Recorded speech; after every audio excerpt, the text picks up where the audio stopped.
The first time we came here. Oh, Paimon remembers! Nahita's consciousness had been trapped by the doctor, but we followed the clues she left behind to help her.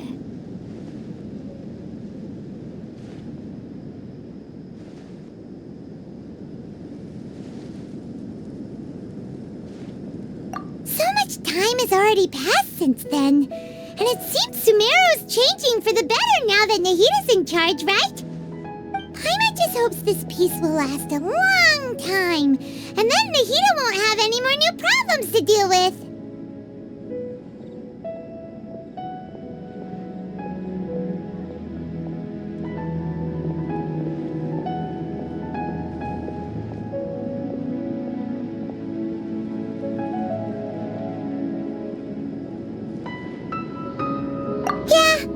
You're right. We somehow always find ourselves right in the thick of it. Who knows what will happen next? Come to think of it, maybe it's all because of you. Maybe you're just a magnet for trouble.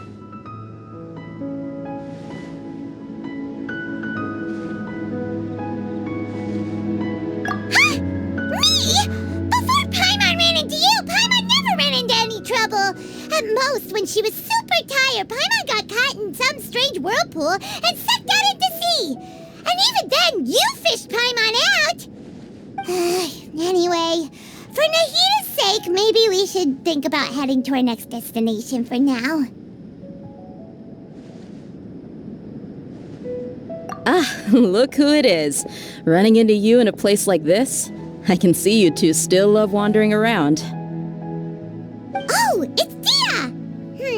Since when are we just wandering around? We're usually taking care of some serious business, even though it may have nothing to do with our journey. But never mind that. What brings you here? I just finished a commission in the desert for a usual client of mine. Nothing too interesting.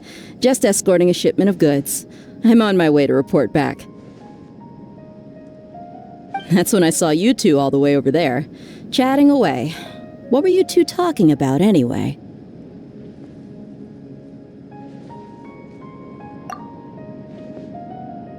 Huh? You serious? Can't say I saw that coming. But you are travelers after all. I guess you'd never stay for too long in one place. Bumping into you like this will become a rarity. I'm starting to feel sad just thinking about it. Hey, how about I gather a few mercs to escort you two? What do you say? Thanks, but no need. Oh, Paimon had no clue you'd miss us so much. But don't worry, we'll come back to see everyone when we get a chance. Sounds good. All you need to do to get to Fontaine is cross this stretch of desert and navigate some waterways. Knowing you two, I'm sure it won't be anything you can't handle. So, when are you leaving?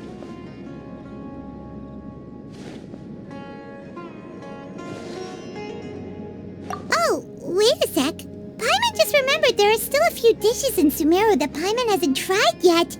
Now, where's that list Paimon made?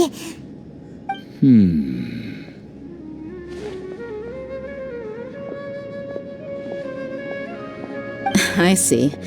Guess you won't be needing a going-away party or anything. It's sad enough to see you go like this. Though, now that I think about it, Sumeru wouldn't be what it is today without you. Seems true heroes always prefer leaving quietly. By the way, should we go say bye to Nahita?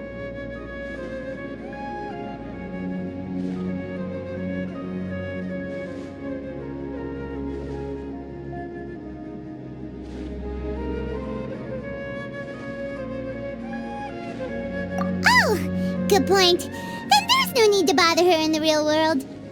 Then I guess this is goodbye for now, Traveler in Paimon. Whether as a client or a friend, you're always welcome to come find me. Goodbye, Dia. Bye-bye, Sumeru.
We finally made it!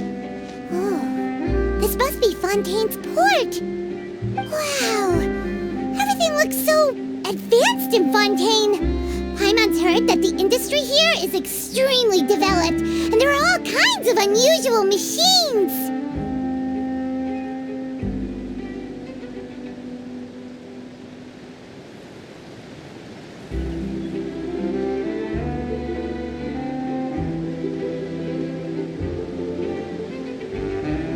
Seeing the sights as a tourist is nice, but maybe it would be better if we found something to do. What do you think?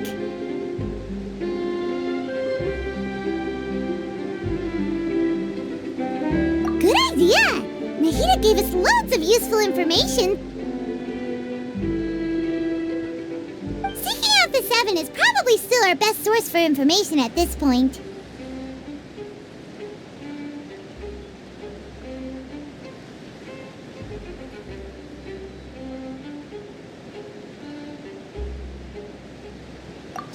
The more we can learn, the better.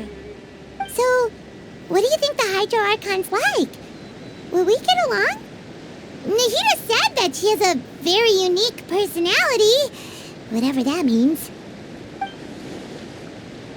To learn about a nation's god, start with the nation's people.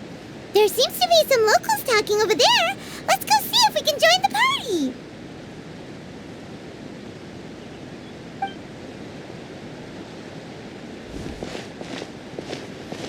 If you ask me, it's a tragedy how things ended for him. Clearly, he was a pretty decent person.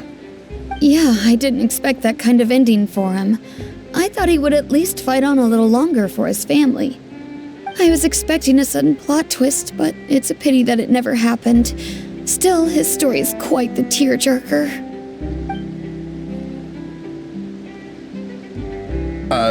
Excuse me. Can I help you too? I couldn't help but notice you standing here listening. Hi.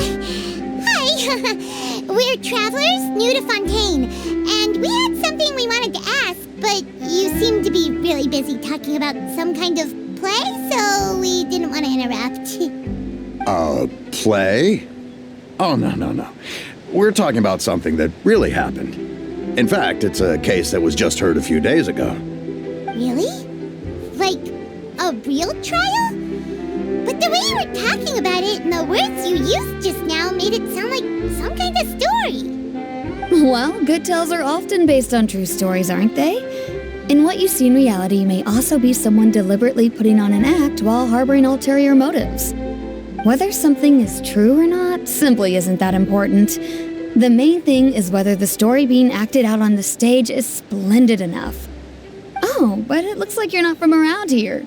You probably don't know that the Fontaine Court of Justice is called the Opera Epiclese, or more commonly known as just the Opera House. But, shouldn't court cases be treated a little more seriously than that? Not to question Fontaine's way of doing things. It's just that putting someone on trial is usually a very serious thing.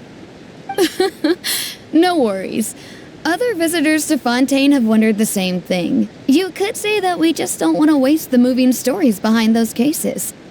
And as for your worries about whether the cases are treated with due reverence, we have the absolutely just and honorable Chief Justice Neuvillette, as well as the Oratrice Mécanique d'Analyse Cardinal, a machine created by the Archon. Between the machine and the Chief Justice, false charges and injustice are a thing of the past now.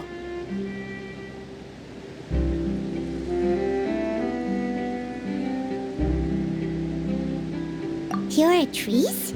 Is it some kind of machine, too? Oh, Paimon's curious. We should check it out if we get the chance. Wait, Paimon almost forgot to ask you our question. Do you know what we should do if we want to meet the Hydro Archon? Oh, that's easy. Just go to the Opera House. Lady Farina practically lives there. You could definitely say it's her biggest passion.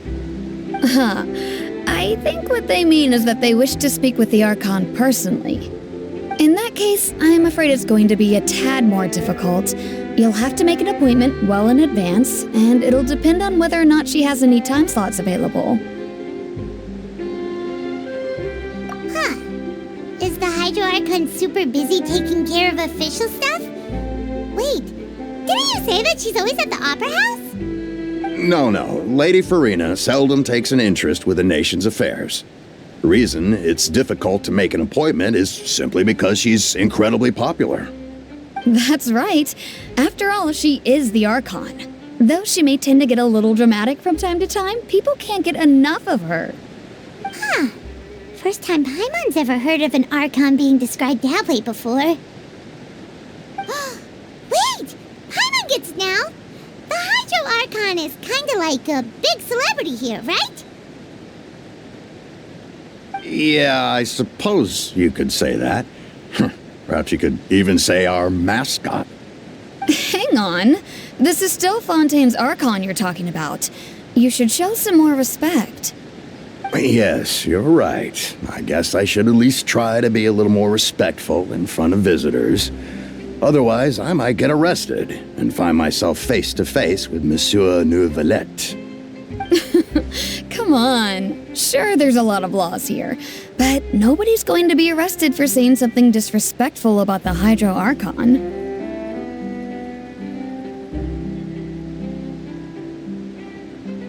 Alright, I think we get it. Thank you!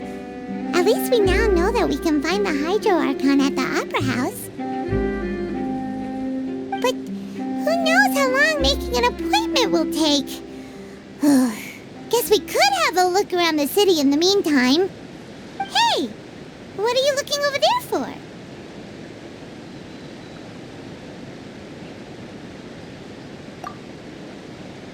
Huh. Maybe something's the matter. She isn't going to jump into the water, is she? Maybe we better go check on her.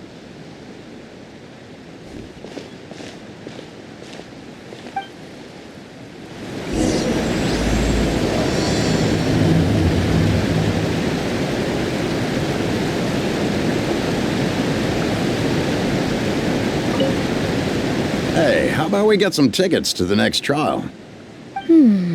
I think we'd better wait and see what kind of case it is first.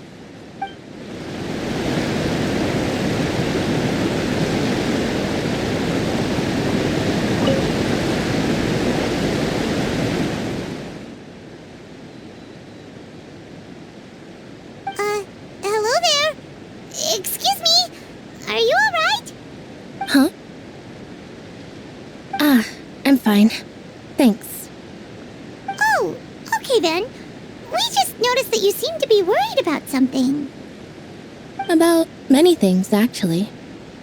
But there's nothing I can do but just keep my troubles to myself. I was just reminiscing about a place my brother and I would play when we were kids. It was just atop that hill over there. See? You're pointing at the sea. Wait, are you saying that you and your brother lived in the water?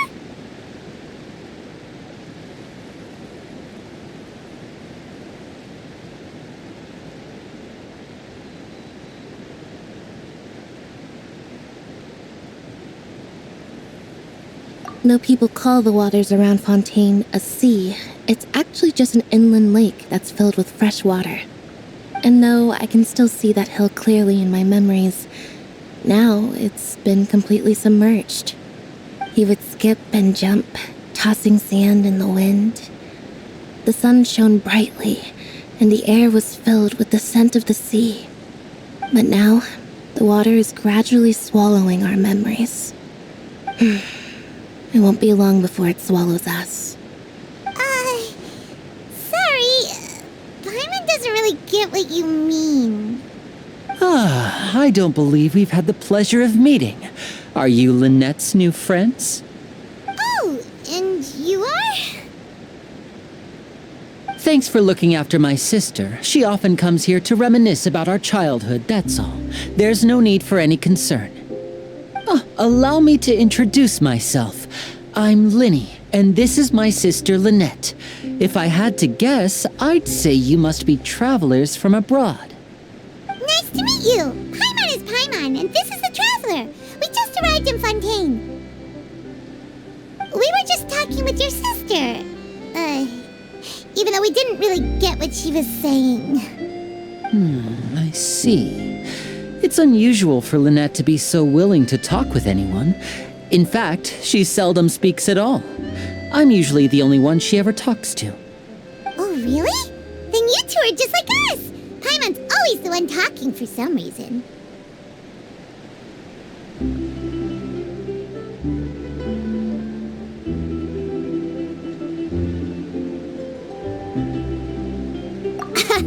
So that's how you think it is? I also think my brother can be too talkative at times.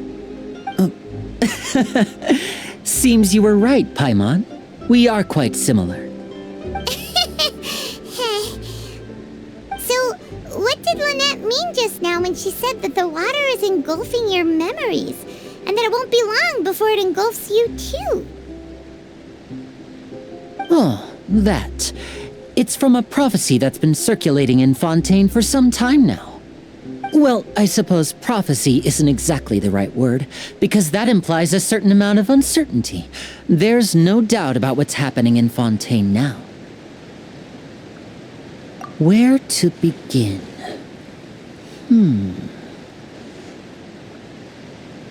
Let's put that question on hold for a moment. We still haven't formally greeted each other yet, have we? Did all the introductions earlier not count? Hello, traveler.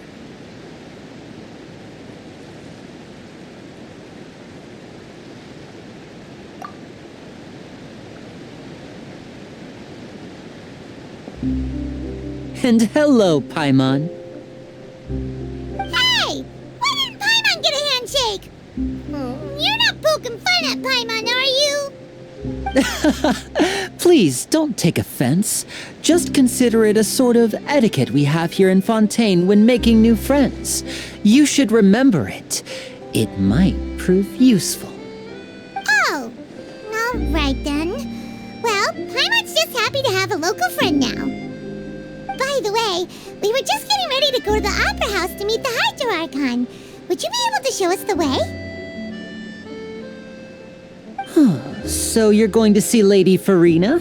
No problem at all. In fact, I was planning to go to the Opera House later myself. I'll gladly take you once I finish things here. Please follow me.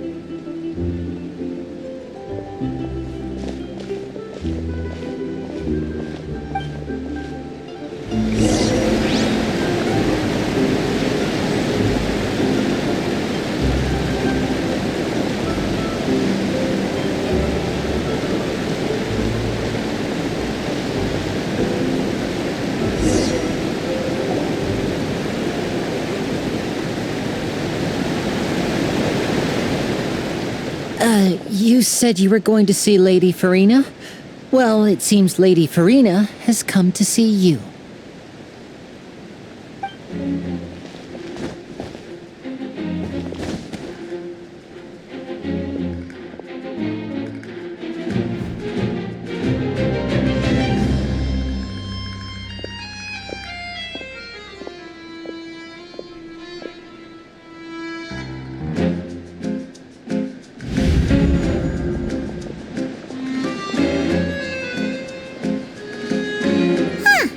So, she's the Hydro Archon?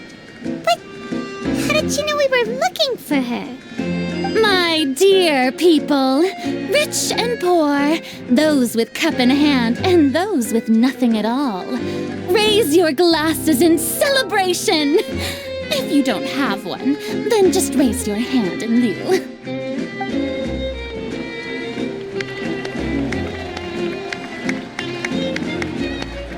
As you can all see, 2 unfamiliar travelers have arrived in our nation. Come, let us make a toast in honor of this traveler and his companion, who have journeyed here from distant lands.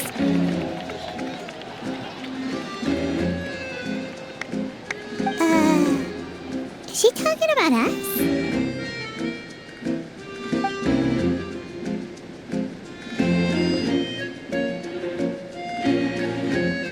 I've long heard of the turmoil and chaos you've left in your wake as you visited other nations, but I welcome you nevertheless.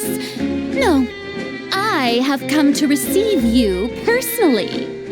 Fear is for insignificant cowards.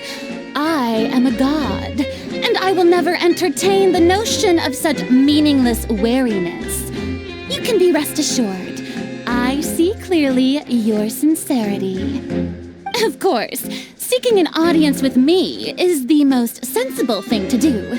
It will allow you to truly behold my power and witness my authority. Intelligent people always gather under the correct banner. I, Focalor, hereby welcome you to the nation of Hydro and acknowledge the value and significance of your trip. Now, you may rejoice in this.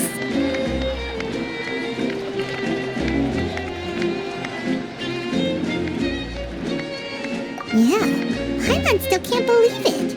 Feels like we've only been here for a few minutes. But the Hydro Archon's entrance was, how should Paimon describe it? A little over the top? Miss Hydro Archon? How did you know we were coming? I see. As Outlanders, you inevitably lack even some of the most basic understanding. Don't forget that even the gods can be divided into the mediocre and the excellent. I suppose it's only natural for you to be awestruck by my abilities. You had best stop and consider. Do you really have the noble qualities and etiquette necessary to communicate with a god? All it takes is a flick of my finger for me to know everything about you. Whoa, talk about sounding high and mighty.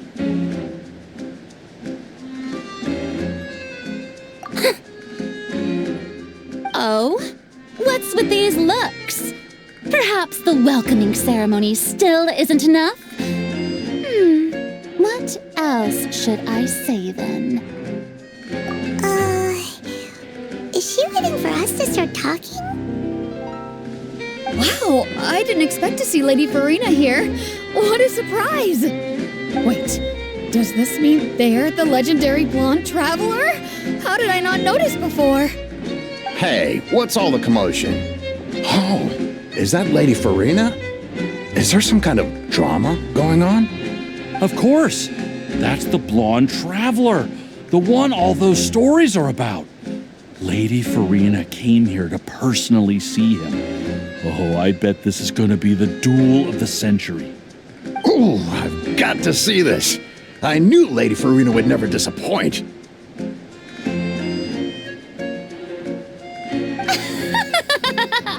Yes, but don't get too excited now. My dear believers and spectators alike tend to get quite rowdy, and despite the noise, I've come to tolerate all their ruckus.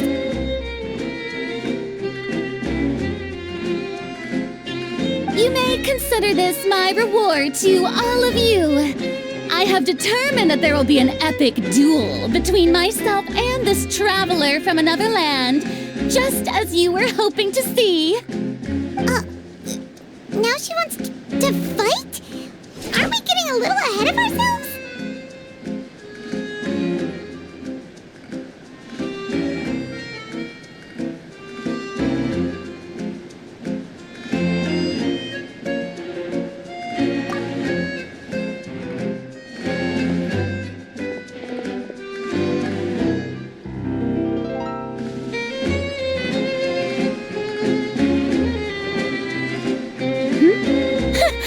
Are you not afraid? Might I remind you that this is a duel against the divine? What are you trying to do, traveler? Provoking a god in front of her people? Stand down, Clorinde. I admire his bravery. Few have the courage to draw their sword against a god. He is obviously a true warrior.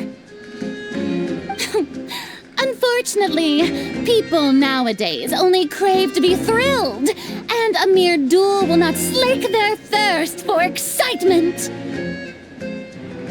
Oh, yeah, she's right. Just a duel wouldn't be all that interesting. On Araneus, criminals are always requesting duels to defend their honor. They're getting a bit old, to tell the truth. You see. Then, as the god of justice, I shall face this traveler in another kind of duel.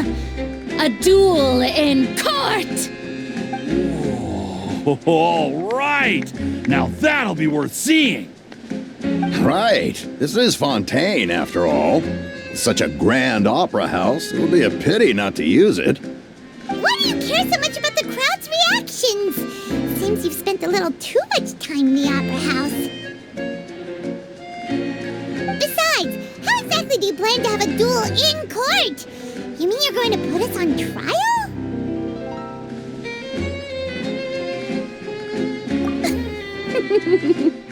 Oh, we have reason to put you on trial. It's obvious, isn't it? According to Fontaine law, no one is permitted to release any flying objects within Fontaine city limits during the first 3 days of each month. You are clearly guilty of violating this law, no? Oh, so that's what they've done wrong. That's our Lady Farina. No one knows the laws of Fontaine like she does. You call that obvious? What kind of law is that? Wait, flying object? You mean Paimon? Precisely! Now, if you two have no objections, then in the name of the Hydro Archon, I order your arrest. My apologies, Lady Farina. I don't mean to spoil the fun, but if you would allow me to interject, I don't think that Paimon here meets the definition of a flying object. You tell her, Linny! Finally someone who's not crazy. How could anyone call Paimon a flying object? Ah, great magician Linny, my beloved citizen. I'll permit you to object, but how exactly do you plan to prove your claim? As a magician who just rained on your parade, I naturally should shoulder the responsibility of saving the show. So, with such an audience gathered here, allow me to perform a trick for everyone.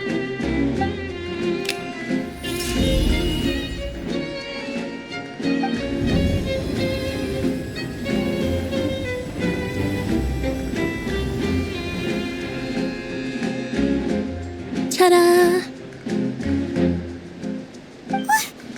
What's that on Paimon's back? Hey, when did you do that?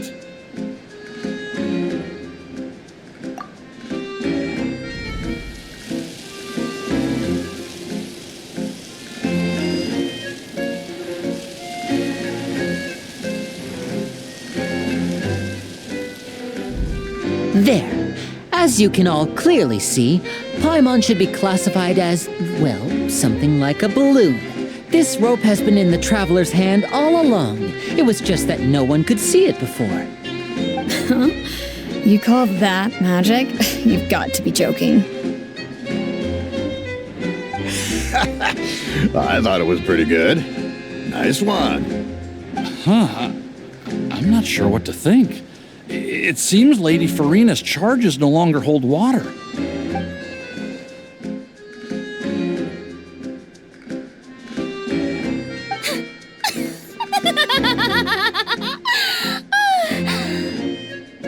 Amusing. Very amusing, Linny. Just the sort of unexpected twist that I enjoy. With you here, today's performance can finally be called complete. Performance? You see all this as a performance? In which case, consider the matter of your trial resolved. The god of justice will not bring charges against an innocent person. But when there are valid grounds, I will not only judge travelers from abroad, but even the gods of other lands. I look forward to seeing your upcoming performance at the Opera House, Mr. Linny and Miss Lynette. That's enough for now. Toodaloo!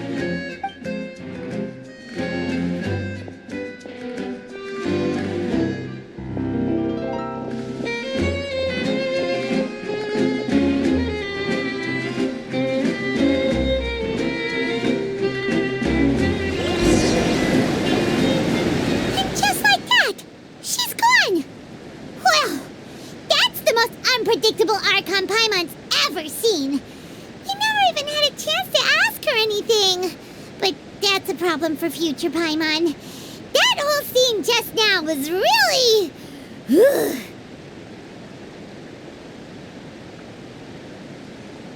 Don't mention it. I just happened to remember that there was such a law, so I did a little preparation, just in case.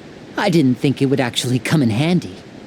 So, now do you see what kind of god Lady Farina is? She can be a bit confusing at times, but she is still amenable to reason.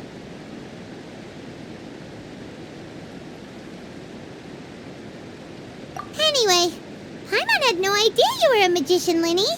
It sounded like you'll be performing at the Opera House, right? I just know a few simple tricks I use to make a living. Lynette is my assistant. It will actually be my first time performing on the most prestigious stage in Fontaine, the Opera House. But isn't the Opera House where criminal trials are held in Fontaine? When there are no public trials being held, the Opera House hosts a variety of other performances. To the people of Fontaine, the line between a trial and a performance can be a little blurred. And speaking of performances, I would be remiss to forego this opportunity gifted by fate.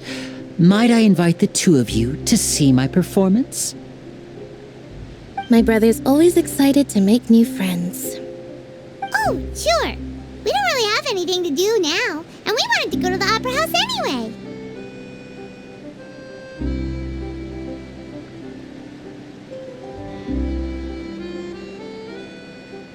Splendid. In that case, why don't we go together? I'll show you the way. I just have something to take care of first.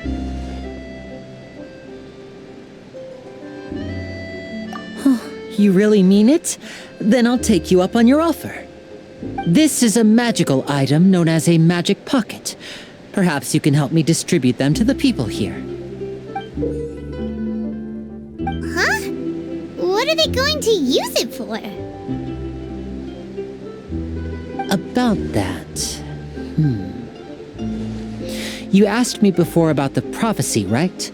Let me start by telling you a little more about what it entails. I'm not sure exactly when it began, but a prophecy has been circulating around Fontaine. It says that every person in Fontaine is born with sin. No matter how the nation of justice holds trial after trial, this sin cannot be absolved. Until one day, the water levels in Fontaine will rise, and the sinful people will slowly be drowned.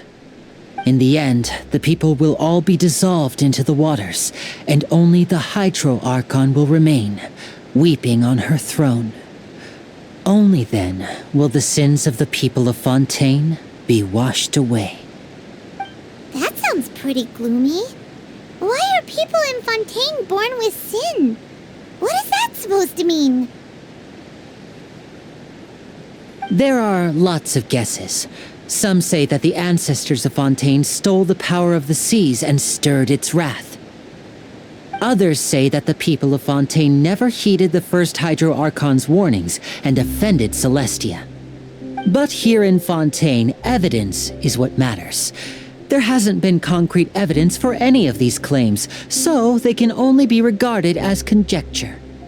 If even the people in Fontaine don't know what sin they committed, wouldn't it be better just to ignore the prophecy completely?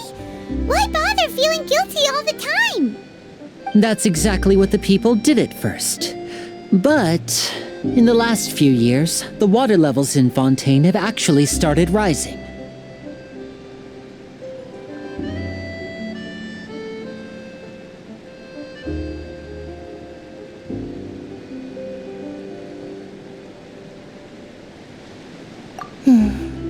Many places have already been completely submerged, and now lie beneath the sea.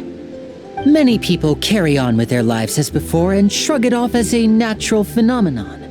But my family and I think that the people of Fontaine shouldn't ignore the possibility, which would end up sentencing them to death. We hope that at least the people who reside near the waterfront can move away before it's too late. So, we've started distributing magic pockets to them. As a magical item, these magic pockets have astonishing capacity. I'm sure they will come in handy when people are moving their belongings. Oh, Paimon gets it! It's like preparing for a rainy day!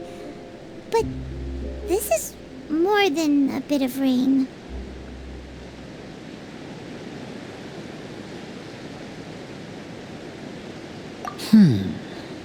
Perhaps only absolute power could ever contend with such a catastrophe.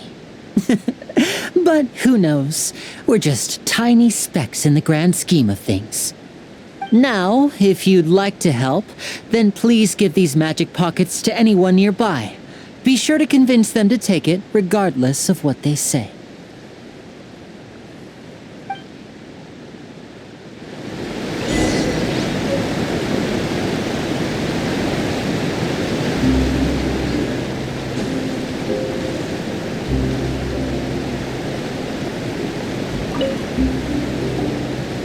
What's this? So you also believe in the prophecy. Keep it. I won't have any use for it. What? You mean you don't believe in the prophecy? No, I believe in the prophecy. But I also believe in another story. The story says that people once lived in the ocean. They were one with the ocean and couldn't live apart from it.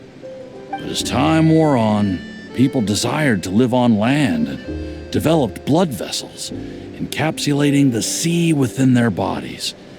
Thus could people set foot on land. So, if you ask me, when the water rises and takes us all, it'll be like we're going home. Oh, we hadn't heard that one before. But people can't live underwater. They'll die. You should probably still take it. All right, I'll take it. I guess I just feel that being dissolved into the water doesn't necessarily mean death.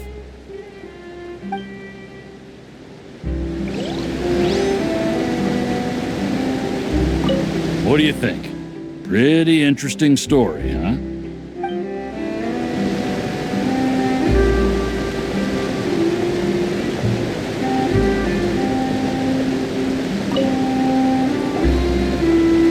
So you're the blonde traveler that everyone's been talking about. My apologies for not recognizing you earlier. Oh, a magic pocket? Seems you really thought of everything. I guess it's better to prepare for the worst and hope for the best. Thanks. Oh, please, also thank the magician on my behalf when you get the chance.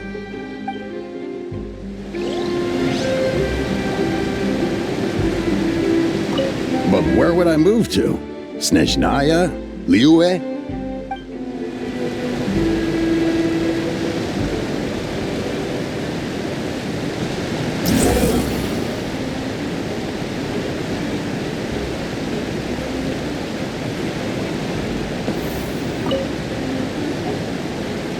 Huh?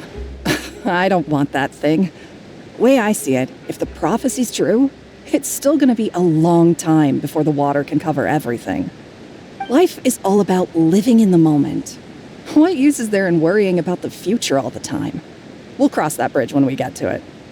You should still take it. You never know when it'll come in handy. Oh, all right, fine. Thanks. It's just that if I start moving, that means I've already given up on the life I have now. I'd really rather not.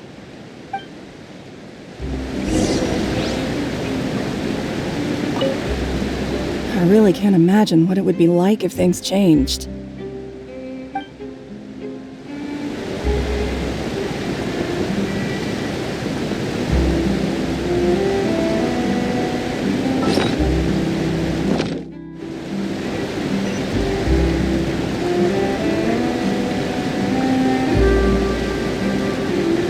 Oh, you already handed out all of the magic pockets? That was fast. So, what did people have to say? I bet you heard some, interesting opinions. Yes, but that will change once disaster strikes. I know they'll change their minds, so it's only right to help them prepare. Is there anything else you need to do before we leave? Yes, one last thing. I have the magic pockets made by a workshop in the court of Fontaine. Since we're out and about, I was thinking about bringing him some more materials. So, you want to collect materials? Just tell us what the materials look like and we'll help. Many hands make light work. Oh, that would be much appreciated. We'll need some romaritime flowers. I remember seeing them near the waterfront on the east side of the harbor.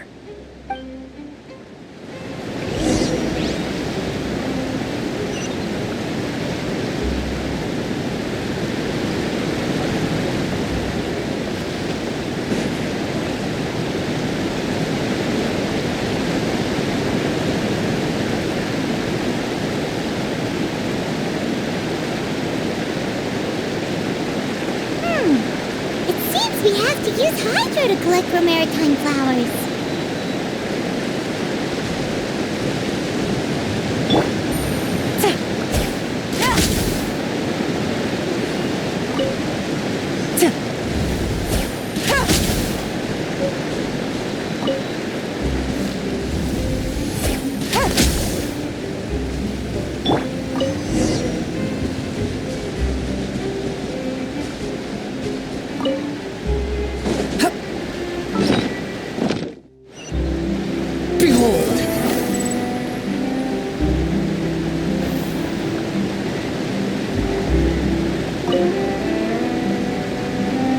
You made quick work of that. I can tell you're an experienced traveler.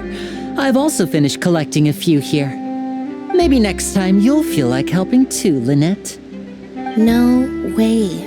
I'm in power-saving mode today. Otherwise, I fear I may not have any energy left for the performance at the Opera House. Fine. Though the performance is still a long way off. Now that we're finished here, we should get ready to head back to the Court of Fontaine. So, we're going to the Court of Fontaine before we head to the Opera House? Good. Paimon wants a tour of Fontaine's largest city and try...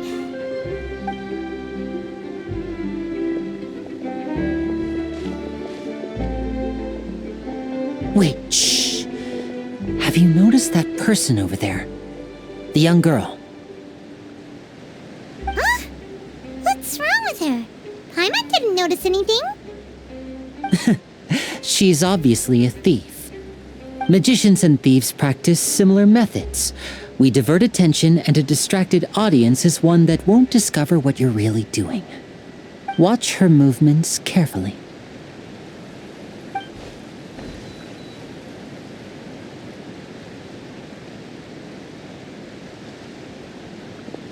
Oh, he's right! Shh, keep your voice down.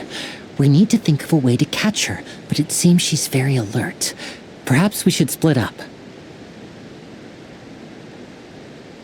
You two can ride the lift over there and wait up top. I bet that'll be her escape route if she tries to run. All right, let's go.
Where Linny wanted us to wait.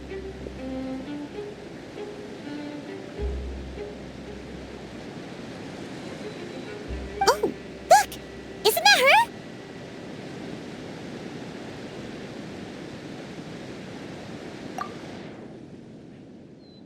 Oh no! Did she notice us? She started running the other direction! What should we do? Should we chase her?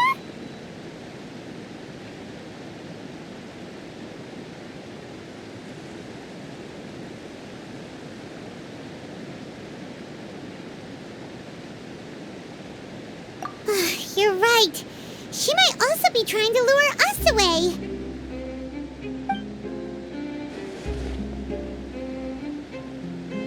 Nothing's happened for a while now. Paimon wonders if Linny caught the thief.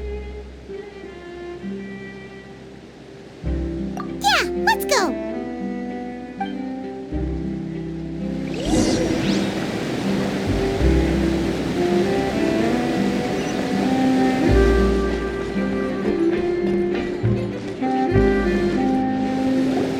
Are you sure that's all she took? You should check to make sure you're not missing anything else. No, that was all. Oh, I can't thank you enough. I didn't notice a thing earlier. Anyway, I should be going now. Thanks again. Oh, were you returning what the thief had stolen? That's right. Pity I wasn't able to catch her. She distracted me by dropping the thing she stole on the ground. By the time I looked back, she was already gone. I saw the general direction she went, but Linny twisted his ankle, and I needed to make sure he was okay. Oh, did you get hurt, Linny? I'll be all right. It's just a twisted ankle, that's all. In fact, it's feeling better already. If you want to play at being a hero, at least try not to get hurt doing it. Imagine what would happen if you managed to derail our performance as a result.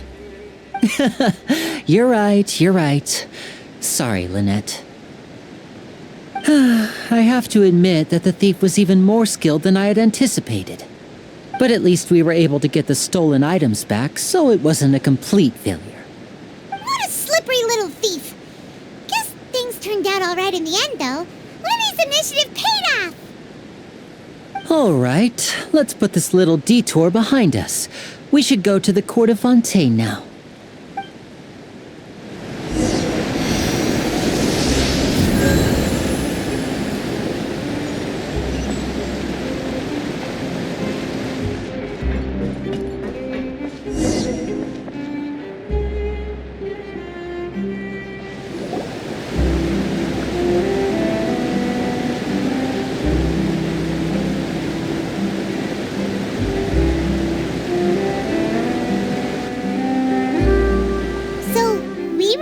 this thing to go into the city?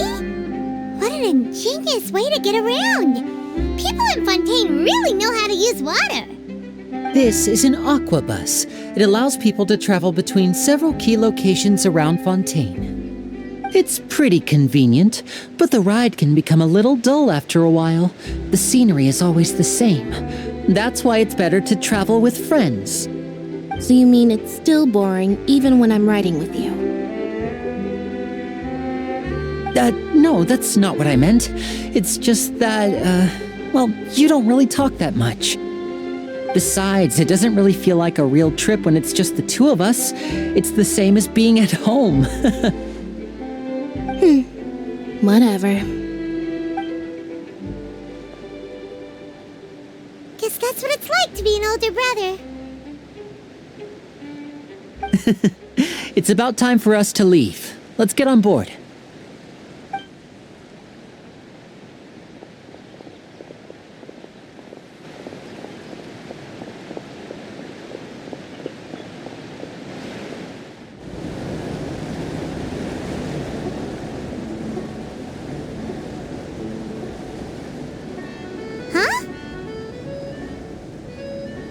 What? Traveler! Paimon! Charlotte! Oh, I never guessed I'd bump into you while riding the aquabus. In the story of my life, this is big news. What are you doing in Fontaine? I didn't hear anything about you paying us a visit. Yeah, it's quite the coincidence, but as travelers, we're always on the move. It's not surprising that nobody knew we were coming. Though we still have no idea how the Hydro Archon knew about us. Oh, let Paimon introduce you to our new friends! Oh, no need for introductions, Paimon. I would recognize the great magician Linny and his assistant Lynette anywhere. I wouldn't be much of a reporter if I didn't know who they were. It's a pleasure to meet you. I'm Charlotte, a reporter for the Steambird. Nice to meet you. From the Steambird, huh? We've often relied on your paper to promote our performances. It's an honor to meet you. Now that everyone knows each other, Fontaine suddenly doesn't feel like such an unfamiliar place. So, what have you been up to lately, Charlotte? Any big news? Not too much. When there isn't any breaking news, I mainly cover the trials at the Opera House. You could still manage to keep readers' attention as long as you tell things from a clever enough angle, even if it's the same old topics. For example, reporting on how a scammer once deceived vulnerable girls into relationships, or how a financial criminal was once so poor that they ate a single piece of bread for 5 days.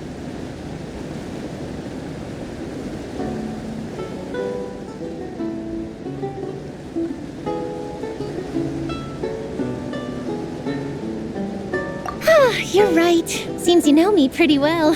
What I'm really after is exclusive, sensational news pieces that could shake the country. These smaller stories are a waste of my talents. Oh, I just remembered. I've been following a case lately. Well, a series of cases, actually. You mean the serial disappearances of young women case? That's right. These stories are the talk of the town right now, and it's probably the most mysterious case we've ever seen. If I'm the first with a draft ready to publish when the case is finally cracked, and it's the headline story in the Steambird, oh, when that happens, I bet all the other reporters will shed tears of envy. I've already gathered all kinds of materials. I just can't wait for the truth to be revealed. So, what is the serial disappearances of young women case? You mean the culprit hasn't been found? That's right. The first missing girl case happened almost 20 years ago. And ever since, after a period of time, another girl disappears. What the cases have in common is that the girls are all of a similar age, and that they've all vanished without a trace. But the scariest part is that to this day, none of the girls have ever been found.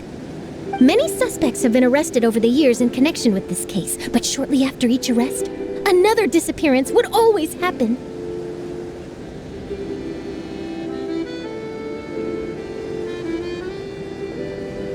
Yes, it's possible. But either way, I believe that every case has some precise truth behind it, waiting to be exposed. Yes, I agree. And at the very least, the family of those missing girls deserves some sort of explanation. I just imagined for a second what I would do if Lynette were to suddenly disappear. I'd pay any price to get her back, and then find a way to track down the culprit. Please don't imagine that, Lenny.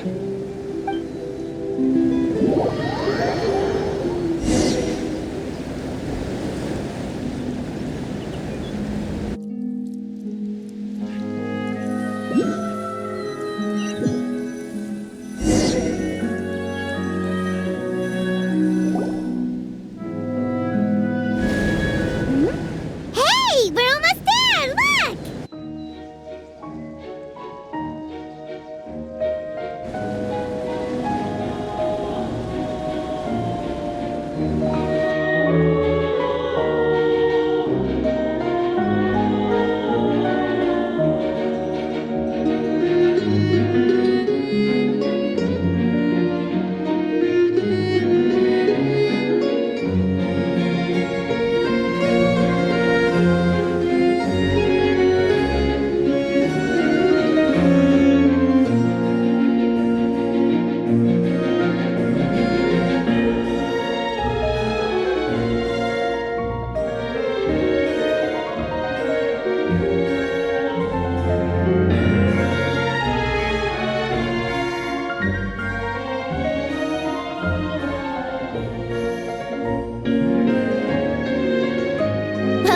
I really enjoyed chatting with you.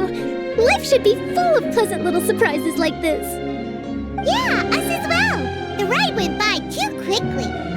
I have an interview to get to. I should get going before I'm late. Okay, Paimon hopes we can chat again soon, Charlotte. See ya! Bye now. Oh, be sure to stop by and see me at the Steambird when you have time. What a tough job. Always running around and interviewing everyone. Well, where should we go now? If you don't mind, how about we stop by my home first? Besides, I still have all the materials we collected. Sure, we wouldn't mind at all. This city is so huge, Paimon wouldn't know where to start anyway.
This is our current abode. Ah, Fremine, you're home. Where did everyone else go? I have some new friends that I would like to introduce. Oh, they all just went out a moment ago.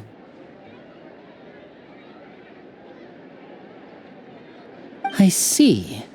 Everyone is getting busier now that Father will be returning soon. I suppose that can't be helped. Allow me to introduce you to my little brother, Fremine. He is a phenomenal diver. Hello. Nice to meet you. Paimon is Paimon, and this is the Traveler. Oh, you sound very proud to have a diver as a brother, Linny.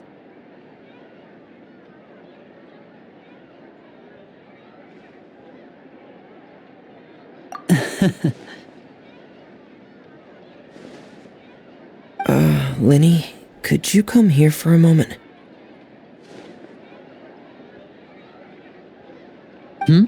What is it, Fremine?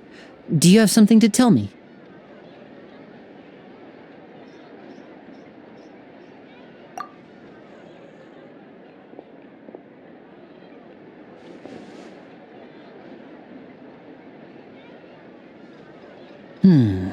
Okay, I see. Is everything all right? Oh, it's nothing. We were just discussing a little housework. Sorry for the interruption. Oh, before I forget, the Traveler and I collected more materials to make magic pockets. Were you able to get any, Fremine? Yes, I went diving and gathered lots of materials. I was about to give them to you. That's our Fremine, always quick with the underwater work. All right, I'll take these to the workshop.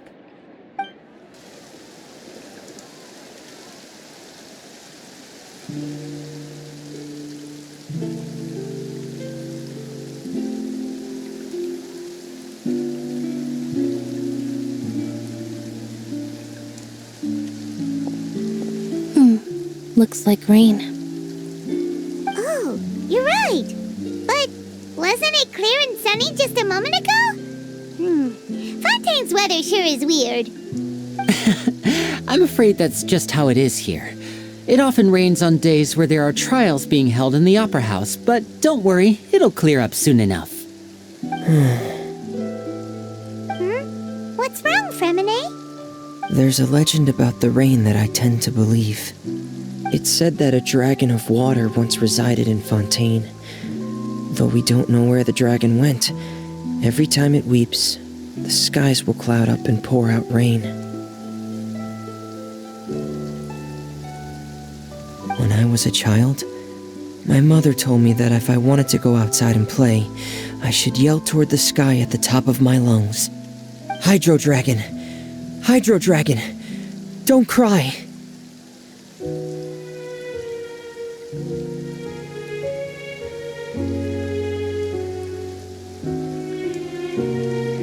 If it's an elemental dragon, then having the power to make it rain wouldn't be very unusual.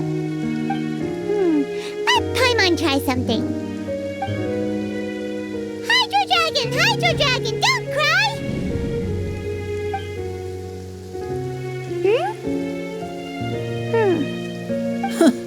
Doesn't seem to be of any use.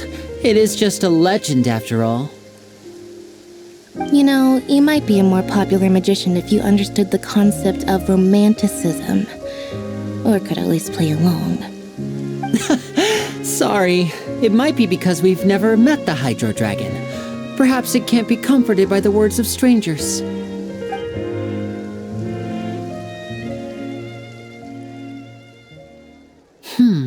It rained for longer than I suspected. Oh, it's already getting late. Was there something you needed to do, Linny? Yeah, some preparations for the show at the Opera House. I need to find a way to catch the last aquabus of the day. On the day of the performance, just ride the aquabus to the island of Araneus. I'll have Lynette meet you at the fountain in front of the Opera House.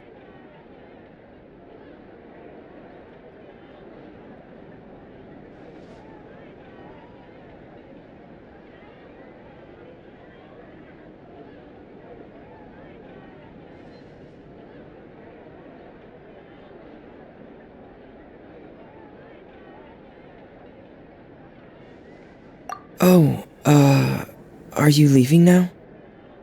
What is it, Fremine? I'm in a hurry. Oh, I get it. You feel nervous delivering the materials for the magic pockets, is that it? Perhaps we could trouble the Traveler to help us take these materials to the Beaumont workshop and deliver them to the owner there? I'm afraid that Fremine can be quite introverted, and the boss there tends to be pretty talkative. Fremine has always been a little afraid of her. No trouble at all! Don't worry, we're on the case! Sorry for the inconvenience. I'm quite useless when it comes to such tasks. I'll think of a way to make it up to you. Oh, no no need. This will be a walk in the park for us.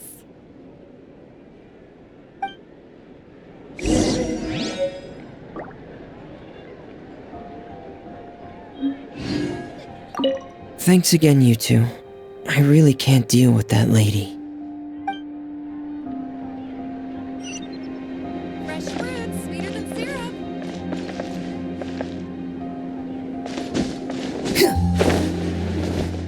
The wind rises.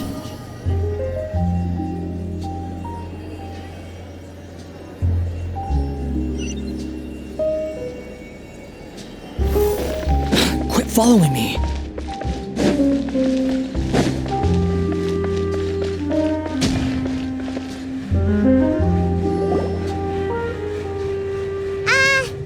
Hello? Is there anyone here? Oh, hello there. New customers? Looking to buy, or do you need something made? Or perhaps you're just looking for a chat with me. Oh no, we're just here to deliver some materials. Here they are. They're for making... what were they called again? Ah, these must be for magic pockets. I could tell right away. I've already made several orders worth now. No need. They've already prepaid several batches worth. When they told me what they'd be using them for, I even offered them a discount. But they insisted on paying the full amount, saying that I had a business to run. It seems both their hearts and their pockets are made of gold. Whoa. So, is Linny actually loaded? I can't say for sure, but who knows? Maybe there's good money to be made being a magician in Fontaine. Hey, is this machine what you use to make stuff here? It looks really advanced. Why use your hands when a machine can do the work? It would be a waste not to use the latest technology, and wasting is a kind of crime. But where does a big machine like that get its power from? Well, it's a little complicated. I'm not sure I can put it in layman's terms for you. But basically, everything we usually use here in the city is powered by indemnitium. It's a type of energy that's produced from trials. Huh? How can trials produce energy? Well, I'm not completely sure of all the details myself, but basically, when a trial is in session, the Oratrice Mécanique d'Analyse Cardinale harvests people's belief in justice and converts it into energy to be used all around Fontaine. So that's what its other function is? Paimon heard that the Oratrice was created by the Archon to make judgments. But Paimon still doesn't get it. How could something unreliable like people's beliefs be turned into a stable power source for these machines?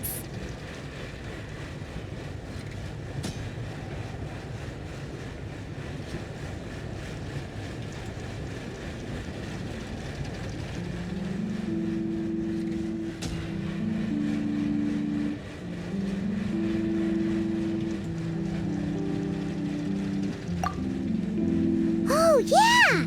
So that means the Hydro Archon relies on the machine to take the energy created by belief and turn it into power for all of Fontaine, right? Even though I've never heard anyone really put it that way before, it sounds like it makes sense. Besides indemnitium, we have another type of energy called pneumosia. It isn't produced by the power of the Archon, but it is unstable by nature. Even now, it still cannot be widely used by civilians. I thought I'd find you hard at work, but here you are chatting the day away. Since you're already talking, I'm sure you wouldn't mind a few words with me. You again? Didn't I already promise you that I'd have the more I owe to Confrérie of Cabriere by next month? Why are you hounding me now? Yeah, but how do we know that you won't go running off by the end of this month? I want 50% today. Wait, no, 70%. Huh? You... Seems business isn't so great for the workshop. We've already finished our job and delivered the materials. Maybe now's a good time to leave?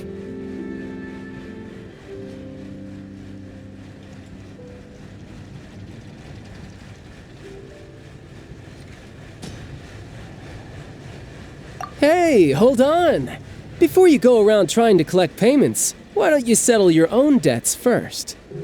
If Confrérie of Cabriere wants to poach clients from Northland Bank, that's fine. But I'm afraid you still owe the bank a hefty sum of mora. So why don't we work things out between us first, before you get back to your little conversation here? You're from Northland Bank. But we said we'll pay everything we owe next month. Why are you hounding me now? Traveler, Paimon! I didn't think I'd run into you here in Fontaine. What are the chances? We're surprised to see you too! What are you doing here in Fontaine? You didn't want to stay in Snezhnaya?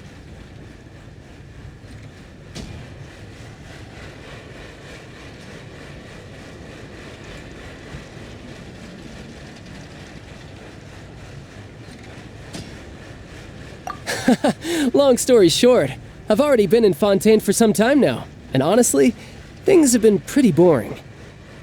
But it seems that fate brought our paths together today.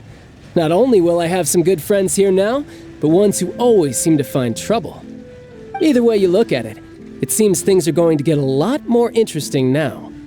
Pretty sure we'd want to avoid anything that you'd find interesting. Besides, our trip here has gone pretty well so far, right, Traveler?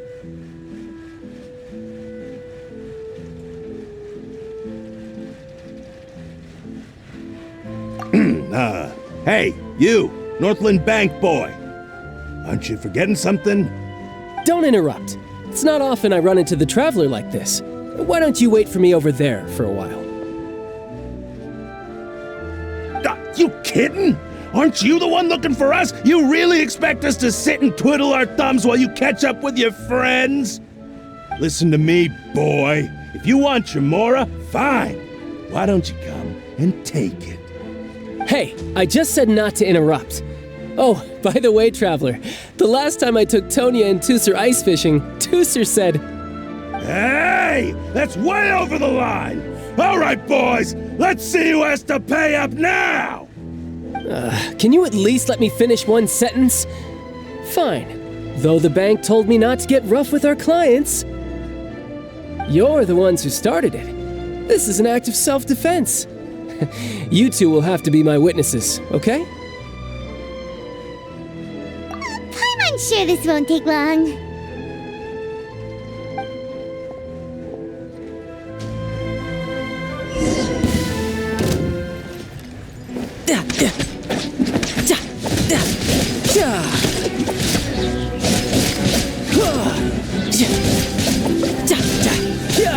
Brace yourself.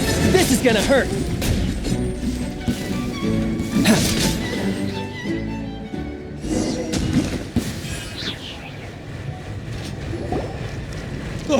What's your deal, Brad? How are you so strong if you're just a staffer from Snezhnaya's Northland Bank? Wait, don't tell me you're... Oh, now you notice. It's a little late, don't you think? Just make sure you understand that you don't mess with Northland Bank. Got it?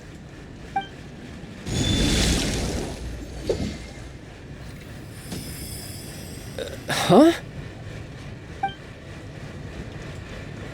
Now's my chance!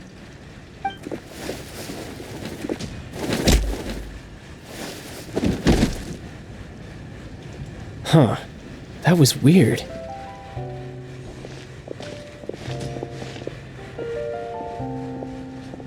I'm not sure. It's as if I suddenly lost control of my hydro powers when I needed them. Maybe there's something wrong with my vision? Strange. How could that happen? First time Paimon's ever heard of someone losing control of their vision. Never mind. It doesn't matter. If I want to stay sharp, I shouldn't be relying too much on my vision anyway. Besides, I always have my delusion in case I need it.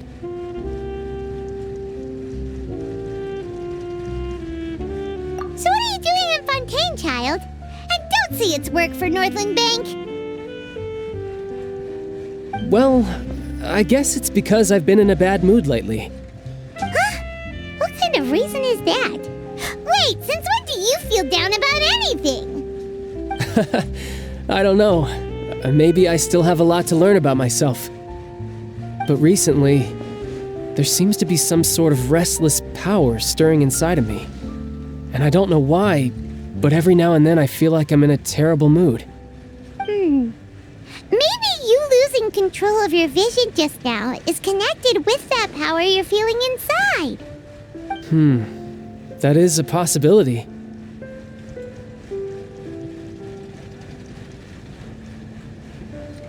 I can't remember if I ever mentioned it before, but when I was 14, I fell into some unknown abyss. It was during that time I learned nearly all of my abilities. The one who took me under her wing and taught me was named Skirk. She was always quiet and very mysterious. Nobody knew where she came from or what she had been through, and she was always very strict when teaching me combat techniques. One time, I asked her why she was willing to take me on as an apprentice. From what I could make of her answer, it was because I had awakened it, and traces of it remained on me. She said that all my combat training would be useful in the future. But what is it? What did you awaken? She never explained that, but my guess is that it's related to a dream I saw when I had just fallen into that abyss. In my dream, I was in the deepest depths of the sea, and the boundless seabed was all around me. But in front of me appeared a whale that was so massive, I felt like I couldn't breathe. A whale? Oh, that sounds familiar! When we fought against you before, you summoned a huge whale that seemed to leap at us. Is that the one? That's just an abstract form of a whale that I create using my elemental powers. It takes that shape because the scene I dreamt of the whale has always been stuck in my mind. I'll never forget it. So you used the whale as inspiration for one of your moves? Huh. Seems a little twisted to Paimon.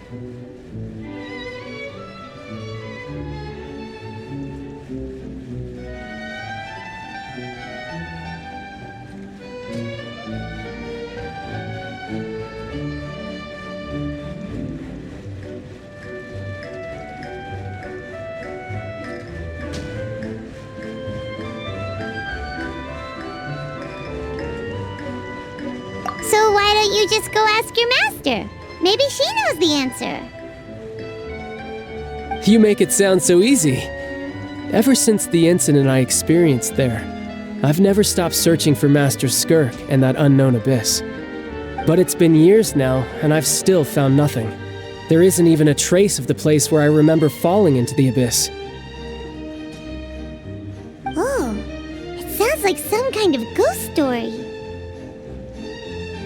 Yeah, I'm out of leads at this point, but there's nothing more I can do. It seems that strange encounters in this world tend to be elusive like that. Oh, seems the time really flies when I'm talking with you.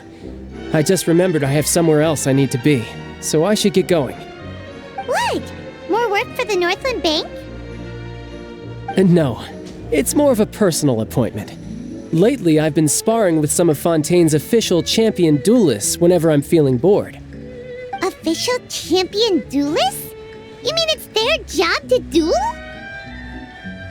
Yep, in Fontaine, before a criminal goes to court, they're given one chance to defend their honor by requesting a duel with an official champion duelist. The champion duelists are all-powerful fighters selected from among the nation's best. And the duel itself is a no-holds-barred fight with no specified stopping point. So engaging in such a duel is regarded as a symbol of defending your honor. If a criminal manages to win the duel, they'll be acquitted. But if they lose, they'll have no choice but to stand trial. And the worst-case scenario is that you're simply killed in the duel. Though it's rumored that Fontaine has a death penalty, from what I can tell, no one has ever been officially sentenced to death. So really, the only people who opt to duel are those who have suffered a grave injustice in being accused, or those who greatly value their honor. Otherwise, why gamble with your life? So, do many people actually get out of their trials by winning the duel? Apparently, it's exceedingly rare for anyone to actually win. Fontaine probably enacted this system as a way to show that the nation respects the honor of its citizens. Besides, None of the champion duelists are to be trifled with, which is exactly why I was itching to face them as soon as I got to Fontaine. Apparently the one I'm meeting today, Clorinde, is the strongest of the champion duelists. I had been asking her for some time before she finally agreed to face me today. Well, that's child for ya. Paimon feels like we heard that name somewhere before. Clorinde. Huh. Oh, before I forget, I want you to have this. Huh? Your vision? You're seriously just giving it away?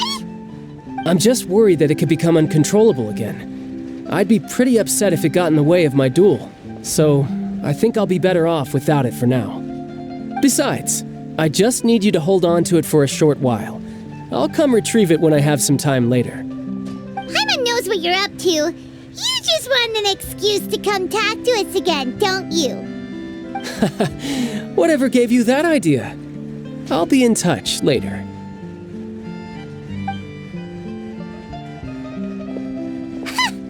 That sneaky guy. He said he's been feeling down lately, but he seemed the same as ever to Paimon. Well, since we don't have much to do for now, we might as well walk around and see the city before Lenny's performance.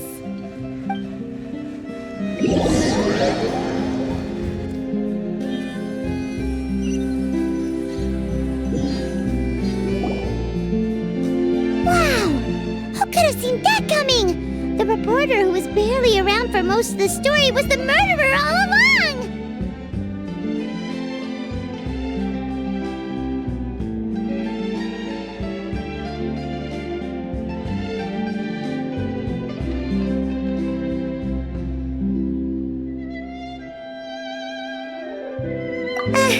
Sorry.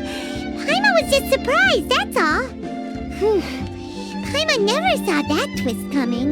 The murder mystery novels here are amazing.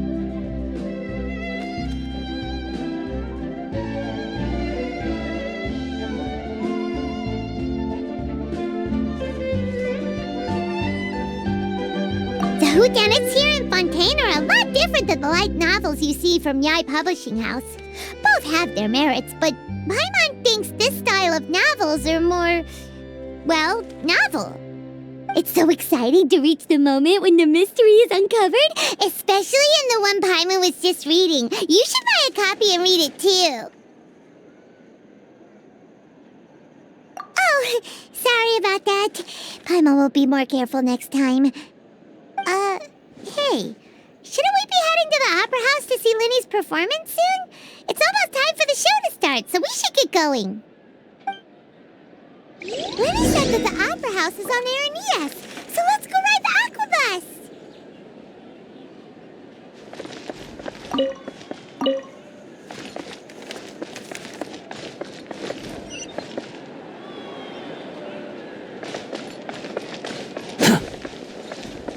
Behold!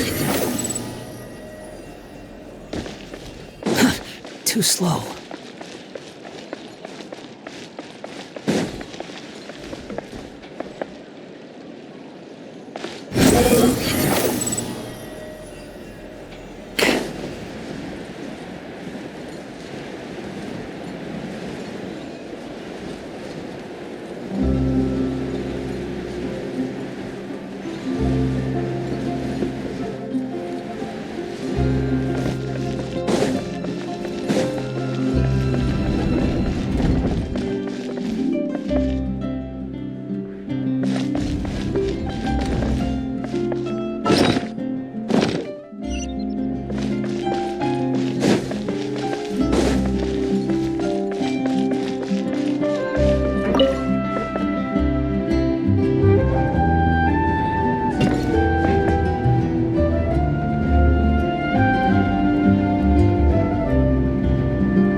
to the Navia line.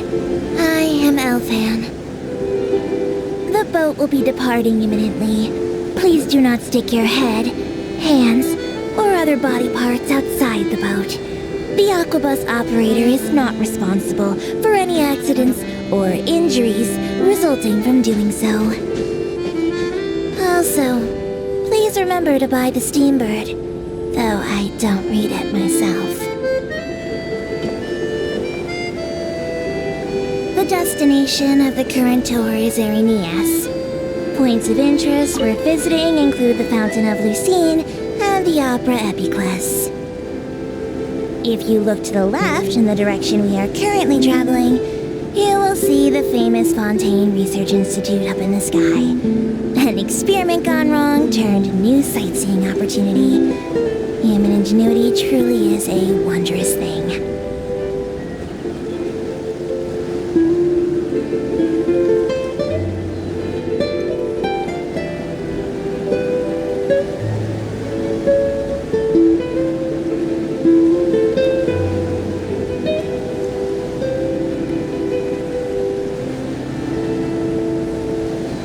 Approaching our final destination. Please be sure to bring all your personal belongings with you as you disembark.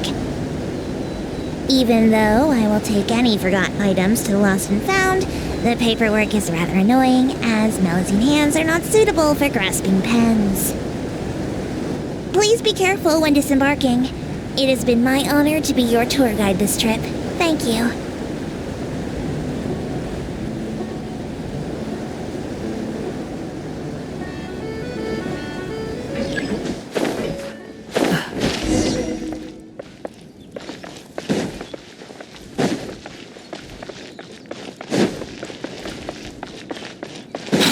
Following me.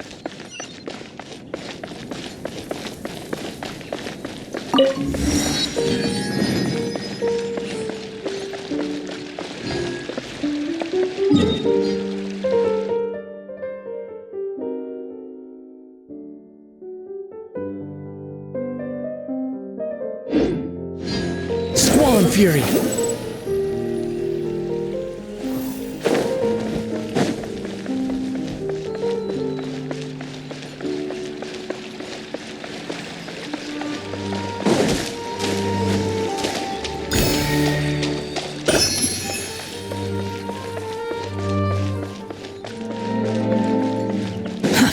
Too slow. Quit following me. The wind rises.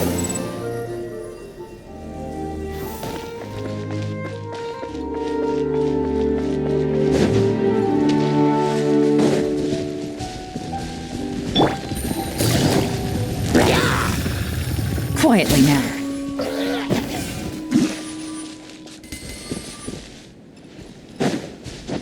Take it easy.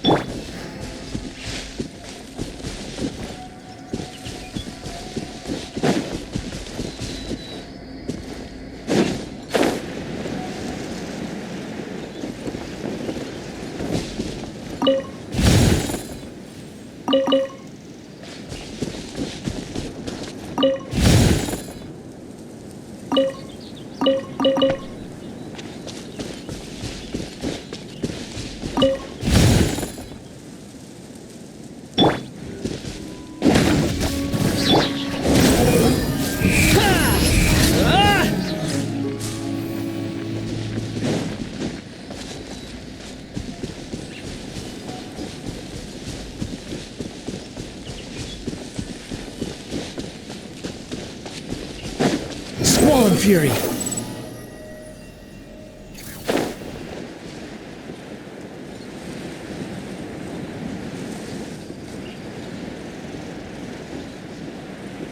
The wind rises.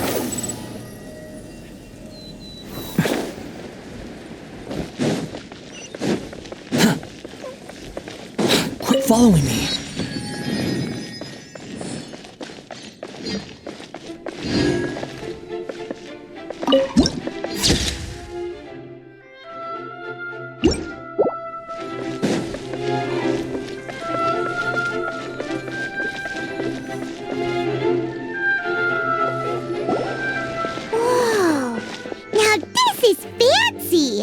The opera at Eclairs.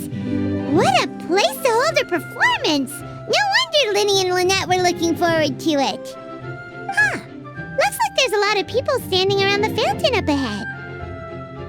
Oh, Archon, please bless us with a bright and healthy child. We pray. I don't know why you always feel the need to ask so much. I'll be happy as long as our child is healthy and lives a peaceful life. I guess if they're our kid, then there's no doubt they'll turn out smart. Maybe this is one of the customs in Fontaine. There sure are a lot of couples here. Vache.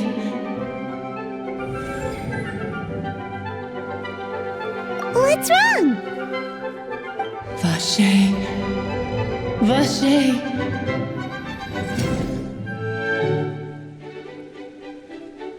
No, Paimon didn't say anything. Are you hearing things? Welcome to the Fountain of Lucine. All the water flowing through Fontaine converges here. It's customary for newlyweds to come here and wish for children. Lynette! You scared Paimon! When did you get here? Lenny asked me to wait here for you, remember? Right.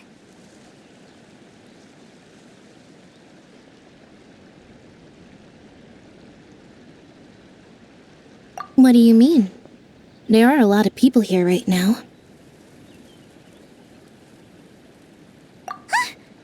Hey, you're not trying to scare Paimon, are you? Besides, it's the middle of the day. It's not the time for eerie things. I see.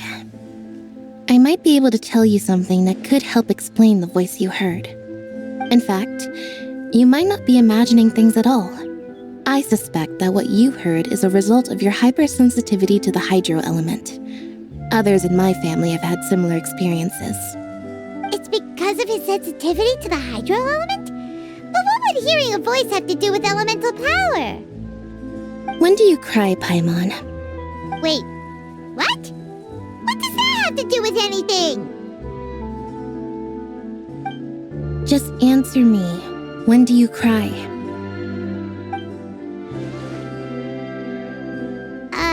When Paimon's really sad? Oh, and when Paimon's super happy. Oh, and also when Paimon's really, really scared. Then you should understand that tears contain your most intense emotions. Like I just mentioned, the Fountain of Lucine is where all the flowing water in Fontaine converges. Even the tears that fall to the ground will eventually gather here. So maybe what you heard was the intense emotion coming from someone's tears.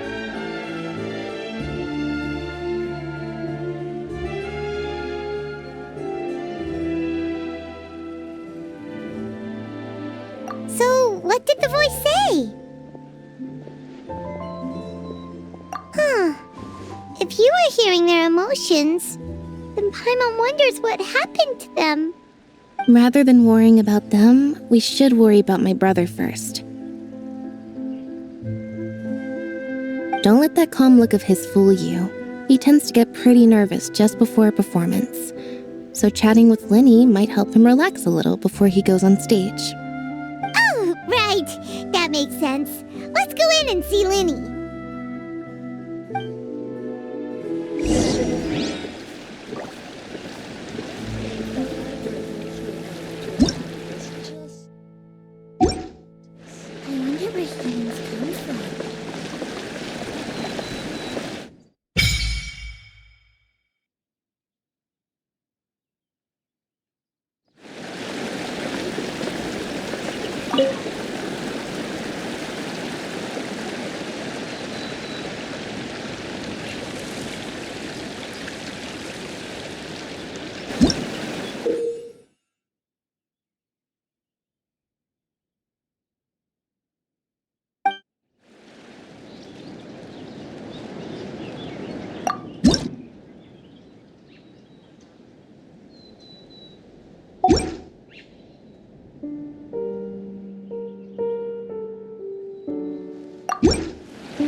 Traveler and Paimon, good to see you. I knew you two would come. Are you kidding? We wouldn't miss it for the world. We've been looking forward to it. I can tell, judging by how early you've arrived. But you're actually right on time. The audience still hasn't started entering the venue yet, which means now is the perfect chance for us to take you to the best seats in the house. Wait just a moment. I'll fetch the tickets.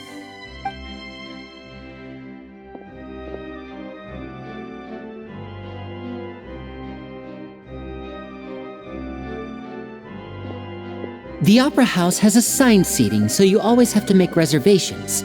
I've already reserved your seats, and here are your tickets. Ooh, front row seats! Thanks, Lenny! Don't mention it. There's no need to keep thanking me. Hey, Lenny! Could you come over here and take a look at this? Oh, I'll be right there. Seems there's an issue with the stage props over there. That's Cal, my assistant, calling me.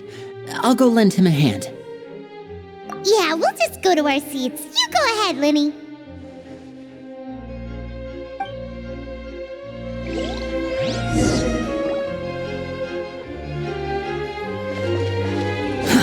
Too slow.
Hey, Traveler. Maybe we should strike up a conversation with the person next to us. Since we're sitting together and the rest of the place is practically empty still, it's kinda awkward if we don't say anything. Oh, you little... Of course you put this on Paimon. Excuse me, I did not realize you felt awkward. I am terribly sorry. I would be perfectly happy to chat with you if that is what you would like. Oh, So you heard all of that, did ya? Boy, you sure have good ears. Paimon thought she was keeping her voice down. Wait, that's not it, Paimon's. Sorry. Paimon's the one who was being rude, talking under her breath like that. So, let's talk, but, what should we talk about? Oh, Paimon's got it. You're also here early and sitting in the front. Are you a friend of Linny's too? A friend, you say? Well, if Mr. Linney would like to be my friend, I would be more than happy to reciprocate. Oh, so you're not friends with Linny then? Oh, this is getting more awkward by the second. Paimon nearly forgot to make her introduction. Nice to meet you. Paimon is Paimon, and this is the Traveler. We just arrived in Fontaine. It is an honor to meet you two. I have heard of your deeds across Tevat. And as required by proper etiquette, I will also introduce myself. I am... Oh, Monsieur Nervillet! What an honor it is to have you here to see my show! Ah, Mr. Linney. I should say it is in fact an honor for me to see your performance in person. Wait, Nervillet? Could he be... I saw you all chatting just now, but it seems you still don't know who Monsieur Nervillet is.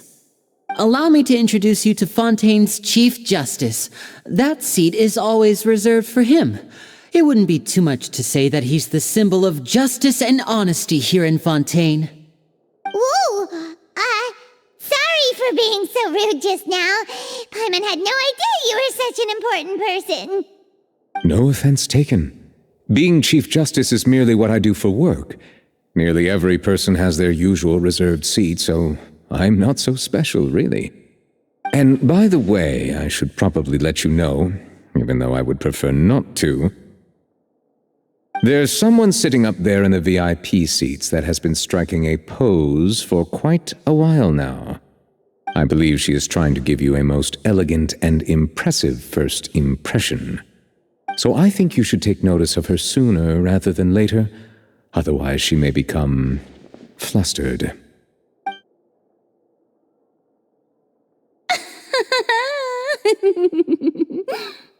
Huh? Oh, it's Farina, the Hydro Archon. Huh. She sure has a smug and satisfied look on her face.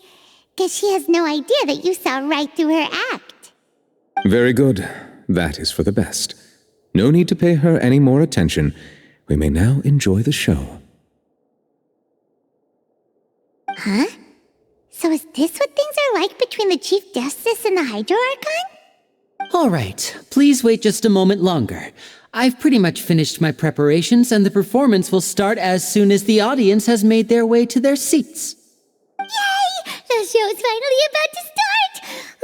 Paimon can hardly wait! Paimon's never seen a real live magic show before!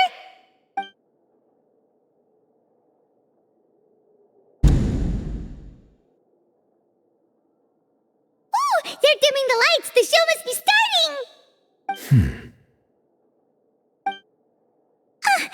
Sorry. Paimon will try to stay quiet.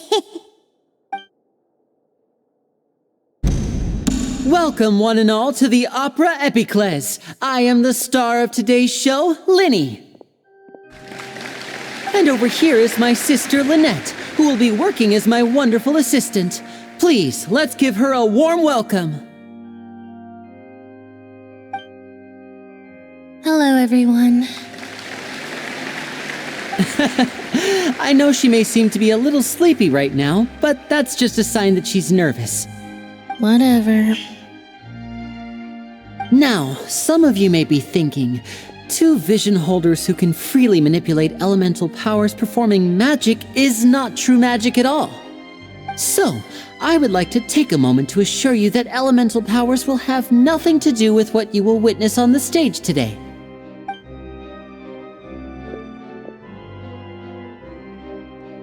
Both Lynette and myself have removed our visions for the show. That way, even the gods won't be able to help us. Oh, good point. That's what makes the show real magic. Now, without further ado, let the show begin. Lynette will now exit the stage to make some preparations. I know you might miss her, but don't worry, she'll be coming right back on stage momentarily.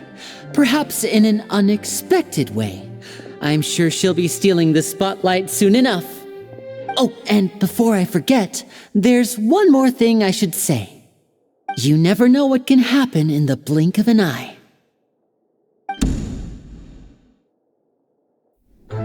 A magician's greatest skill is making things disappear or appear.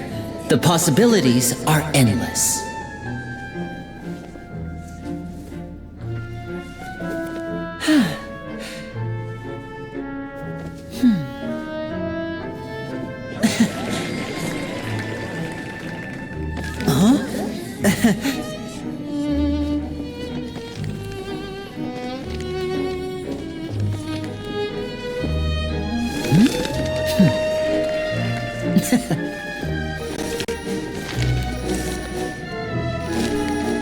But this isn't what you came for. These little tricks, you've seen them all before.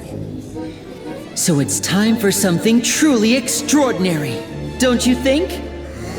This one's a little tricky.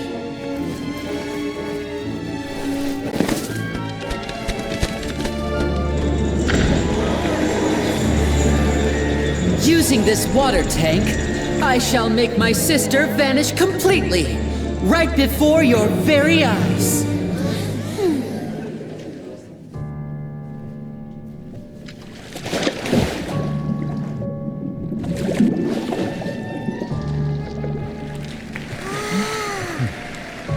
It's actually quite simple.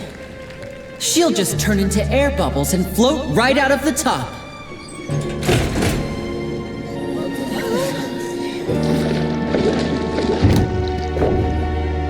Oh no! I told them to check all the props carefully.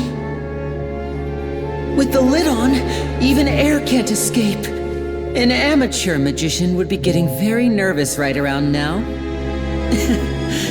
Luckily, it's me on stage, so let me show you what a true virtuoso can do.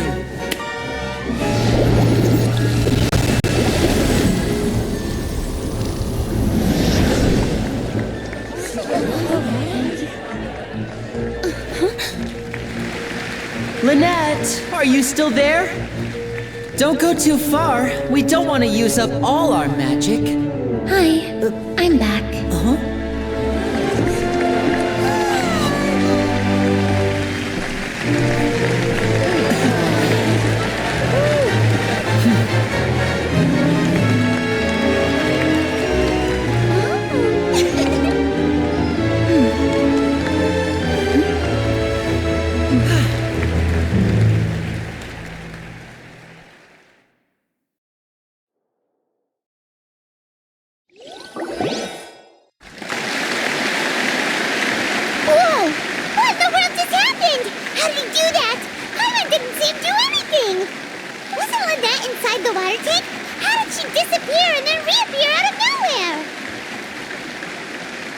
If we could see easily through his tricks, then that would mean that his skills are still lacking.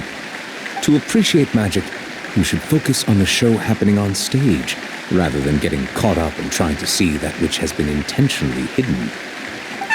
Guess you're right. Paimon couldn't believe her eyes when Lynette reappeared. Amazing! Thank you everyone. I'm glad you enjoyed that performance. But our magical journey has only just begun. I've prepared even more astonishing surprises for everyone here. The magic of transformation and disappearance can go far beyond what you've just seen. I'm sure many of you are thinking that escaping the water tank was impressive enough, but Lynette is still my assistant after all. In which case, I have ample time to make all necessary preparations.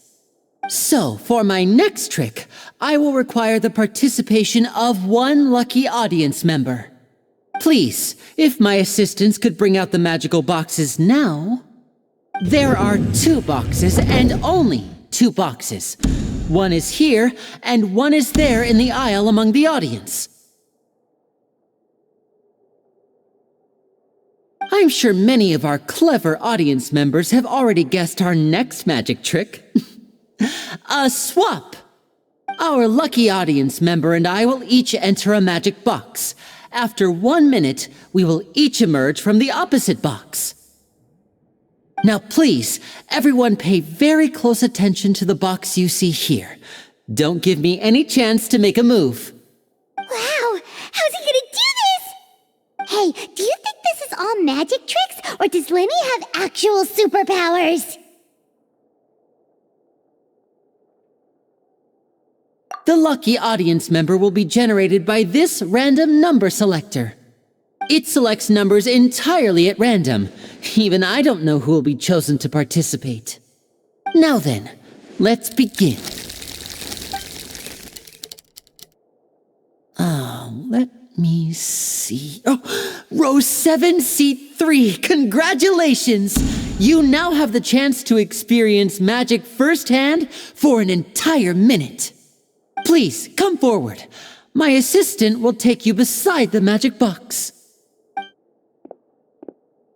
I'm sorry, it might be a little cramped inside, but no need to feel nervous. We've carefully arranged everything for you to be as comfortable as possible.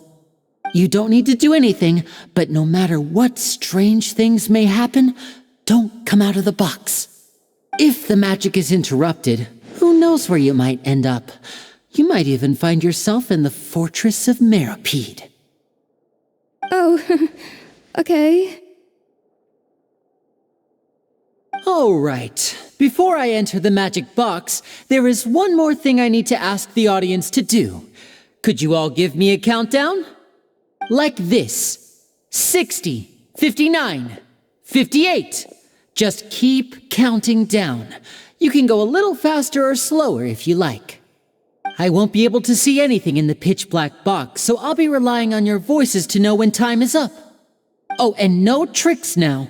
If you quickly count from 60 in just 30 seconds, then I'll be in a tough spot. Ooh! Paimon kinda wants to count faster after hearing him say that!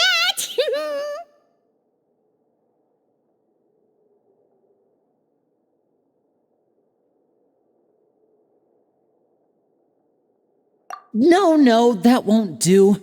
I can see it in your eyes. You still can't be trusted. Let's practice together. Come on, repeat after me. 60, 59, 58. 60, 59, 58! That's right, perfect. Keep it going. All right, I'll see you all on the other side once you've finished counting.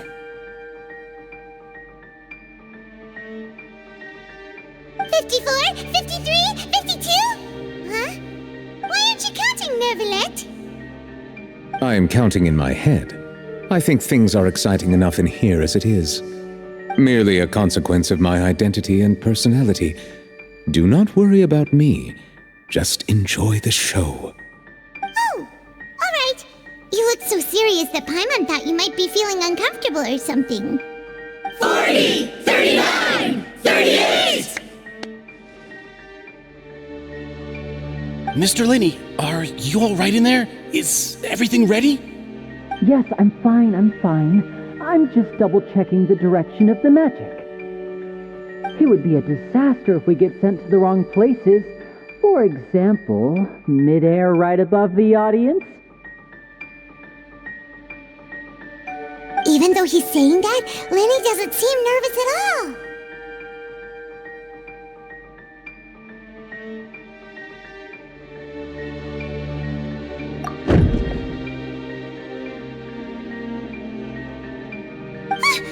What was that noise? Did you hear it too?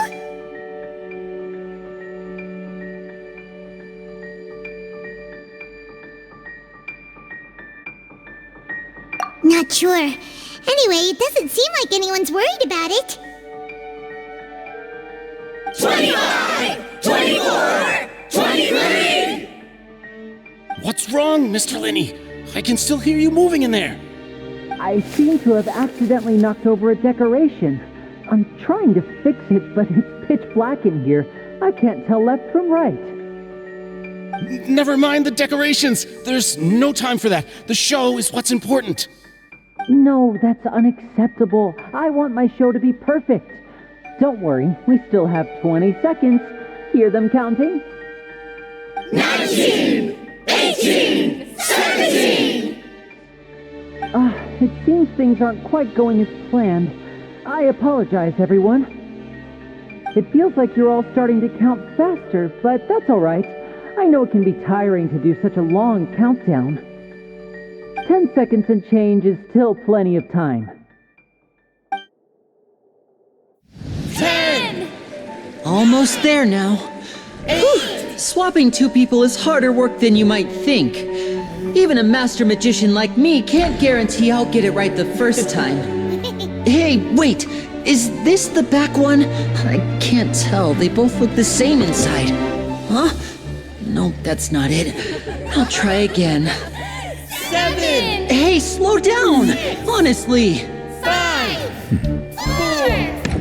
3! Whoops! That doesn't count! 0!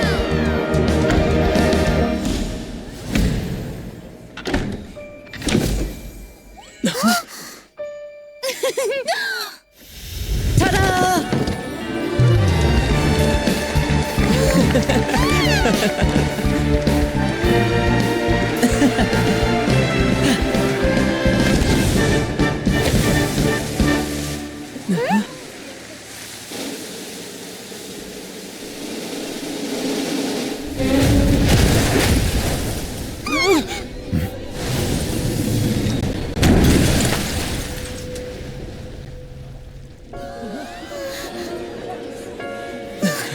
What happened?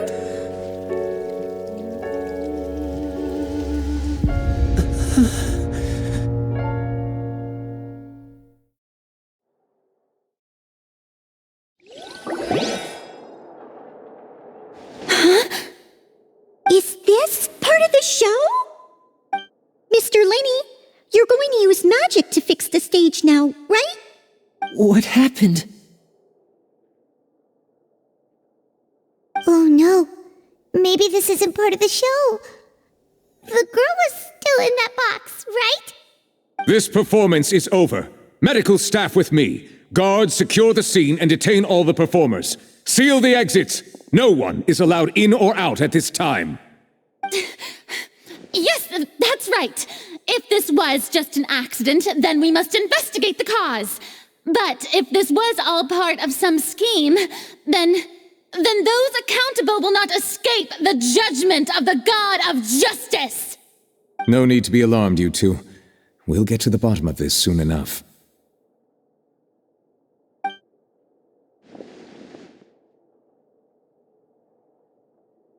Unfortunately, the person who is in the magic box has been pronounced dead.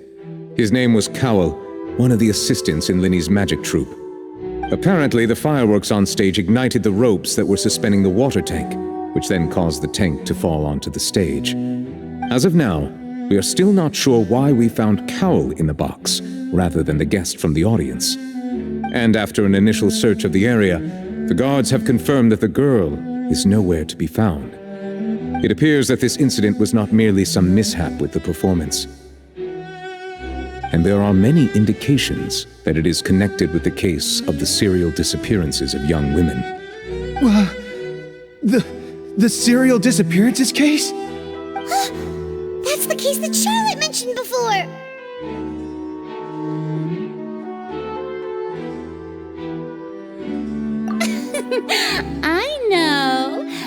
I know the truth. I can see through the whole thing. Really, using such a shallow and obvious mystery as his finale, did he really underestimate us that badly? I say that our powerful magician, Mr. Linny, is now the prime suspect for the serial disappearances case. Huh? Why me? This whole thing was an accident. No, this all occurred during your magic show, did it not? The missing girl disappeared after being chosen, did she not? The deceased is one of your assistants, is he not? Now that I think about it, that whole speech about magicians making things disappear was nothing more than a provocation, a bald-faced challenge. That can't be right! How can Lenny do this? He was in the box on the stage the entire time! We can even hear his voice! Besides, before the show, he told us that he would like to catch the criminal behind the disappearances! He couldn't possibly mean catching himself! Save discussion for a later time, please. Lady Farina, may I assume that your comments just now constitute an accusation against Mr. Linney and his associates, and that you are pressing charges? I just think that I think it might be a little early to talk about formally pressing charges. But what Lady Farina said just now makes perfect sense. Looks like she's gonna personally deliver justice. A kidnapping and murder carried out under the cover of a magic show. Lady Farina said it all. I mean, of course, my dear people. But what excites me even more than the obvious truth before our eyes is the opponent I'll be facing. That's right. I mean you, Traveler. You'll support Lenny, won't you? After all, he was the one who helped you the first time we met. Then there's no problem at all. You know, the Traveler and I already had a duel the first time we met. But with Lenny's help, our little duel ended in a draw. But draws really are the most boring possible outcome. So, no more draws. Between the two of us, there must be a clear winner and loser. And what better place to hold such a riveting showdown and decide the true victor than here, on the grandest of stages, the Opera Epiclese. It wasn't a draw. She obviously lost last time. I understand. Charges have now been pressed, and as such, a trial is in order. Well, Traveler, seems Lady Farina has set you in her sights. But putting her dramatic rhetoric aside for a moment, I would like to ask you, are you willing to act as Mr. Linney's attorney and defend him in this case? Very well. The trial will be held a day from now in the Opera House. Both sides may investigate the scene to build their cases and search for the truth.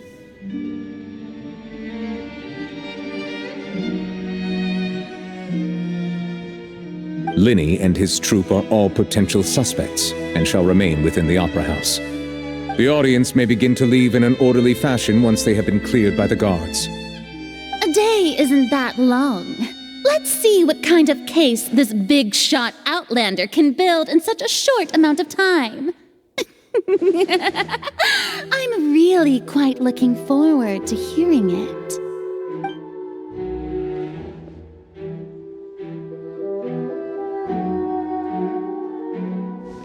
Lenny!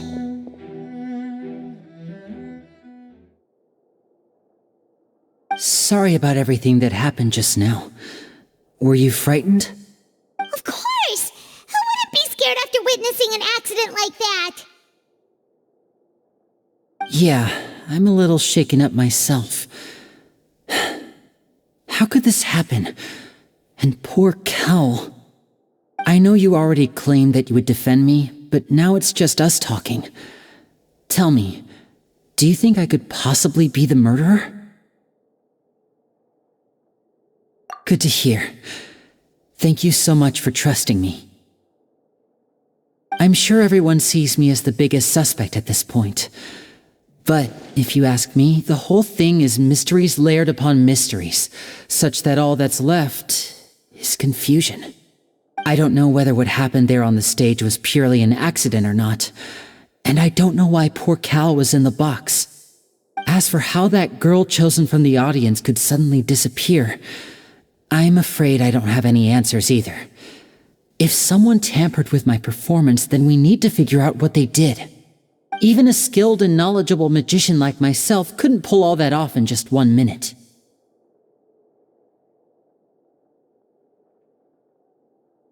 Which is precisely why we need to investigate. As this book says, the impossible could not have happened. Whatever happened must have been that which is possible. Paimon bought them when we were reading at the bookshop in the city earlier. Pretty cool, huh?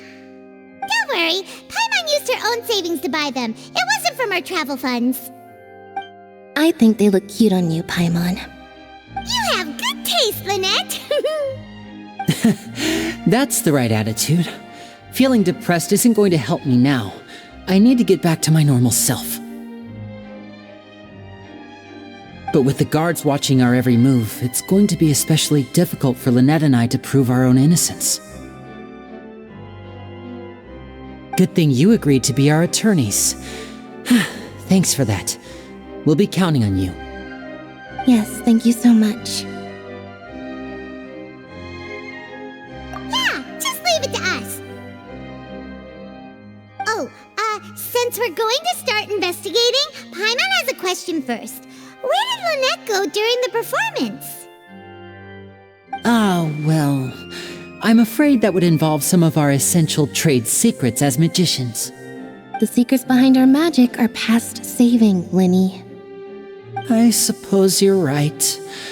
The truth behind our tricks is going to be important evidence that will be weighted during the trial. 'Tis truly a pity. As a magician, our magic show is a work of art. We've poured countless hours and spared no effort in perfecting it. But if revealing our secrets will help you uncover the truth behind what happened, then it will be well worth it. We should go somewhere else if we're going to discuss our magic tricks. We'll go speak with the guards, and in the meantime, you can go investigate the stage and the seating areas. Alright, let's go have a look while the investigation teams are still here.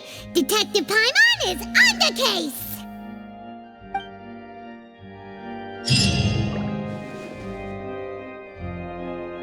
Hello, officer.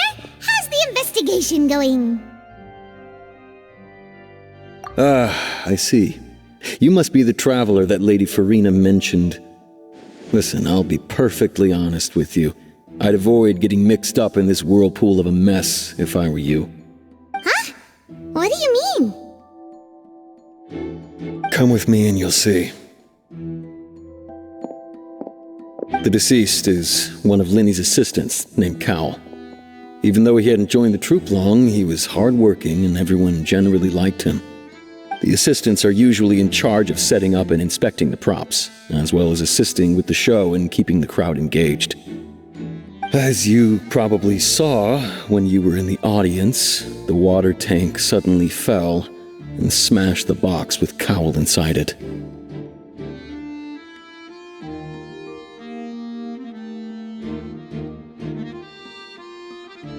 This is the real mystery.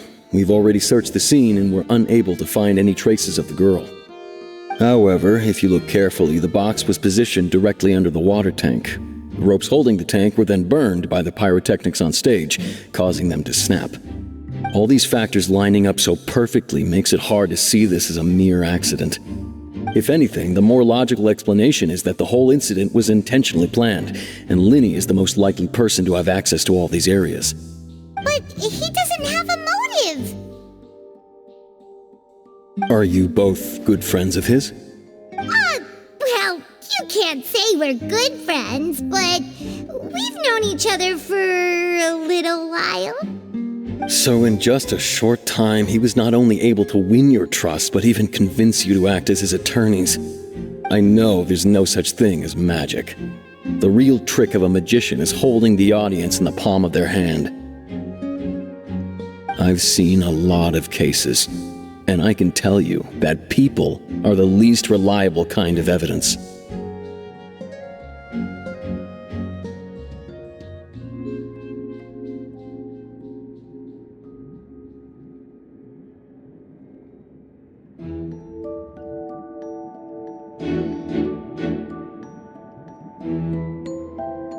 Sorry, I tend to be pretty straightforward. Just know that I'm warning you for your own good. Anyway, you may investigate the scene of the crime yourselves if you're curious. Who knows, maybe you'll be able to come up with some new evidence.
So this is the rope that broke and caused the water tank to fall.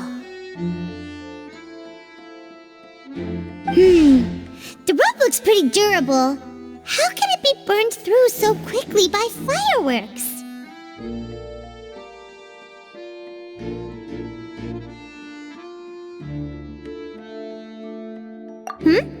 Why are you suddenly so serious, Traveler?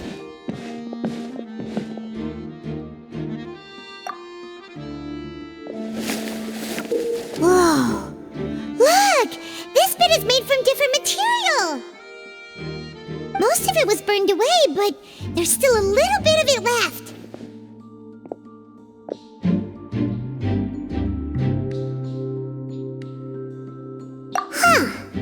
So if a rope meant to hold something was made with that kind of material in it, then that means...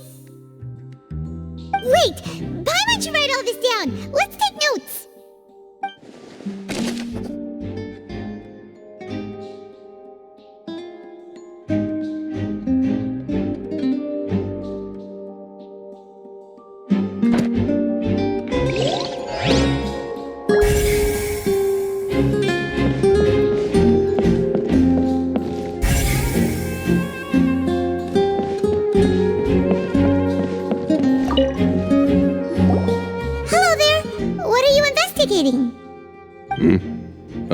This location has also been cordoned off because the Magic Troop members are currently considered prime suspects. The investigation team is still collecting evidence. The seats were all booked in advance, so we were able to deduce the missing woman's identity by checking the guest list.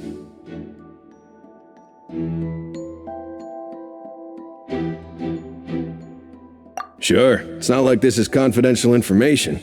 We will publish it later anyway when we petition the public to help us find the missing person. Her name is Halsey. She's a painter from Fontaine who's made a bit of a name for herself.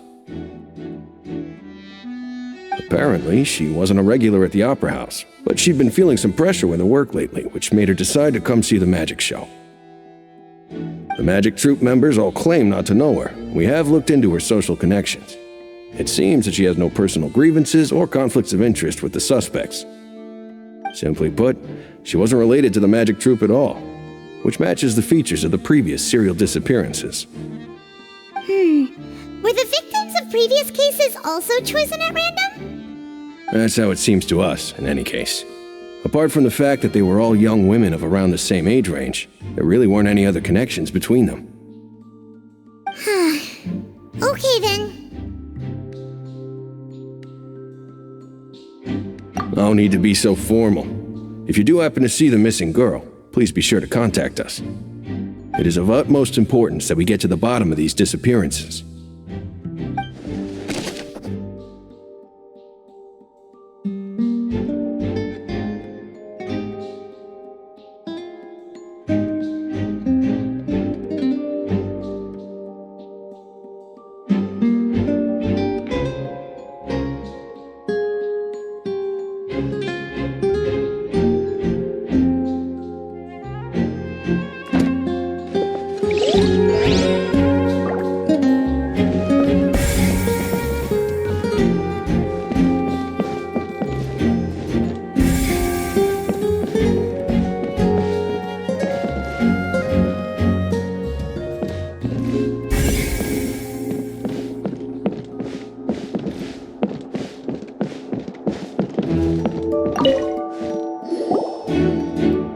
The investigation team has some new findings. Turns out there's an issue with the random number selector after all. See, I told you. What if the machine picked some big guy's seat? You think the murderer would have still made his move then? Sorry to interrupt, but we're helping Linny and Lynette with their side of the investigation. What were you saying about the number selector? There's something wrong with it? You're trying to help them? That'll be a tall order. Linny used the machine to pick a random member of the audience during his performance, right? The lucky girl that later disappeared. Well, we thought there might be a serious problem with the machine, so we had it taken away for further inspection. It turns out that the seat number it picked wasn't random at all. The machine picks that same number every time. I'm sure you already know that you have to make a reservation in advance to get a seat, regardless of whether it's a trial or some performance. In other words, Linny knew who would be sitting where from the very beginning. That much checks out. Linny reserved our seats for us too. Bet you see why I was saying it'd be tough to make a case for Linny. Even though it's bad for Linny's case, Paimon had better write it down.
I see that you're investigating the area.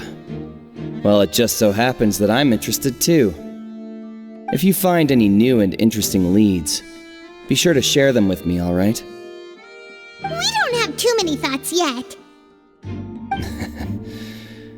Then why don't I tell you my hypothesis first? The way I see it. And I'll start it with that loud thud. The thud? Oh, you mean the sound that happened during the countdown? Yes, exactly.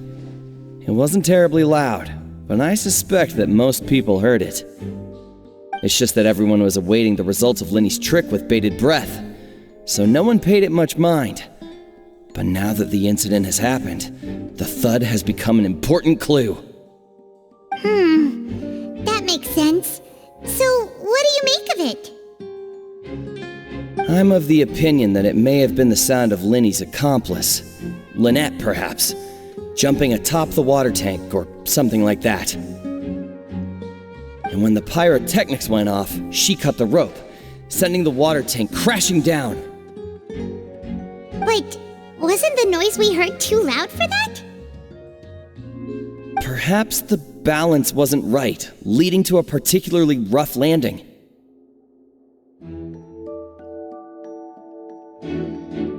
Oh, that's true. I suppose I must reconsider. That does remind Paimon, though. What was with that sound?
Both of you, over here.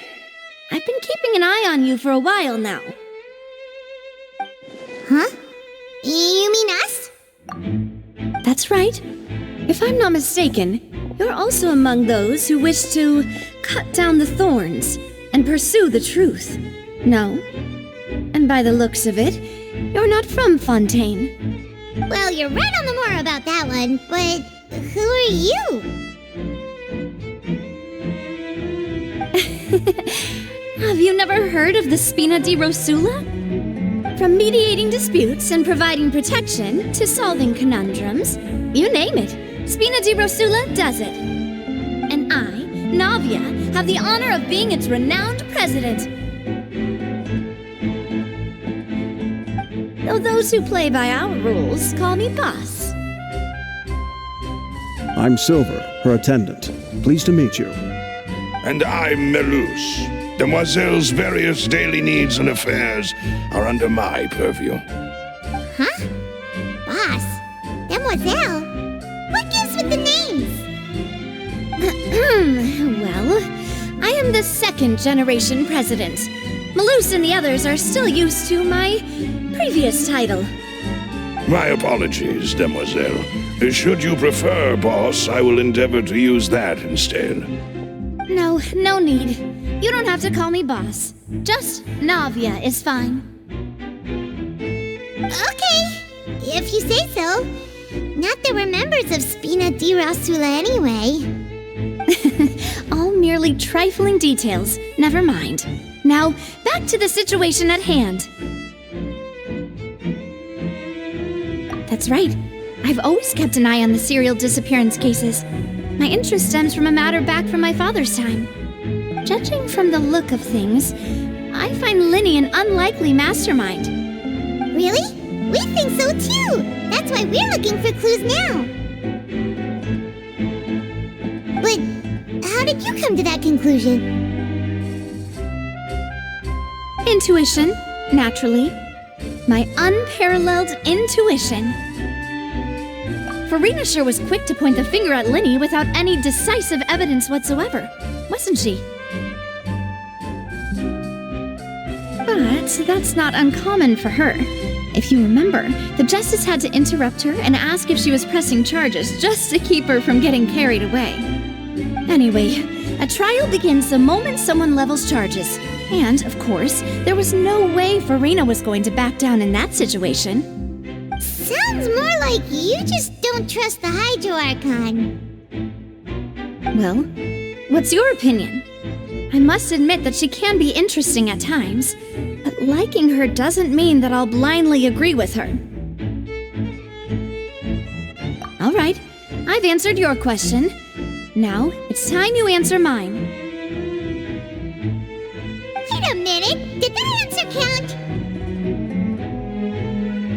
Well, I say it does. But don't worry, you won't hear any pointless questions from me. In your opinion, do you think it's right to treat a trial like it's an opera?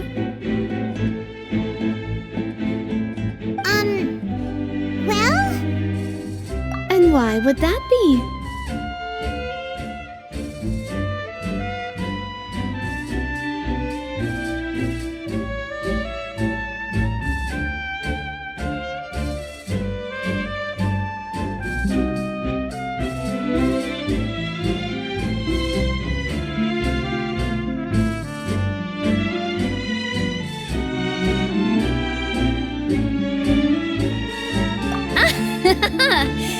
See, Silver and Malus? I told you they'd be different. Most astute of you, demoiselle. I too think that the traveler's response was most excellent. No matter how wonderful the script or how fervent the audience's expectations may be, the trials that go on stage here must be based in fact. And if that can be done, boss, then... All right, that's quite enough, Malus. Anyway, I like your answer. You pass with flying colors. Now, I need to make some preparations, following which our joint investigation shall commence. You two shall be my assistants. Wait! Since when did we become assistants? Well, I can be the assistant, sure. Or your companion, if you like. I'm really not that fussy. That's more like it.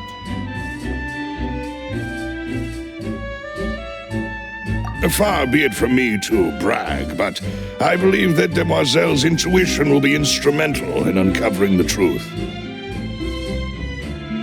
You wish to save a friend from false accusations, and we wish to unravel the disappearances. In this sense, our goals are aligned. You have a point.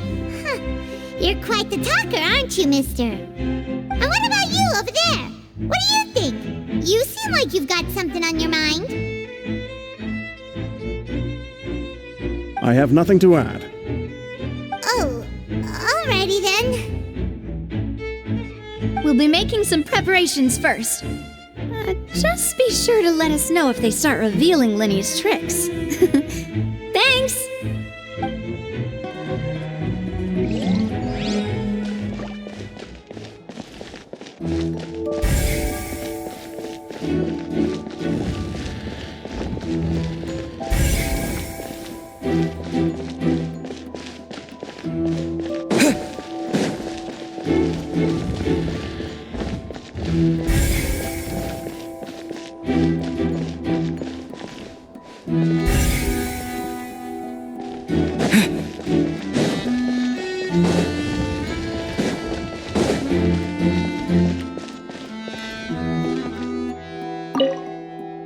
Linny's still talking to the guards.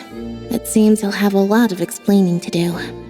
I think someone will be assigned to monitor us later, but that's alright.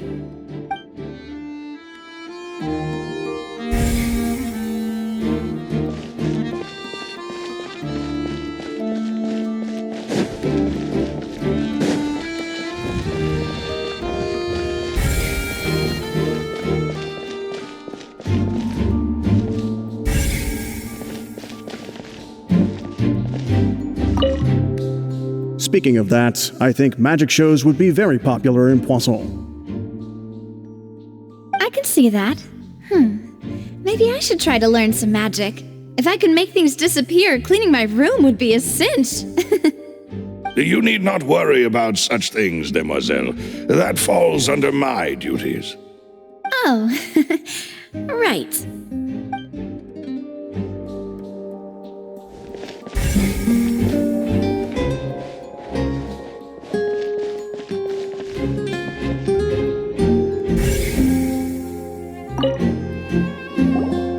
Sorry, but no one can freely enter or exit the Opera House at the moment. If you wish to leave, you must register your identity with us first. No, we're not leaving. We're representing Linny and Lynette as attorneys, so we're investigating the case. Were you always guarding this entrance? Yes. After the Chief Justice gave the order, everyone coming in or out must undergo a strict inspection. So, the missing girl couldn't have left from here. At least, not from that point on. I doubt there was much opportunity then, either. How can you be so sure, Well, because I was in charge of security near the entrance at that time. I couldn't see Linny's performance from here, which was quite a shame. Just my luck.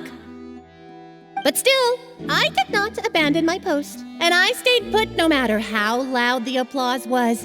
If someone had so much as even approached the door, I would have noticed it, let alone if they had tried to leave.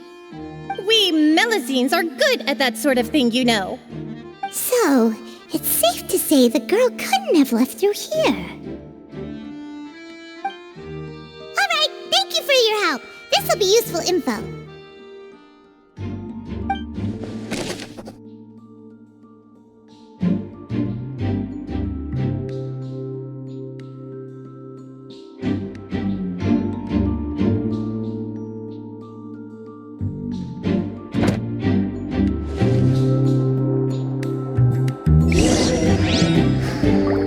Everything of note here at the performance venue. Paimon wonders how Linny's discussion with the guards is going. Let's go see, shall we? Ooh, things are getting interesting, huh? We're about to see how magic is made. My apologies, but access to the venue is restricted at this time. Please register first.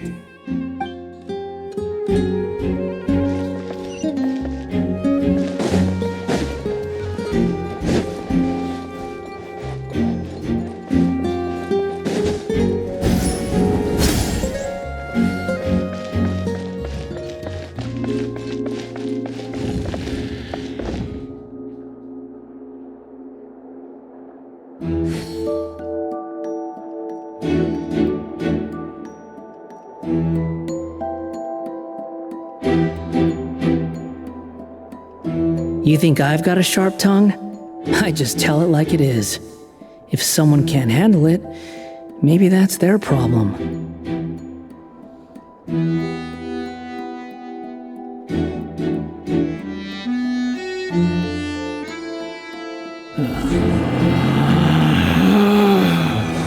Relax.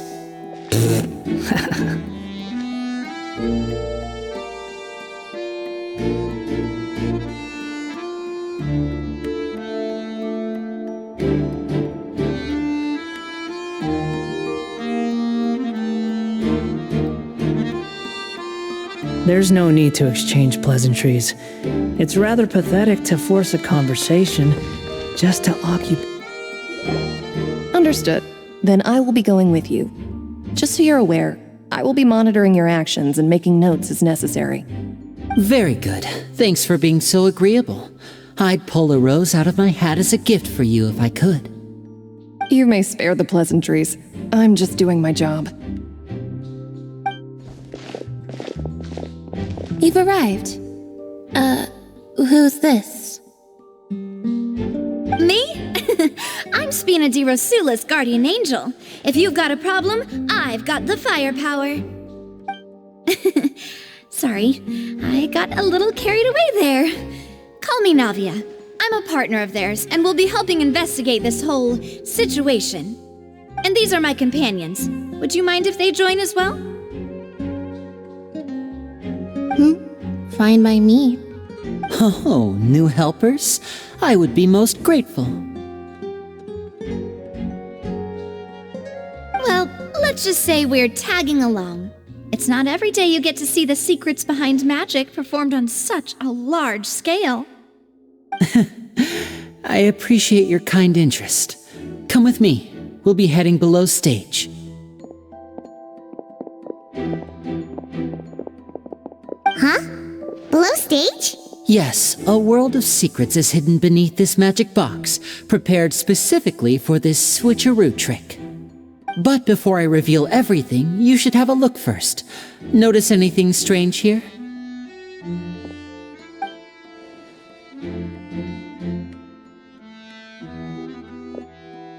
I'm not trying to be dramatic. Remembering the details of a trick will help you understand the methods used to perform it more easily. Huh. Weren't there balloons and other decorations here? Where did all that go? Ah, good eye. That said, you're still far from discovering the answer.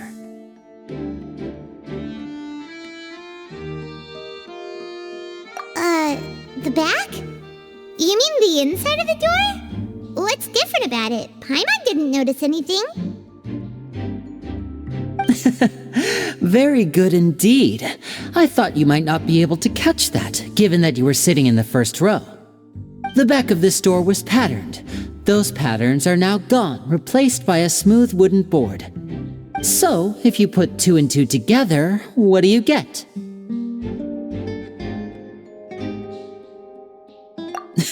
Exactly. All right, let's go. I'll tell you how it works as we head down.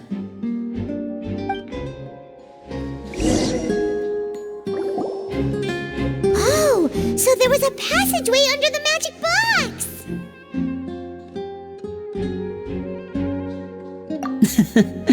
I knew you'd figure out most of it as soon as you saw this place. The 2 magic boxes are positioned right above the 2 entrances of the tunnel. See this flatbed trolley? The box with the lucky audience member in it would be shuttled over to the other side using the trolley. This trolley can raise and lower and even rotate, ensuring that the box will face in the right direction. I see.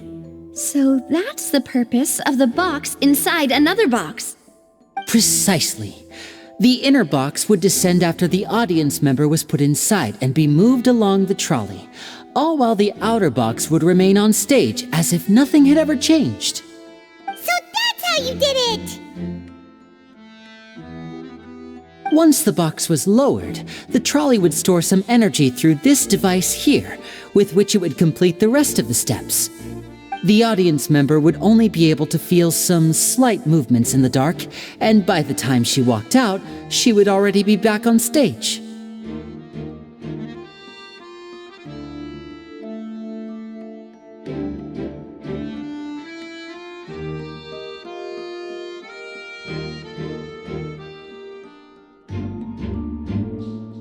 Right!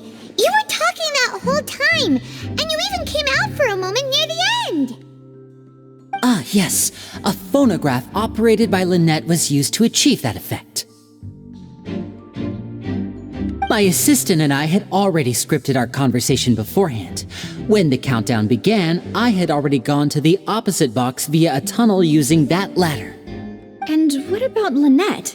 Where was she? I was in the mezzanine space in the back of the box. Oh, interesting! That's how we were able to coordinate Linny's lines with the assistant. And, by the way, I was the one who walked out of the box at the end. I mean, we are twins. All it takes is a change of clothes and no one can tell who's who. And that's my favorite part of this trick. Only Lynette and I can perform it. So that's how it all worked! Wow! Every detail you revealed was more amazing than the last! Lynette would briefly walk out of the box and then go back in, jumping into the tunnel and escaping before the box on the trolley could finish ascending. And then I walk out of the other box in the audience area, and the trick would be complete. The operative word here being would. But as you saw, Cal was in the box, not our audience member.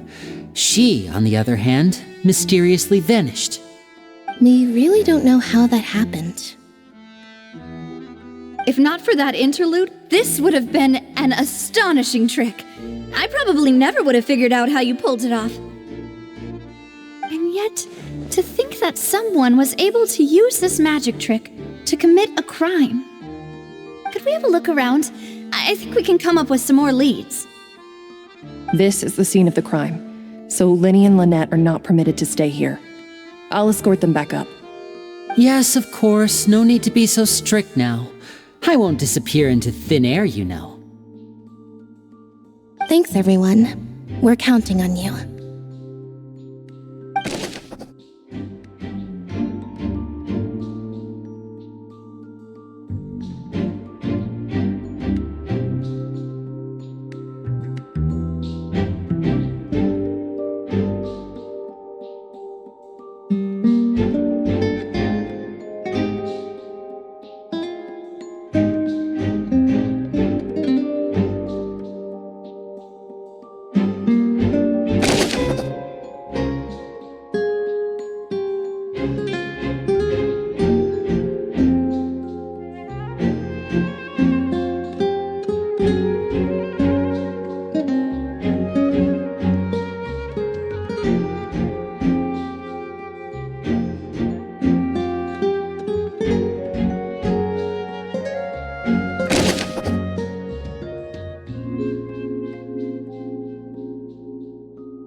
What's this? Looks like a hook tied to the end of a rope. Huh? There's all kinds of odds and ends here.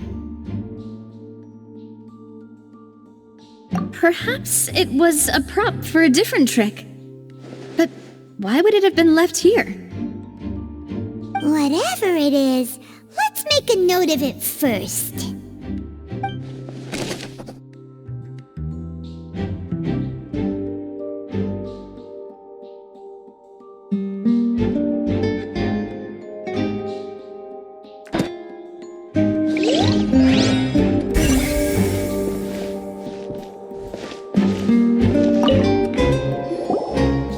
The floor is wet. Please be careful not to slip. Speaking of which, why would there be water here? Oh, Paimon knows! It's one of those tricks where you pour water into a jug and then flip the jug over only for the water to disappear. And here's a broken vase. Huh. Did the trolley knock it down while moving? That can't be. The trolley moves along tracks from start to finish. It couldn't have hit the vase at this distance. Let's note this down too and think about it later.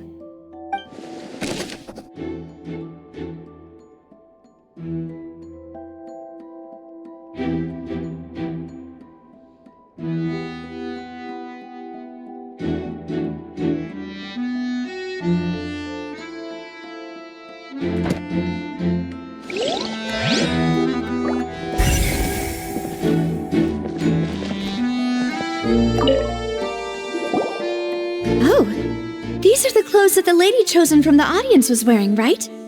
Her clothes are here, but she's nowhere to be found. Right. And do you really need to do that if you're kidnapping them? Ugh, this is so confusing. Paimon doesn't want to be a detective anymore.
What is this place? It seems someone could fit through here. Huh. Could this have been the suspect's escape route? Alone, perhaps. But if they had to pull another person with them, the space would be too narrow. But there are no other ways in or out of here.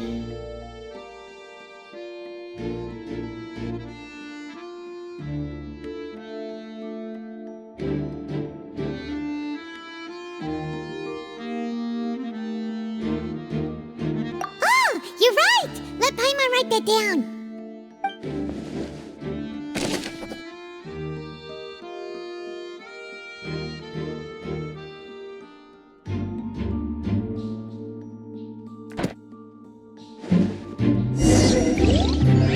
Seems we're just about done investigating down here.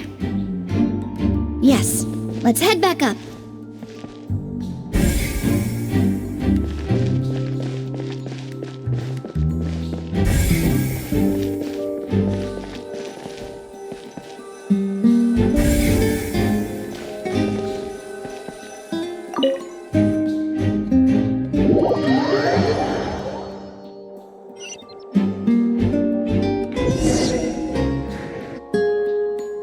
We've ascertained the state of the crime scene. Let's find a place to sort out our findings once Malus returns. It seems to me that there are several things that don't add up here. Apologies for the wait, demoiselle. So, what did the guards say? Did the criminal escape through the vent? They believe the odds of that are very low, since the vent leads to the Opera House's basement. The guards have checked the area carefully. No one left through the basement during the performance or after the incident, and no one was found hiding there. So the tunnels become like a secret chamber then! You know, like the kind you usually see in novels! The plot thickens. Halsey's disappearance and Cowell's death are both quite inexplicable.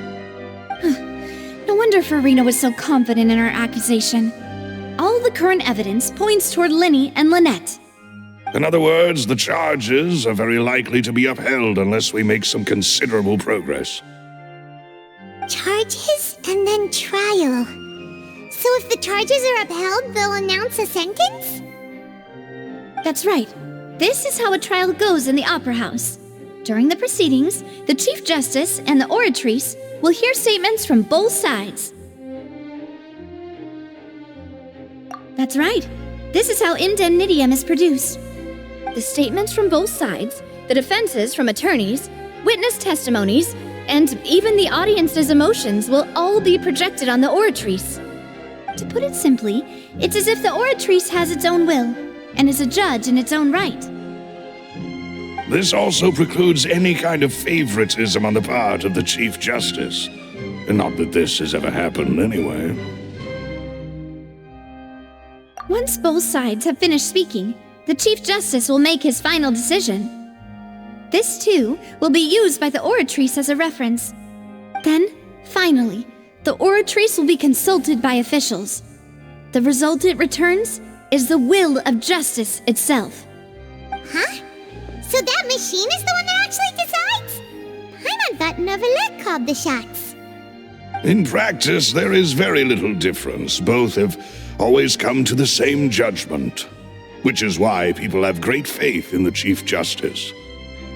Ah, yes, the guards also asked me to convey that none of us will be allowed to leave this place before the trial. Huh? Why? Because we've chosen to act as the twins' proxies. That makes us persons related to the case. They're concerned that we might be colluding with outside parties, or that we might find outside help to disrupt the case. And even if that were not so, it could prove problematic if we happen to spread key information about the case ahead of time. I'm ready to break out at any time. Whoa! There's no need for that! Paimon thinks they have a point. That said, are they providing food? Of course. I just hope you don't mind the lack of options. I'm afraid that catering to all tastes is not in the cards, nor is any guarantee of balanced nutrition. In that case, let's just sort out our findings together here. Pity. I was hoping to take you to try some of Fontaine's famous desserts, too. I mean, what better way to properly think through our findings than over some tea and sweets? Huh. Breaking out suddenly doesn't seem like such a bad idea after all.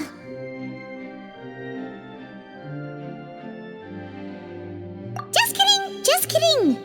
Paimon will still do her best, even if there are no snacks. What do you mean, no snacks? Of course we'll have snacks. If we cannot buy some, then we'll simply make some. Huh?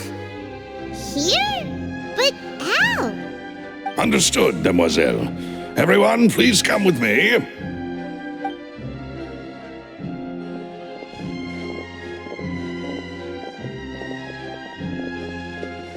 Wait, you're carrying a portable stove with you? Yes, I must be prepared to meet the Demoiselle's baking needs whenever the fancy strikes her. I have eggs, sugar, and almonds at the ready. Good work, you two. Then I'll get to it. Please sit tight for a moment. You'll get to taste my awesome snacks soon enough. These three are quite the interesting group.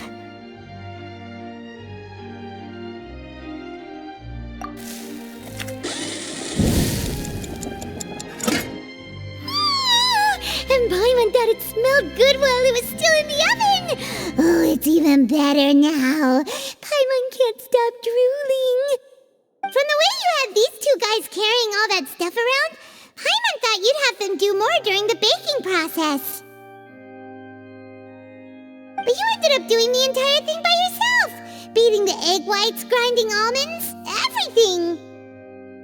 I was applauding. And I was giving encouraging smiles.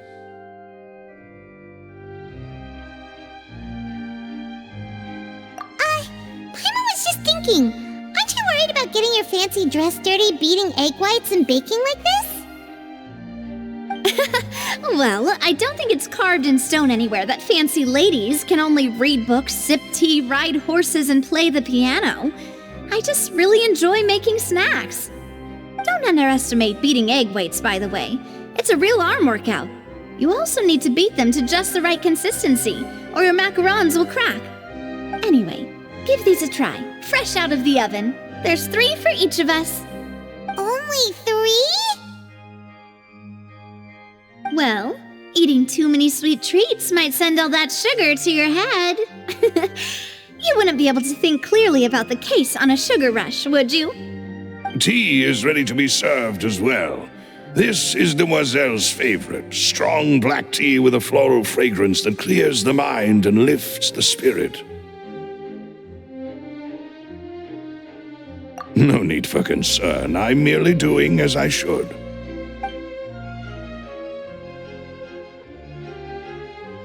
All right then. Down to business. As Paimon mentioned previously, the tunnel seems to be something of a secret chamber. However, we can assume that Linny and Lynette were not alone within it. Some criminal also occupied its sealed confines. The magician twins could have committed the crimes, of course, but they lack any logical motive. Exactly! Why would they do such a thing right when everyone was watching?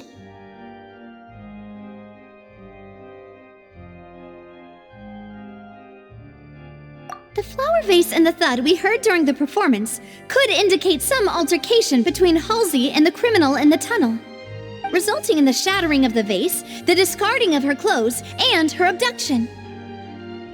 Perhaps the criminal thought that since she was chosen from the crowd, she would be too easy to identify if she was still wearing the same clothes. Paimon thinks that makes sense, but the real trouble is... True. None of the clues we found thus far support the existence of this third person. But the only people left to consider are both technically victims, whether it's the missing girl, Halsey, or poor Cowl. Huh. Could Halsey have secretly made modifications to the magic props in order to murder Cowl before making her escape?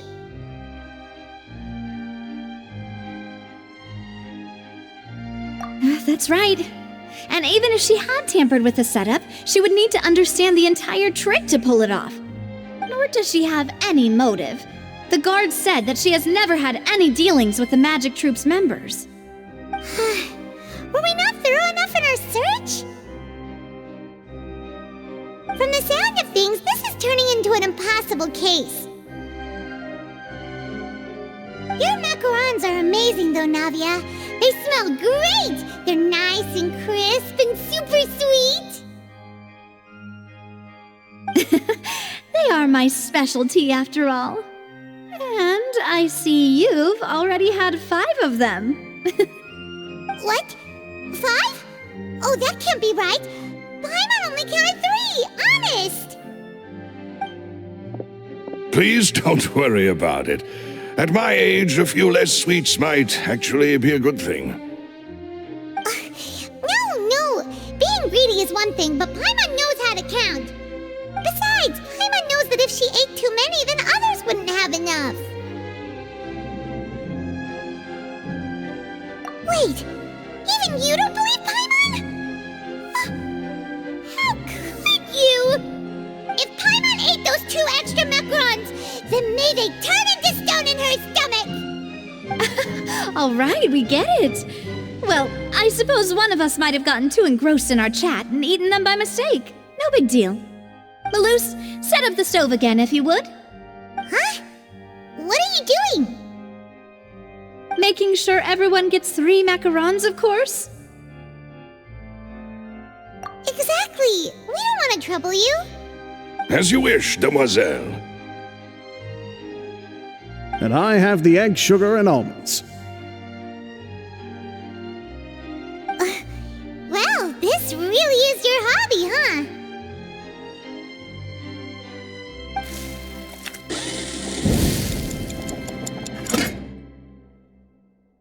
Well, that's it for snack time. I'm going to have another look around the area. I don't know what we're looking for yet, but we've still got some time. As attorneys, I suggest the 2 of you think the case over again. It would be awkward if you got all tongue-tied on stage during the trial. All right, thanks for your help and for the snacks. It was nothing. A small task for the Spina di Rosula. Silver, Maloose, it's time to go. I'll be back if I find anything new.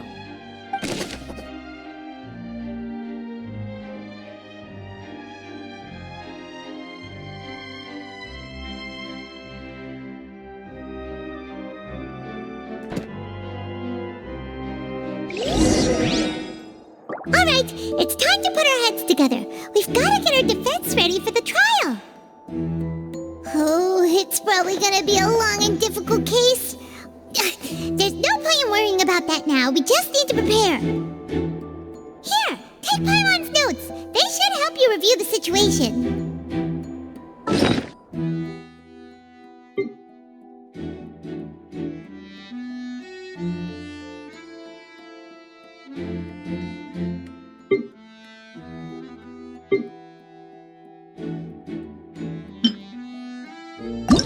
Whoever the murderer was, they must have made preparations well beforehand.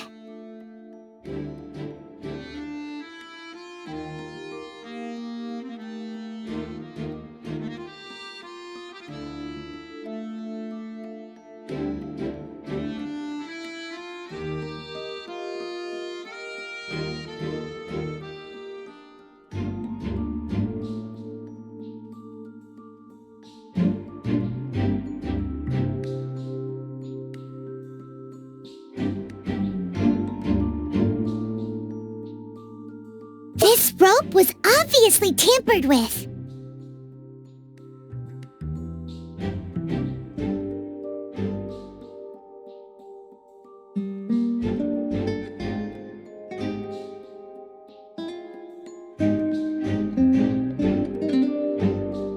People needed to register and reserve a seat for the show. That, combined with this number selector, could allow you to pick a young lady instead of some old fogey.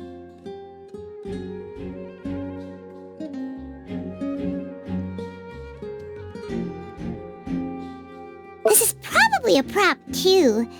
Oh, looks like it could hook onto a lot of things. Like the Traveler's fishing rod!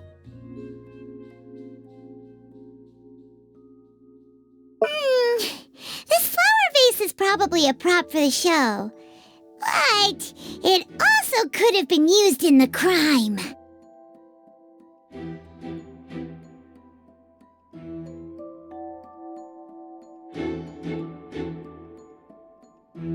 Paimon doesn't get this at all. You think about it for a bit, Traveler.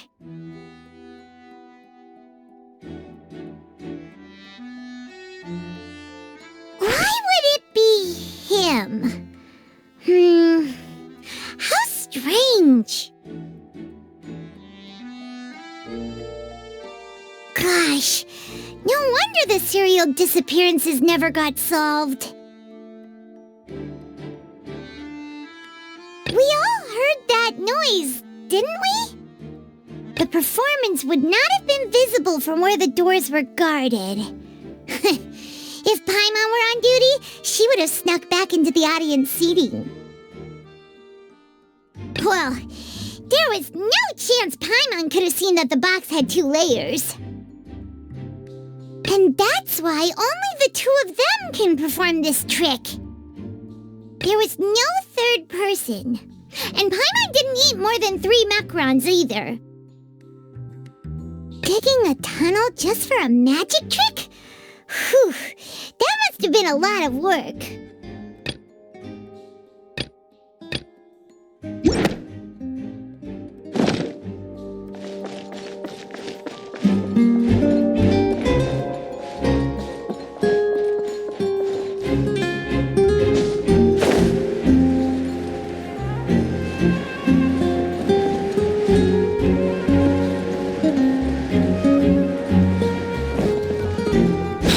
Following me. Lenny's magic tricks were the stuff of legends, but the way he did this crime, he should have stuck to doing magic. Look, doing magic tricks is one thing. Pulling off crime is something else entirely. Maybe he was just too full of himself.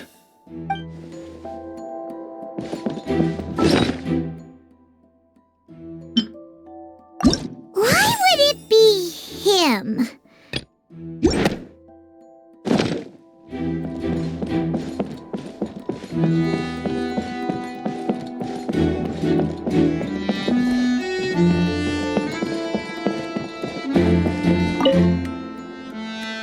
Go ahead, have a look around. In the end, we're both after the truth.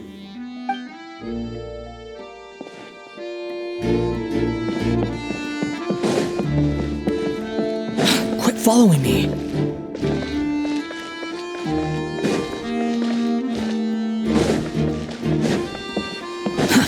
Too slow.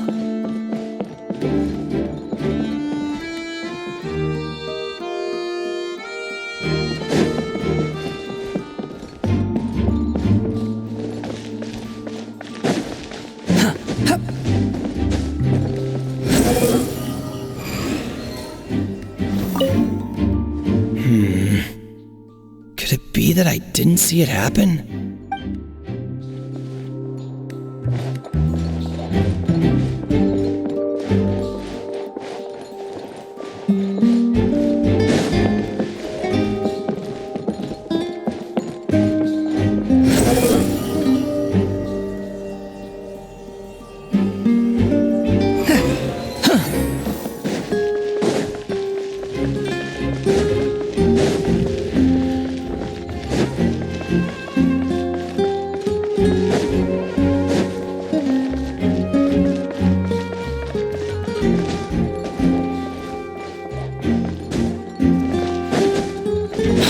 Following me.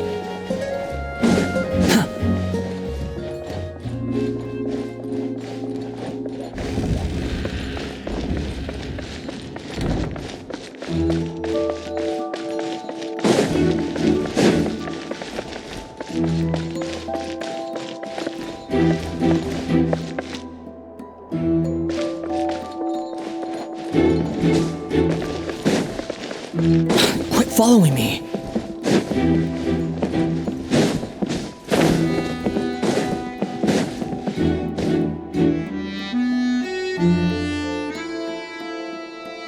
Squall and Fury.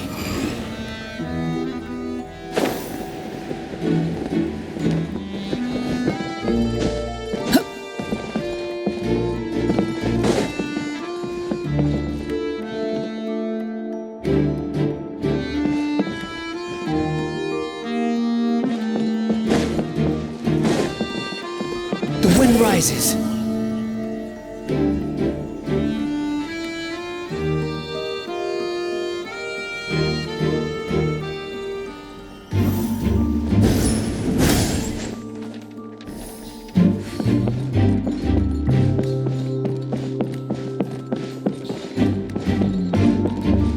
If you do encounter Miss Halsey, please contact...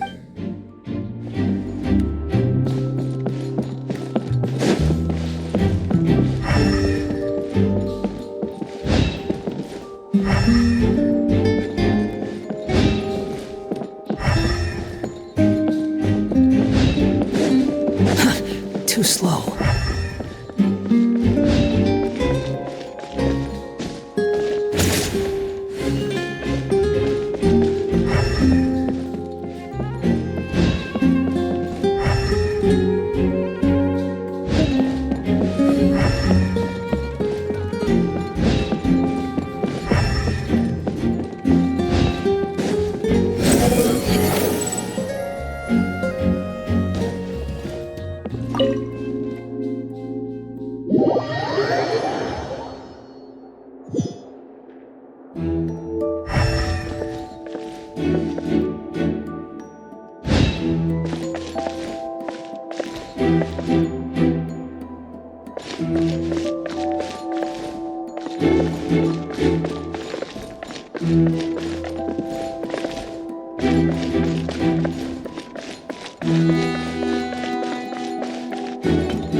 been a problem for Paimon.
You think I've got a sharp tongue?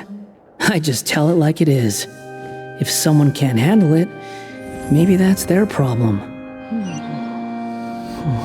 Unsightly insects!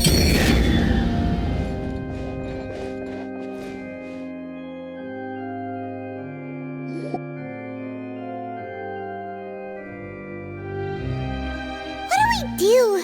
The whole situation is so confusing.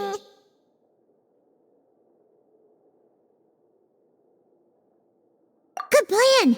Impossible things don't just happen. We'll get to the truth one way or another. Just relax. Even if everyone else suspects Lenny and Lynette, at least we will be supporting them from the stands.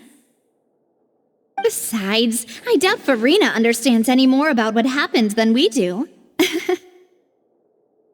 Thanks, Navia. Well, we'll be going then. Best of luck to you.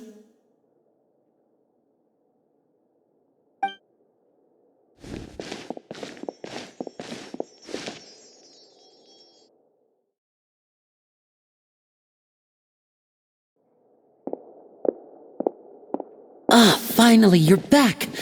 Well, how did your investigation go? To be honest, you might be disappointed.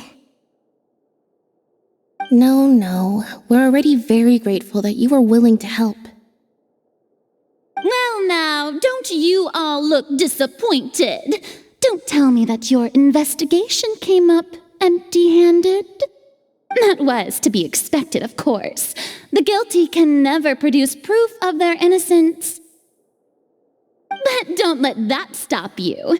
I shall be terribly disappointed should you, my most anticipated foe, concede so easily. Since both parties are present, I declare that the trial regarding the magic show incident is now in session. Firstly, in order for the audience to understand the causes and results of the incident, could we please have Mr. Linney explain the trick? Yes, of course. I will explain while Lynette demonstrates on stage. All the necessary items have been prepared.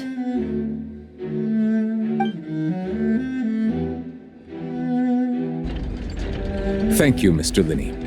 In that case, I take your statement to be that you ran to and remained hidden within the magic box in the audience stands once the trick began, and thus could not have committed the crime. Is this correct? Yes, that's correct, Your Honor. In that case, I call upon the prosecution. Lady Farina, do you wish to refute his statement in any way? Why, of course I do. Allow me to take the first shot and break this case wide open. Mr. Linney is clearly lying. There is no way you could have been in the box the whole time if you were to abduct Halsey and murder Cowell.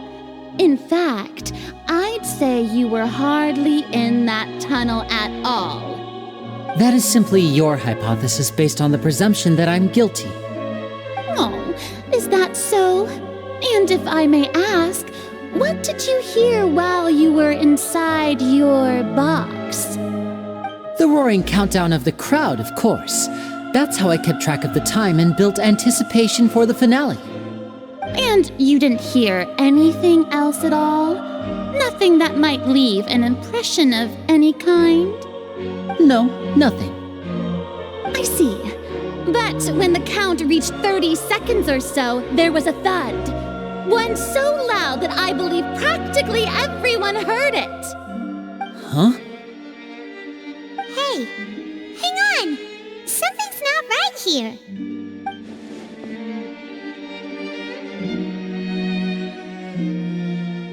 Yeah, I'm sure he could have heard a noise that loud from inside the box. I was right by the box and I definitely heard the thud. Look at those scales. Could those mean...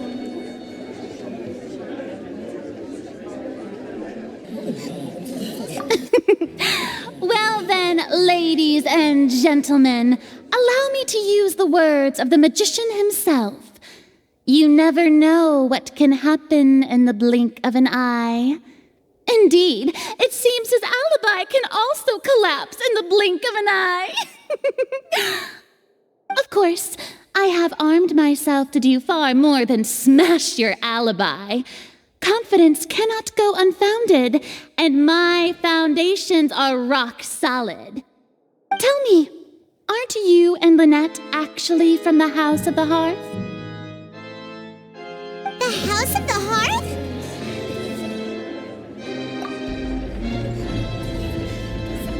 No wonder they did something like this. So the serial disappearances were the Fatui's doing. Now it all makes sense. I've got a feeling that what happened on stage probably wasn't just an accident. That's irrelevant. Our identities have nothing to do with what happened. Indeed. Then perhaps you could tell us everything that happened during that 1 minute. Your first priority is to prove yourself innocent after all. I'm sure there is little that needs to be kept secret now. Unless your script already has holes in it. The Outlander is speechless. My, oh my, don't they look flabbergasted? Now comes the infighting and discord, I suppose. This was almost too easy. Good thing I made all those preparations. Seems the all-nighter I pulled last night is really paying off. Hey, Linny! Why didn't you tell us this before?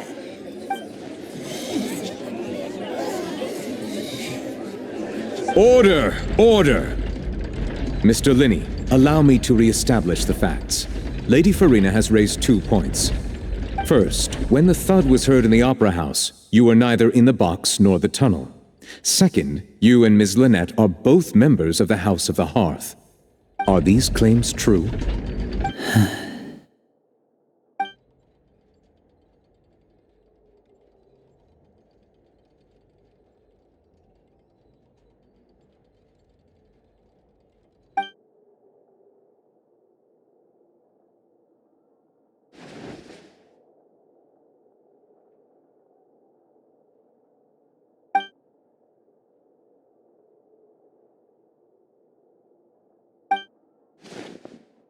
Please answer my question, Mr. Linney.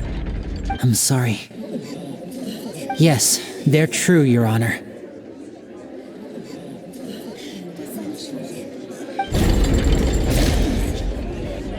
I knew it! Well, that's it. We might as well move on to the sentencing already. What should we do now? Granted.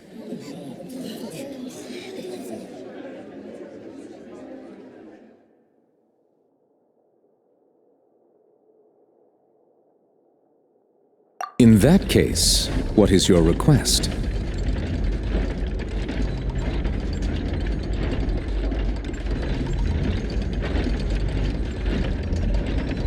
Is that really necessary? They're already as good as guilty. The defendant deceived their own attorneys. What is there left to discuss?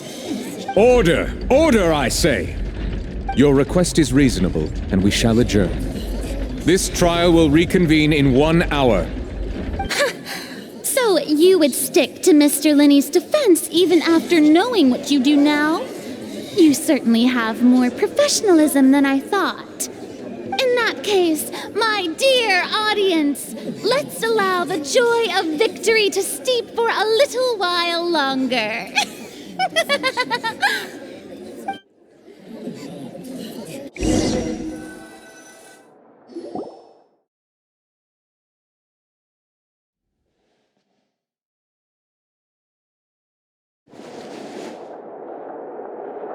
Well, this is awkward. I didn't think the Hydro Archon would dig all that up. I'm sorry, Traveler and Paimon. Yeah, sorry. Paimon doesn't know where to start. We trusted you two. We based our entire reasoning on the assumption that you weren't bad guys. Not to set the wrong tone or anything, but Paimon's really mad! I'm very sorry. I know you're angry, and reasonably so, but please, let me explain. I know you've clashed with the Fatui several times before. I wouldn't be surprised if just hearing the word is enough to make you upset. But our organization is very, very large, and the Harbingers have very different personalities and goals. Right now, we want to save people. As many as we can. That's right. I'm sure we're on the same page when it comes to this nation and the disaster that its people might face. I knew if it weren't for our respective identities, we could become good friends. That's why I didn't wish to flat out lie to you, but chose to hide some details instead. The truth is very important, but being completely transparent about everything would see us spending more effort than we need to.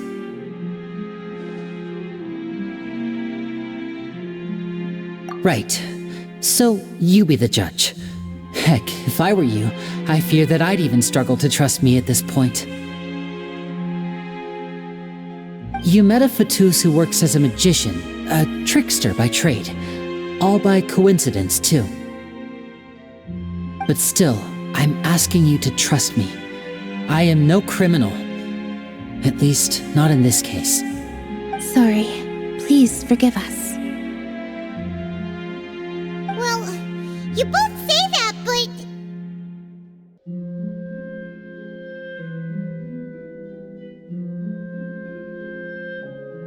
Right, let's hear your answer first, and no lies now!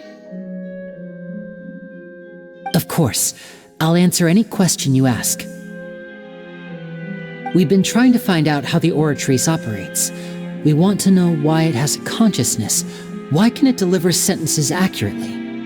During our investigations, we learned that the machine's core is beneath it. From that moment on, Lynette and I have been designing this box swap trick, with the objective of getting close to the core. Is that why you needed a whole minute? That's right. In truth, the audience would take about 75 seconds to count down from 60, while I would only need 15 to get to the opposite box. So, after jumping into the tunnel, I accessed the Opera House basement via the vent, and went to investigate the room in which the core is stored. That air vent was created during the construction of the tunnel specifically to execute this step. Well, nothing. As soon as I reached that room and was about to investigate, I heard someone's voice. Which should have been impossible, of course. I was quite certain that I was the only one in the room. That voice seemed to recognize me and tried to speak to me. I chose to err on the side of caution and retreated the way I came. On the way back, I saw the broken vase and the clothes on the ground, but the countdown was almost finished, so there wasn't time to give it any thought. After that, the homicide occurred just as you saw. Well, that explains why you didn't hear the thud.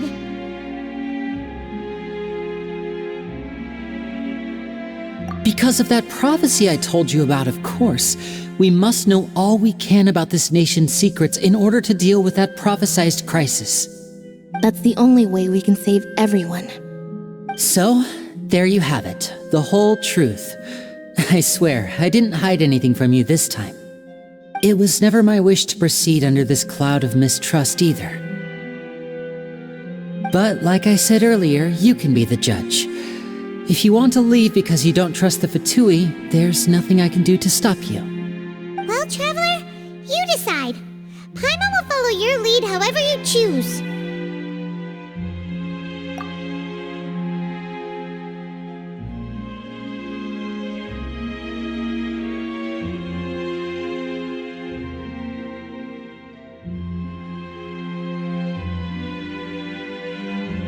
Okay, thank you.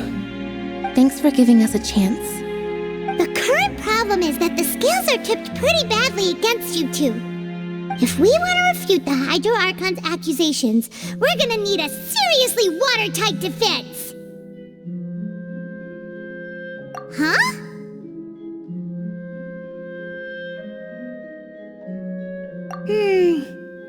Oh, Paimon thinks she gets what you mean.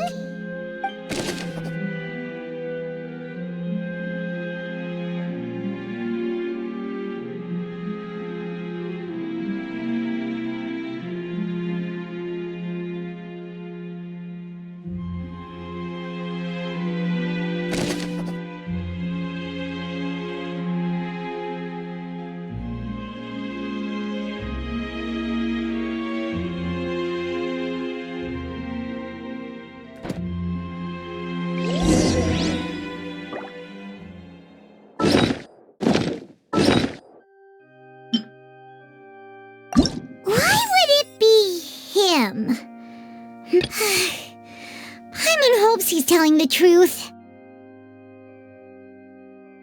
Doesn't seem likely that anyone could have been there.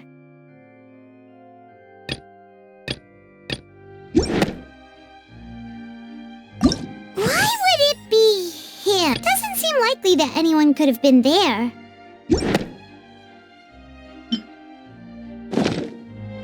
There's no such thing as pure freedom in this world. Even the wind cannot blow on forever.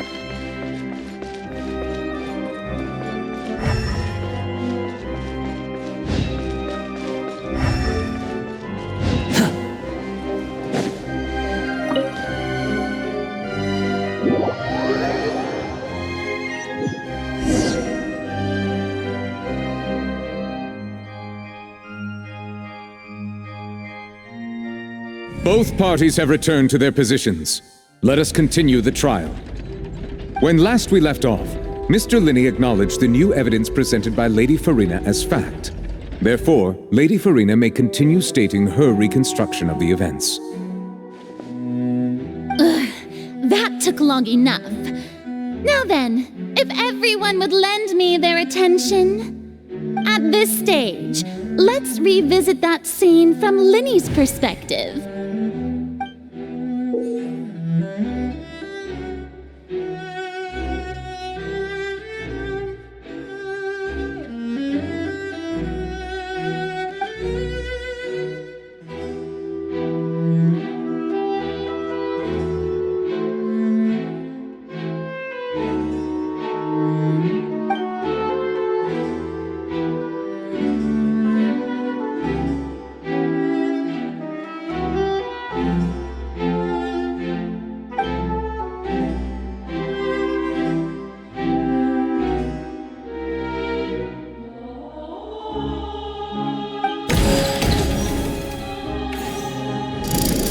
Countdown began, he entered the tunnel. When the flatbed trolley passed, he opened the box and got into an altercation with Halsey, which caused the loud thud. He did not realize that this sound could be heard by everyone in the opera house, which is why he claimed earlier that he could not hear the sound. Finally, he used the vase to knock her out, before making her change clothes to prevent others from recognizing her.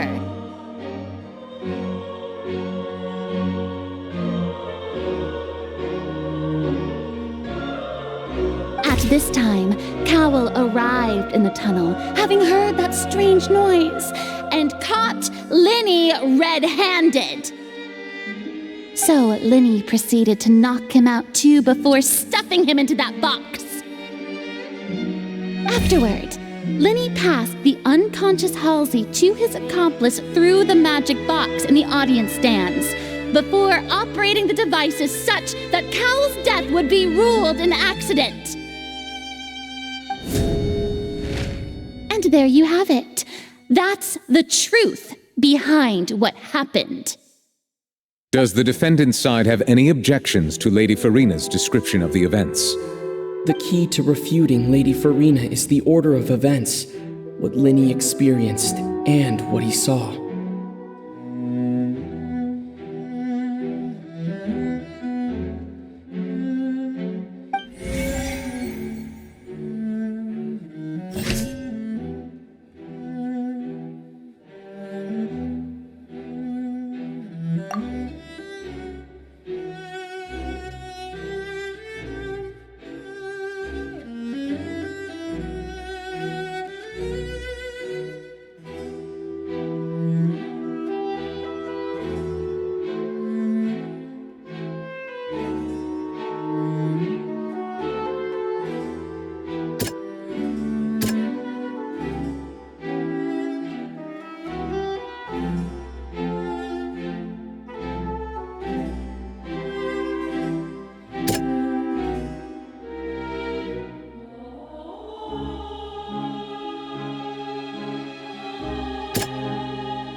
Seems this won't produce a particularly effective rebuttal.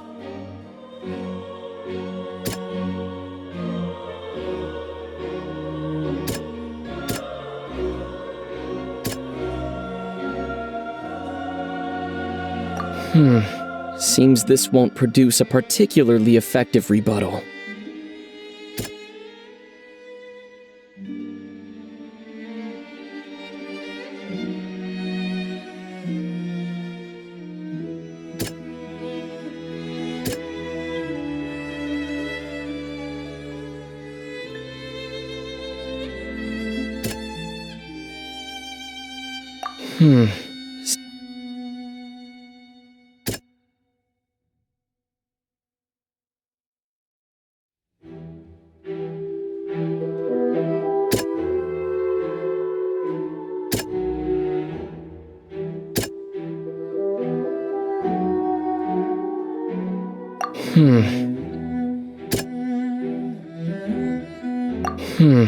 Seems this won't produce a particular...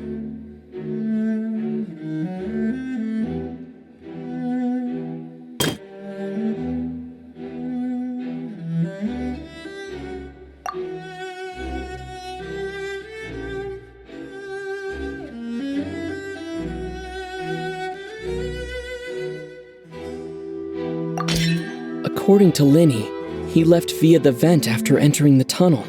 He couldn't have had that altercation with Halsey.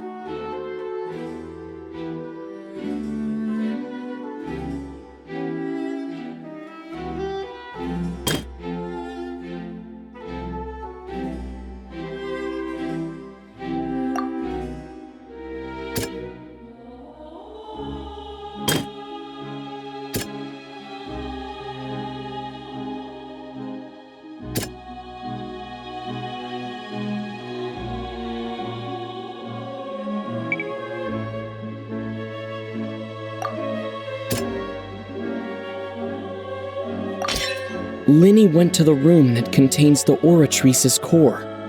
This is the actual truth.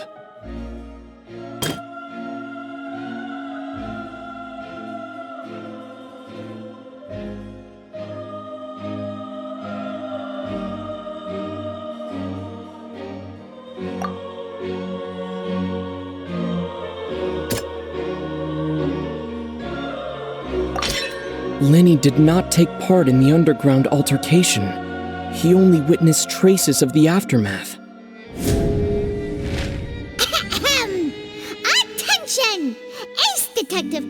has something to say!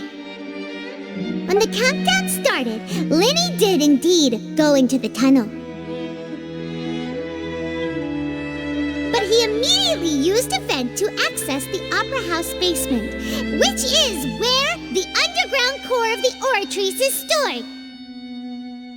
Once he reached that area, he heard a voice in what should have been an empty room. Since he felt something was amiss, he returned immediately.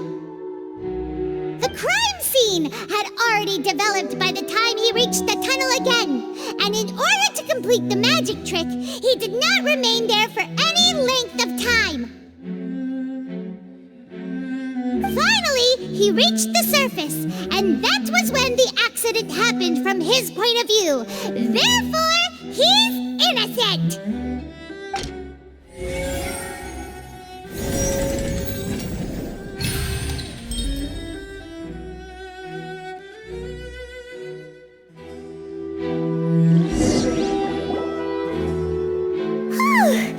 Paimon did it! Paimon actually managed to say all that! Wasn't it awesome? In other words, you believe that he knew nothing of the incident? That's right!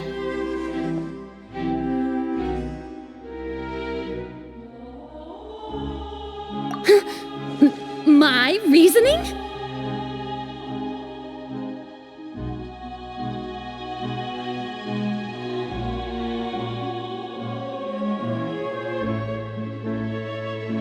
If that's the case, then if Cowell hadn't entered the tunnel, who was the entire setup meant to kill?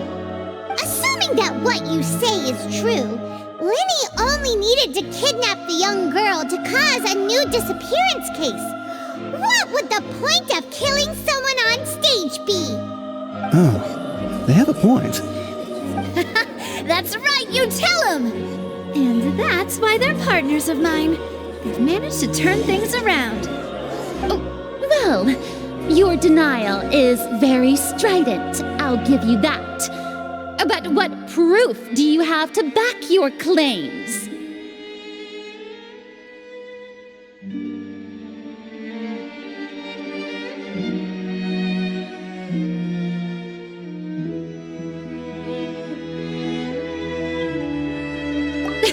Of course I do.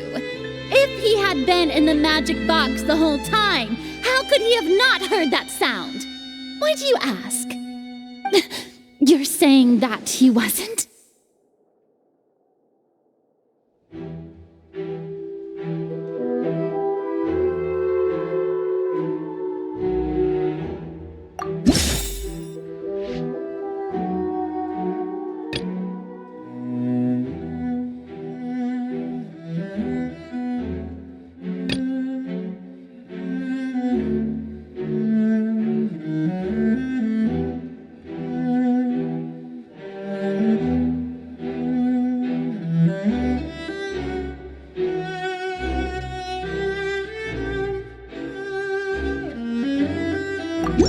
Are you sure we don't need to give this more thought? Paimon thinks there's something off here.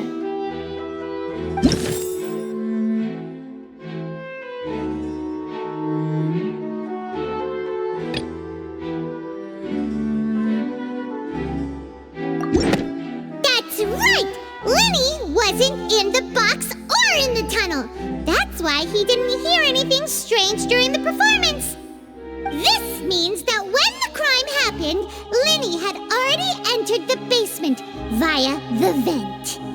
The same clue you used to disprove his alibi has now become the best proof! Ha ha! How do you like that? Well played. To think you'd use such logic. Well then, if it wasn't Linny who committed the crimes, then who was it?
Could there have been a third person involved? Is that really a possibility? Halsey is the missing person and an ordinary audience member. Or did she have her own scheme all along? The deceased's name is Cowell, Linny's assistant. He would have been able to tamper with the equipment.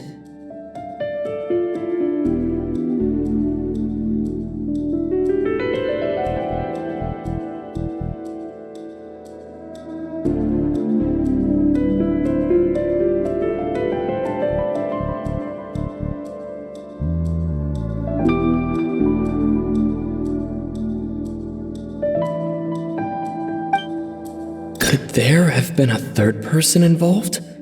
Is that really a possibility?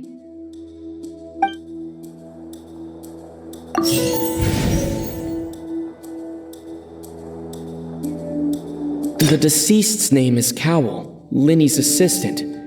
He would have been able to tamper with the equipment.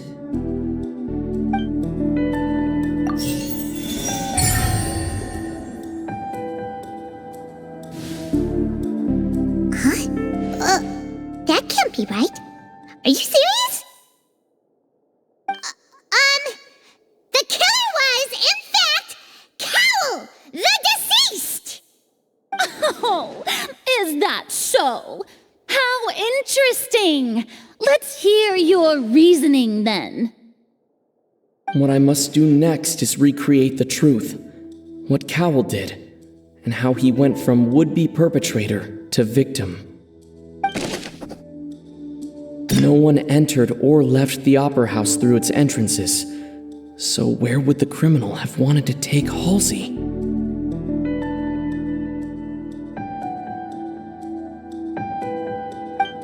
The deceased's name is Cowell, Linny's assistant. He would have been able to tamper with the equipment. Halsey's clothing was in the tunnel, so there must have been some fear that she would attract attention. The sound we heard may have come from a clash between the missing Halsey and the criminal. Linny was not in the tunnel at that moment, which gave our criminal ample time. It would have been tough for both people to fit into that vent. They would likely have bumped into Linny as well.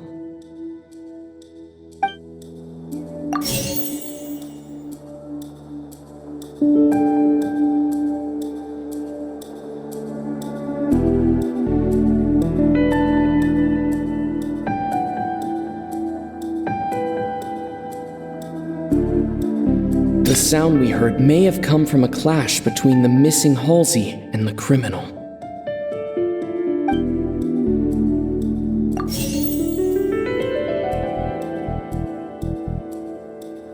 Linny was not in the tunnel at that moment, which gave our criminal ample time.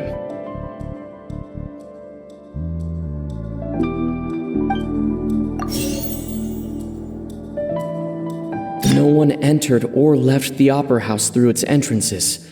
So where would the criminal have wanted to take Halsey?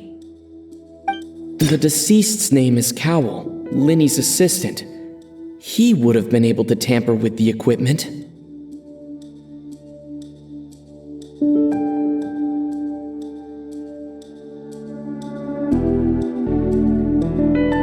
No one entered or left the opera house through its entrances. So where would the criminal have... Halsey's clothing was in the tunnel, so there must have been some fear that she would attract attention. The deceased's name is Cowell. Halsey's clothing was in the tunnel, so there must have been some fear that she would attract attention.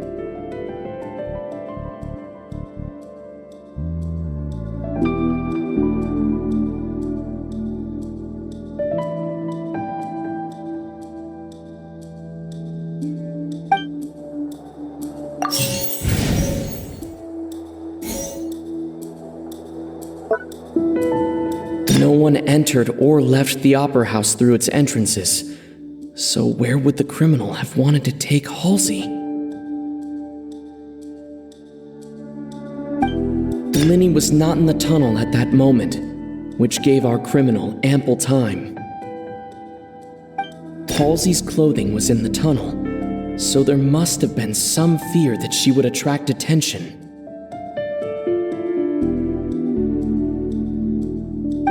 Linny was not in the tunnel at that moment, which gave our criminal ample time.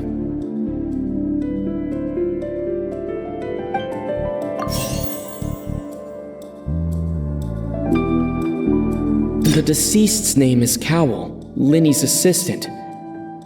It would have been tough for both people to fit into that vent. They would likely have bumped into Linny as well.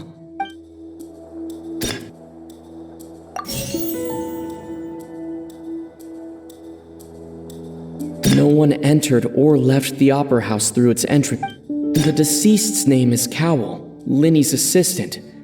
He would have been able...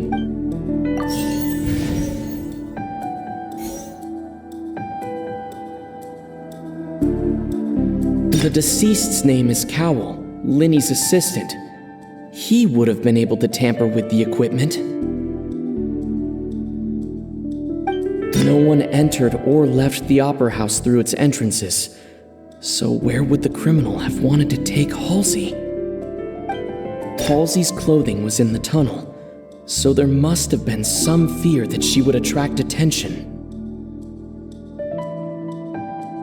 No one entered or left. The deceased's name is Cowell.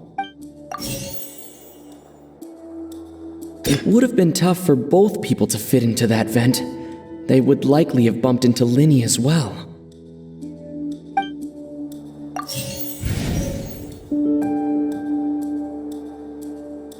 No one entered or left the opera house through its entrances.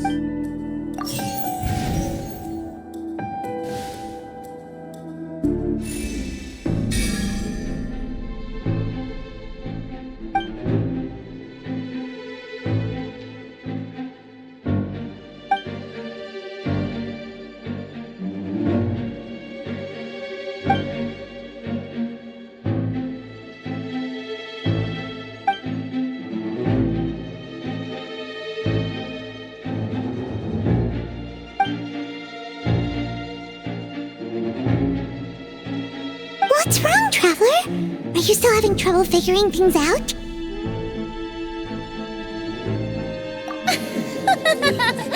I see how it is. So this was all just a bluff. And here I thought you had something to show for it. But it seems you're still far from the truth. Look, since we're at a dead end, why not consider a different track? Just like the trick as it transpired, the end result must have been utterly different from the magician's initial design. If only we knew how Halsey disappeared. Well, that would be nice, but the tunnel only has 3 exits, and none of them seem very likely. And it's not like this is a magic trick where you can just make a real live person disappear. You know, like you did from that water tank, Lynette.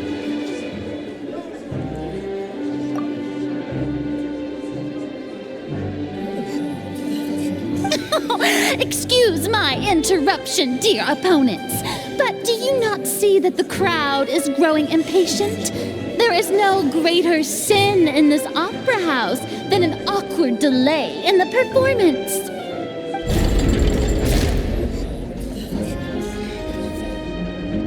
If the defense is unable to make further effective arguments, we will move on to the next stage of the trial.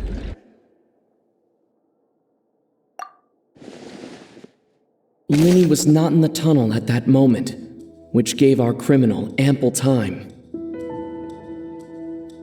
The sound we heard may have come from a clash between the missing Halsey and the criminal. The deceased's name is Cowell, Linny's assistant. He would have been able to tamper with the equipment. No one entered or left the opera house through its entrances. So where would the criminal have wanted to take Halsey? Halsey's clothing was in the tunnel, so there must have been some fear that she would attract attention. It would have been tough for both people to fit into that vent. They would likely have bumped into Linny as well. The vase was not broken by chance. It was used to cover important evidence. The water.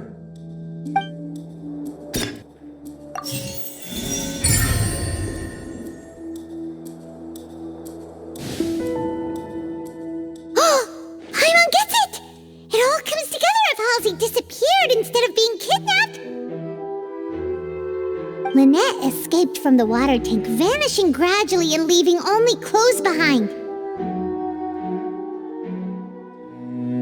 If there's a similar method where a person could be transformed into water... Just a moment, please. I do hope you know how preposterous you sound at the moment. How could a person ever be transformed into water? This is reality we're talking about here, not some magic trick.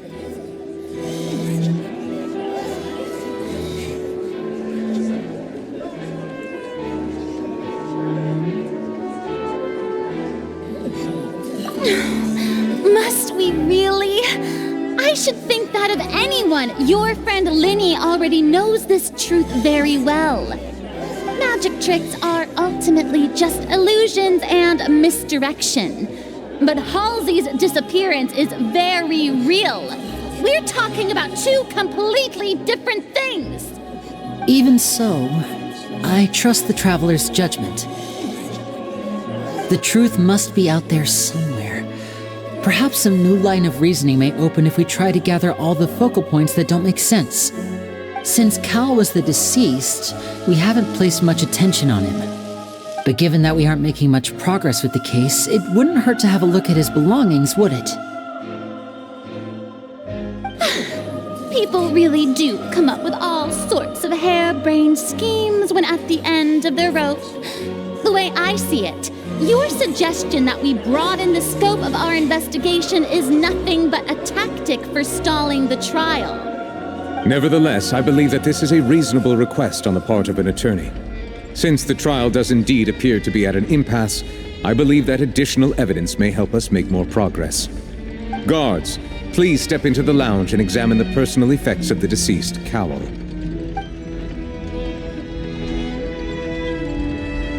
We are still examining the items, but we have already made critical progress that we feel must be shared with everyone post-haste. We discovered several test tubes of fluid within Cowell's baggage, each labeled separately. The notebook in his backpack claims that these fluids are... water from the primordial sea. The primordial sea? The note's contents also indicate that Cowell belonged to an organization that sells illegal drugs and that he had an accomplice. The notebook has many entries concerning safe usage of these fluids, in which the keyword dissolve appears many times. One of these tubes was labeled Opera Epiclese, along with yesterday's date. It is empty. The notes also state that these dissolution properties work exclusively on people from Fontaine, It's likely that Halsey was chosen as some sort of test subject. As such, we believe that the defense's hypothesis is, in fact, supported by sufficient evidence. You've got to be kidding! People dissolving into water? Could something so ridiculous actually be true? Wait a moment. This reminds me of a certain prophecy, but it's just a coincidence, isn't it? If people can become water, does that mean that the water tank's real use was as a means to hide water stains? And if Cowell was targeting that girl... Wait just a minute. Could that mean... You two, with me, quick! Demoiselle, wait! What about your partners? Let's go. Just trust me. Order! Order! It is undeniable that further examination of the deceased's personal effects has yielded some surprising results, but we cannot yet verify the veracity of these clues. Still, let us assume that these clues are indeed authentic, albeit with the understanding that Ms. Halsey has yet to be found. Guards, please continue examining the items along these lines. Mr. Linney, it appears your hypothesis is supported by the evidence, so please continue speaking. Of course. Thank you, Your Honor. If we uphold this hypothesis, I believe that many of this case's seemingly unrelated clues can be connected together. Right! Like the metal heart! That one didn't make sense at all. Let's think about this. Cowell's methods must have something to do with that water from the primordial sea.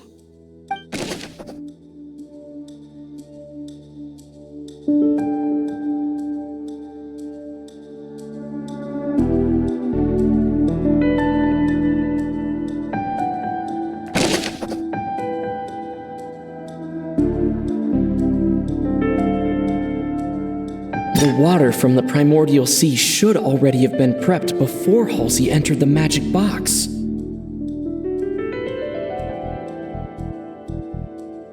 The rope that held the water tank up was lit by the fireworks and snapped. As such, the focus here is on the water and not the tank.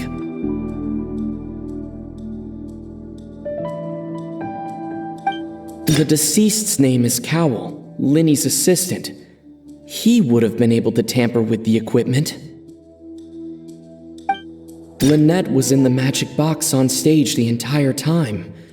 Did she have something to do with this? I remember there was something else within the inner layer of that box.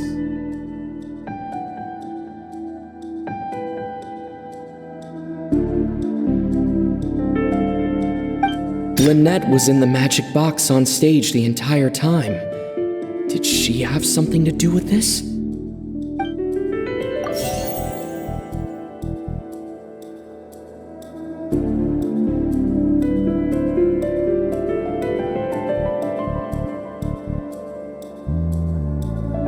The water from the primordial sea should already have been prepped before Halsey entered the magic box.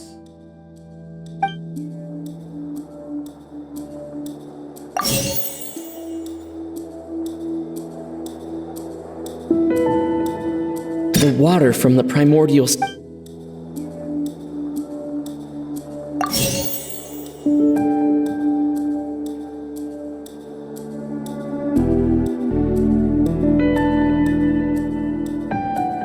The rope that held the water tank up was lit by the fireworks and snapped.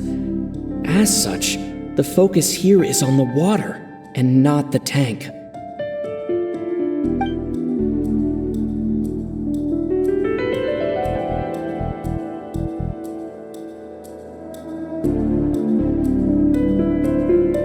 I remember there was something else within the inner layer of that box.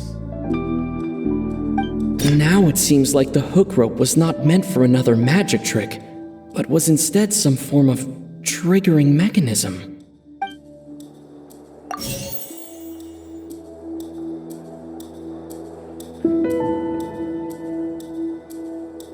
I remember there was something else within the inner layer of that box.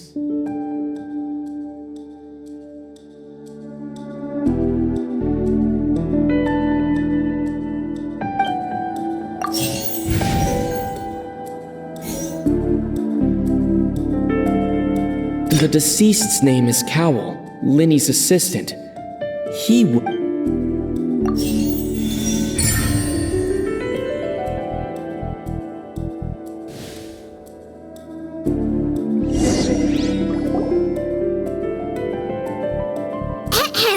It's Ace Detective Paimon's time to shine again!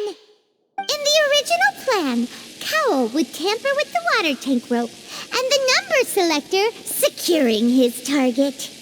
When the magic box containing Halsey was lowered, the metal hook would retract gradually and pierce the balloon at the top of the box. When the balloon attached to the box popped, the water from the primordial seed inside it would pour down and dissolve Halsey.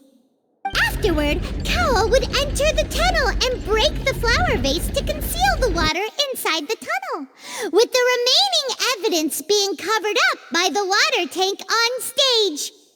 But he encountered something unexpected in the tunnel and wound up being fatally hit by the same water tank he meant to use to cover his tracks. Huh. That does make sense. That actually links together a lot of the more confusing pieces of evidence.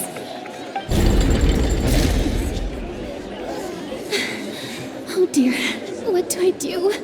Even I think they sound convincing now. Have I falsely accused an innocent person? What a humiliation. Now, it seems like the only point of contention remaining is the exact circumstances that led to Cal's death. His notes mentioned he had an accomplice who could be related to the situation. On that note, the guards have just contacted me indicating that they uncovered new evidence. I shall now invite him on stage to share it with us. Thank you, Your Honor. We were just inspecting the luggage of the other people involved in this case. And we found an identical sample of the water from the primordial sea among Linny's personal effects. What? That can't be. Oh, I see.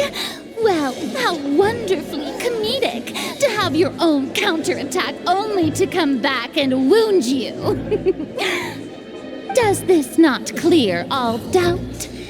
My dear citizens, my loyal audience, allow me to present my reasoning and bring this performance to a swift close.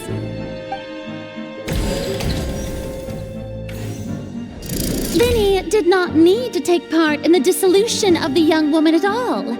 Indeed, he did leave the scene via the vent. Having made modifications to the props beforehand, his accomplice Cowell then caused Halsey to vanish using the water from the primordial sea.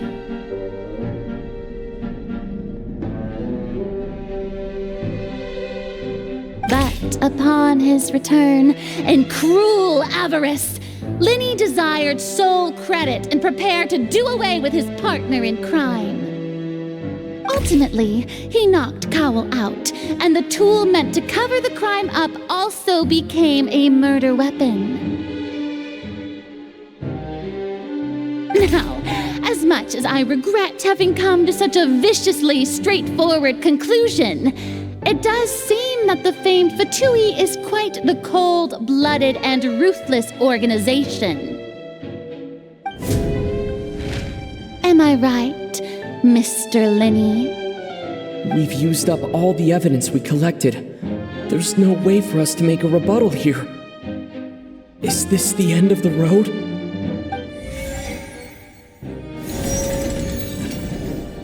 Oh no! Paimon can't think of anything either.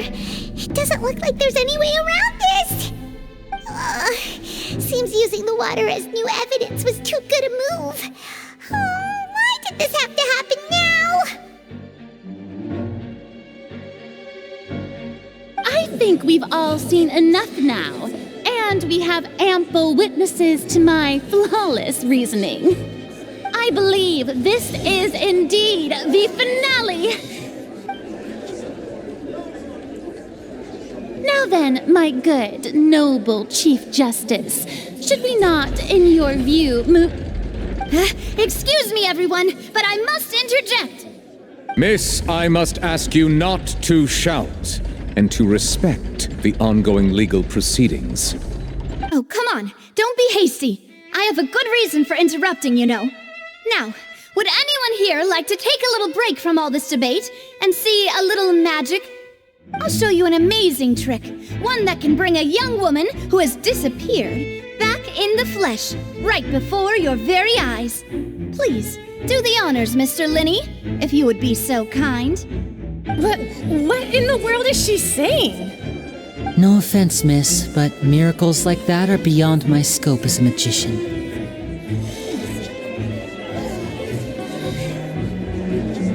Come on now, don't be silly. Magic is all about misdirection, isn't it? It often conceals the truth while presenting a fascinating illusion. But once everyone believes the illusion, can't magic reveal the truth to them once again? And wouldn't such a trick be the most marvelous finale to today's performance? Come on, Linny and Lynette, give it another go. Don't worry, Spina di Rasula has made the necessary arrangements on your behalf. But as the magic makers and stars of the show, I think I should leave the final performance to you. I understand.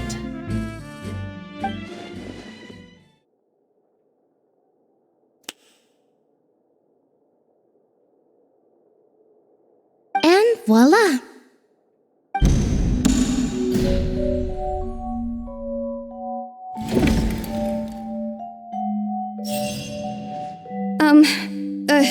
Sorry for the interruption.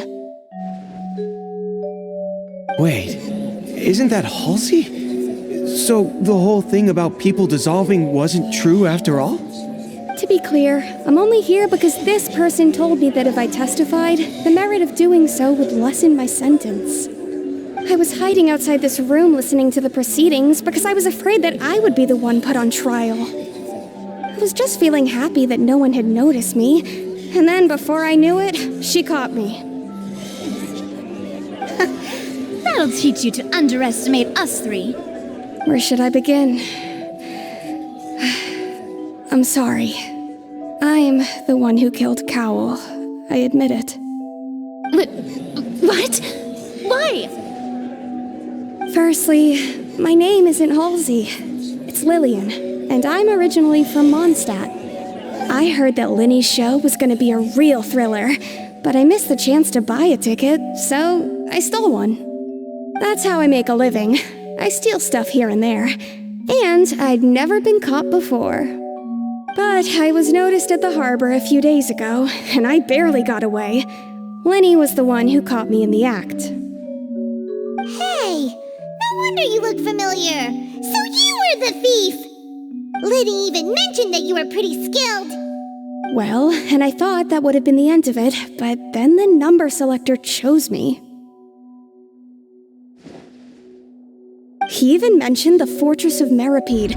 That's a prison, isn't it? So you can imagine how shocked I was. I thought he was onto me for sure.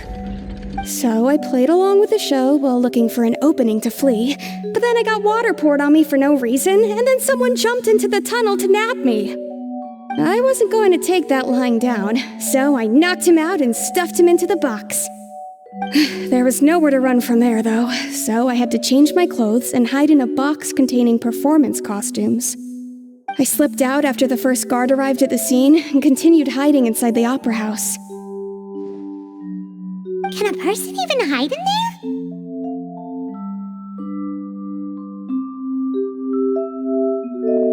But I swear I didn't know that the water tank would fall down. Really, I swear it. Had I known that, I wouldn't have put him in the magic box. I may be a thief, but I'm no killer. Well, that makes everything pretty clear now, doesn't it?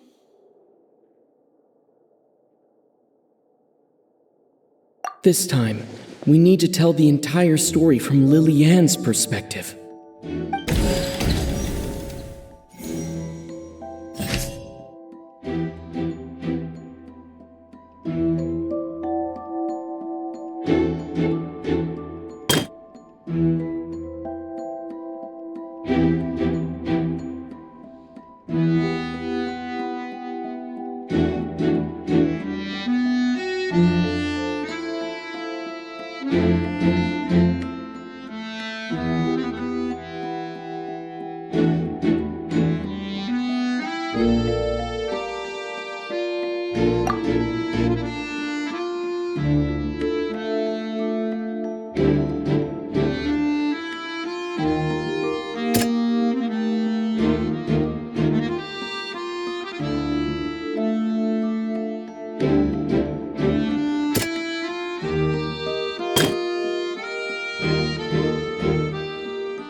The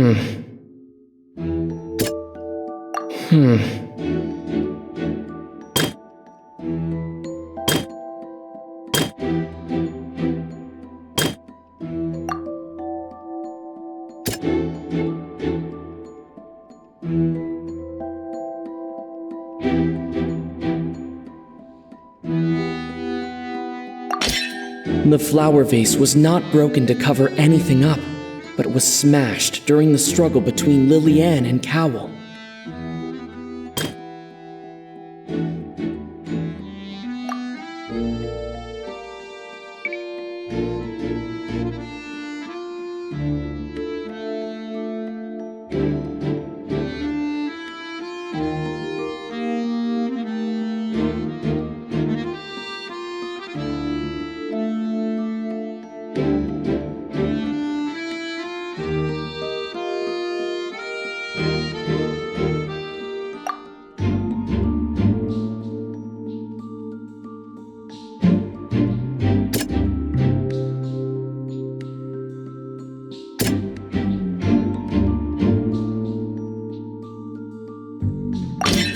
The strange sound wasn't from a fight. It was Lillian's attempt to break out when she was frightened.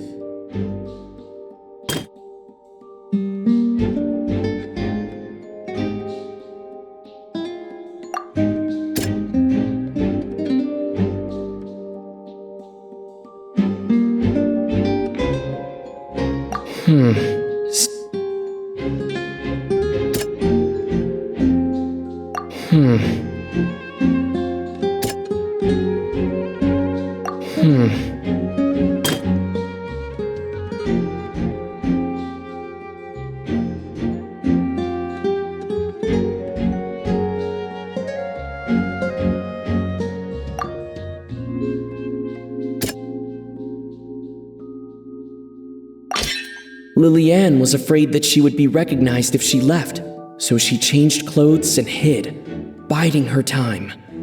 Just what one might expect of an experienced thief. And it's Ace Detective Paimon time! Having been selected out of the blue, Lillian panicked. Her panic only intensified after she entered the tunnel and had water poured on her head. So she kicked the door open, producing the thud we all heard. Hearing the commotion, Cowell leapt into the tunnel, only to discover that Lillian had not dissolved. He did not know that Lillian was not from Fontaine, but was a thief who made her way in by stealing a ticket. Mistakenly believing that the water from the primordial sea needed time to take effect, he tried to force Lillian back into the box. The two broke the flower vase during the struggle, but Lillian came out on top, knocking Cowell out and putting him in the box. With no way of escaping, she changed her clothes and hid in the costume trunk until the performance ended.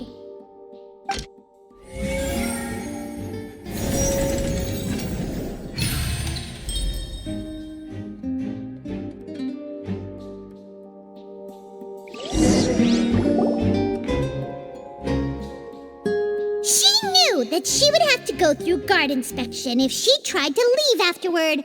So, she has been trapped in the Opera House these last 2 days. She had already become desperately hungry by the time we were chatting over macarons. So, she swiped 2 of them right under our noses. Talk about a sneaky thief. At this point, all the events that happened in the tunnel have now come to light. Ah, so that's the whole story. Bravo! Bravo! Now then, Lady Farina, do you wish to speak against the defense's statements? Please answer the question, Lady Farina. Also, if I may add, the trial has not yet ended. As such, I request that the prosecution not leave the room before the proceedings have concluded. What? What? Are you reading my mind now? No, I have no further arguments. I admit defeat. But really, could you at least have left me with some dignity? Wow, look at that! She's like a deflated balloon now. If there are no objections, then as the Chief Justice of Fontaine, I shall once again repeat the full sequence of events. The actual perpetrator of the serial disappearances, Cowell, selected his next victim from the audience reservation list. With some modifications to the selector, he could ensure that the pre-selected young woman would be chosen. To cover up any evidence while committing the deed, Cowell thought of allowing the water tank to fall, which would conceal the water left behind after the young woman was dissolved. He also tampered with the rope suspending the water tank, using the fireworks at the end of the performance to cause the tank to drop and hide the watermarks. He poured the water from the primordial sea into a balloon during the preparation of the magic box and stuck it to the box's lid. Finally, he passed the prepared hook on a rope through the gap in the magic box's door when bringing the young woman to said box. When the magic trick officially began, the box containing the woman was lowered into the tunnel, tightening the hook rope and bursting the balloon containing the water. If all had gone to plan, the young woman would be dissolved at this time. However, Lillian was not from Fontaine and thus fled the box with a loud noise. Realizing that there was trouble, Cowell entered the tunnel and met Lillian. Thinking that the waters had not yet taken effect, he decided to proceed. However, his opponent was more capable than he thought, and he was overcome, knocked unconscious, and placed into the magic box, and thus became his own final victim. Lillian, according to her own statements, then changed clothes and hid until the performance ended, before hiding in other parts of the opera house. As for Linny, he was in the underground structures within the opera house, and was thus ignorant of these happenings. From this reconstruction of events, we can conclude that Linny, the accused, is in fact innocent. While there is much in Linny and Lillian's conduct that should still be investigated separately, this case, at least, can be handed over to the Oratrice to make the final decision.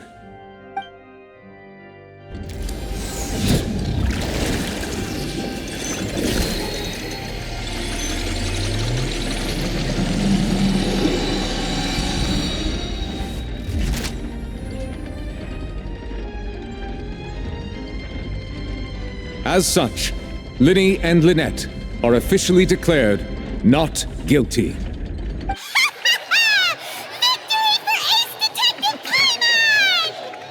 Great work, partners. Thank you all. Thank you so much. Next, I think we deserve an explanation, Guard Vaughn. How did you find the water from the primordial sea in Linny's baggage? Right! Your discovery caused me to make a serious mistake, you know. Or was that not a discovery, but false evidence that you dared to bring before this court? I suspect that the accomplice mentioned in Cowell's notes was not Linny, but you, yes?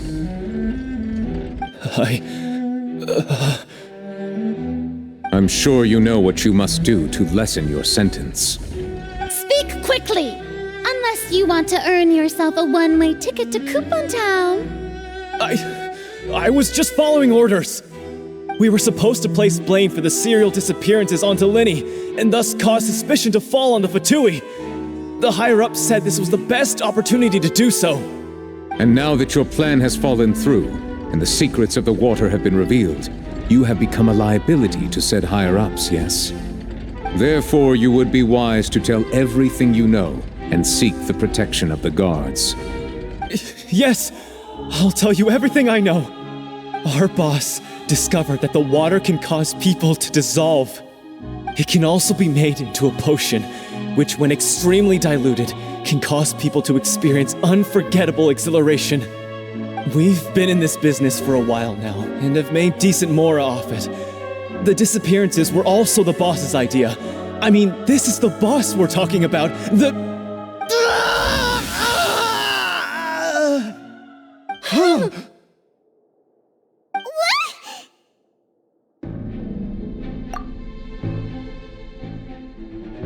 And now he can no longer talk.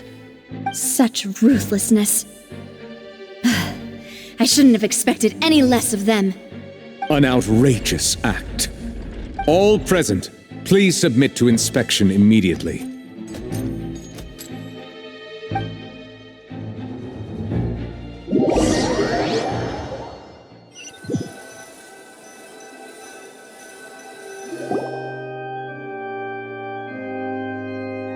So, we're just going back now?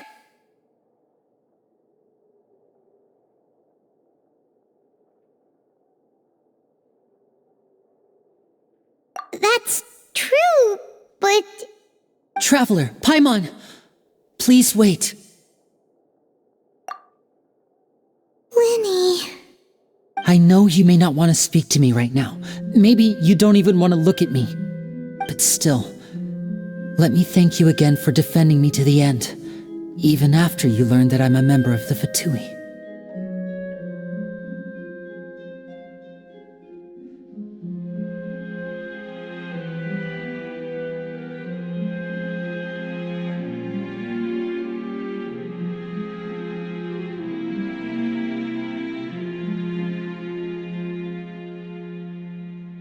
I guess.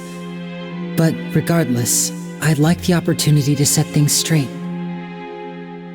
I didn't approach you with any ulterior motives or ill intent. I've spoken to you as myself, just plain Linny this entire time.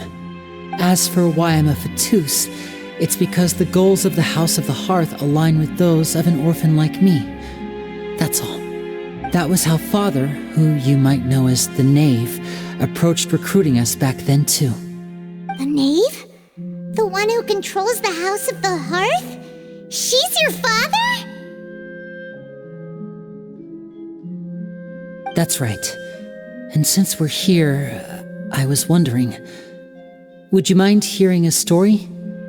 It's about my past. Back when our parents first died, Lynette and I were left wandering the streets. To survive, I took to surreptitiously observing an older street performer who did magic. It took me several days to figure out how he pulled off his amazing tricks. I took my sister through several streets until we found a crowded corner, and we began to perform magic tricks there. To my surprise, we proved to be pretty popular, and we could at least stop worrying about where our next meal would come from for a time. But I didn't want my sister to remain a street rat together with me forever. Before long, an aristocrat came to me and claimed that he wished to take us in after watching my performances. So you went from orphans to nobility just like that? That was how we felt at first too. As if fate was on our side and we could say goodbye to those painful days.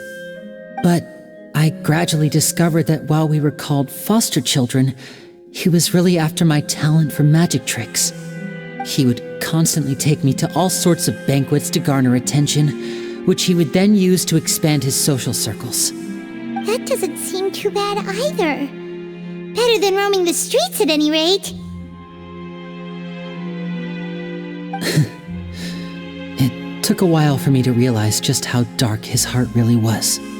After one particular performance at a banquet, I discovered that Lynette was not on the same return vehicle as me.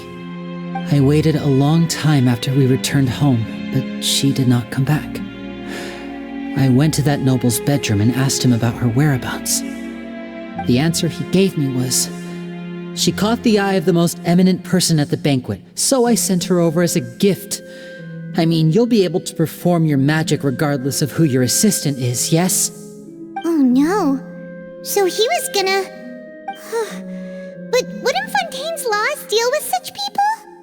As far as outsiders are concerned, this is a relationship akin to adoption or foster care, and they have their ways of escaping the eye of the law.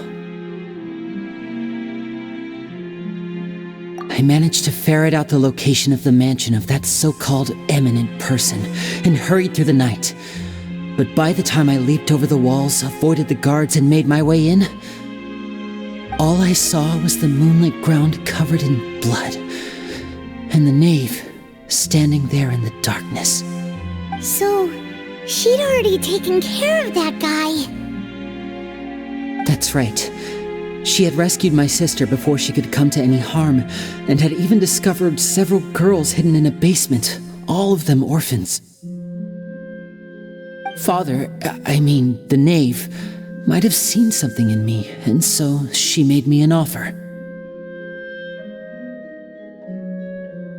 The House of the Hearth welcomes you, for your interests align with ours.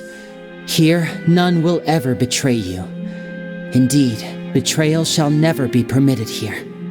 I was hesitant to trust her. I had just been betrayed by nobles. But she was also quick to destroy the noble who had taken us in at first, giving us back our freedom. Oh, so that's how the two of you joined the House of the Hearth.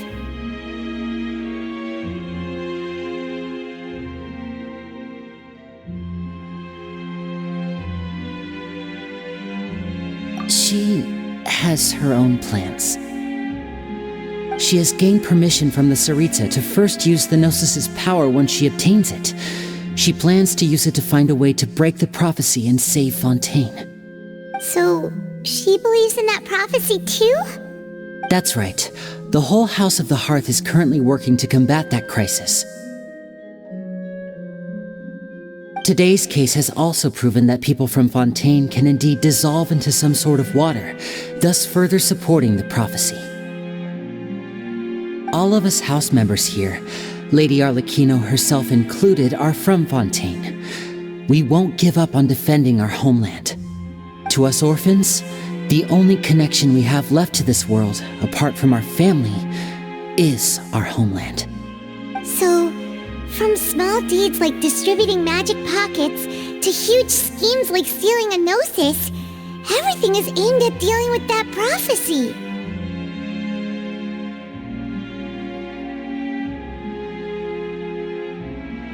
It's all right. I understand. The only thing I can do is relate all this to you. I just hope you can understand that even as a member of the House, I have never stopped making my own decisions, and that I believe what I'm doing is right. If you should need anything at all in the future, feel free to find me. I will do my best to help you, as plain Linny.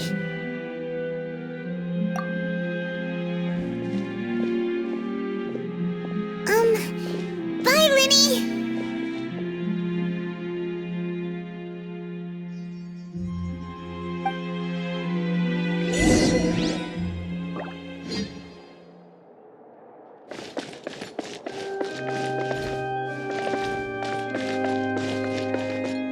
Squall Fury!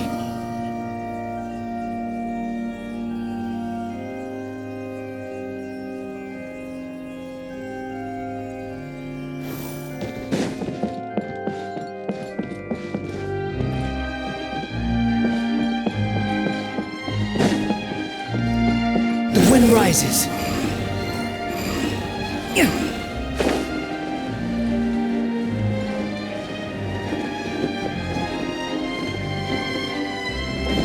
Quit following me.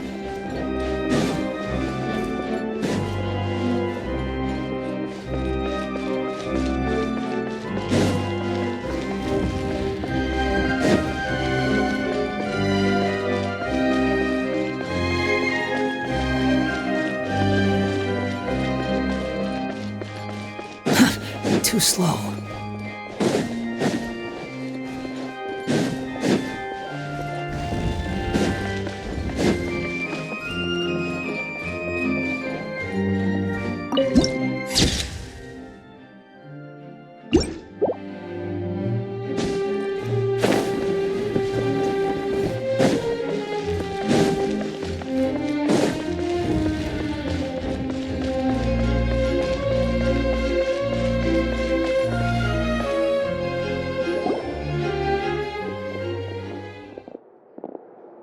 Hey there! What was with the disappearing act you pulled right as the trial ended? Were you looking for us, Navia? Well, this whole thing isn't exactly over, is it? I do feel that we're getting closer to solving the serial disappearances case, though. Don't you think so, too? Huh? What's wrong, my dear partner?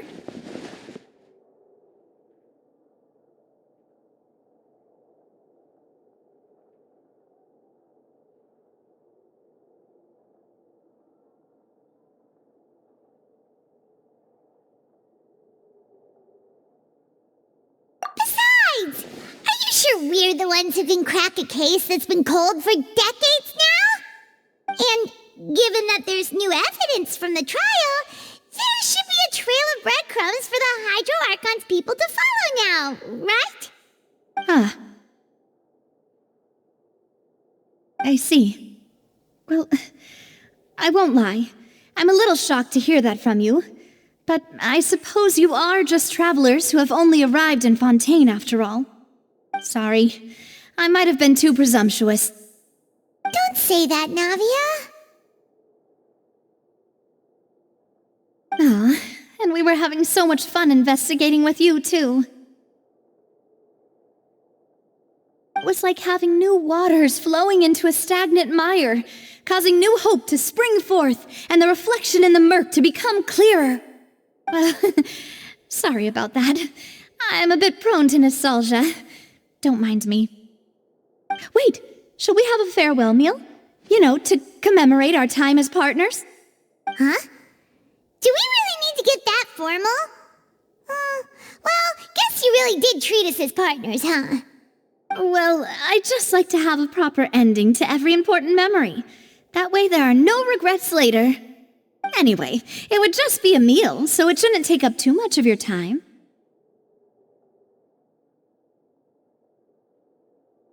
You don't have to twist Paimon's arm. If Boss Navia's treating, count Paimon in! Oh, wonderful. In that case, why don't we return to the court of Fontaine and head to the Hotel de Boer? I believe we'll make it just in time for dinner. All right then, let's have our farewell meal!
Following me.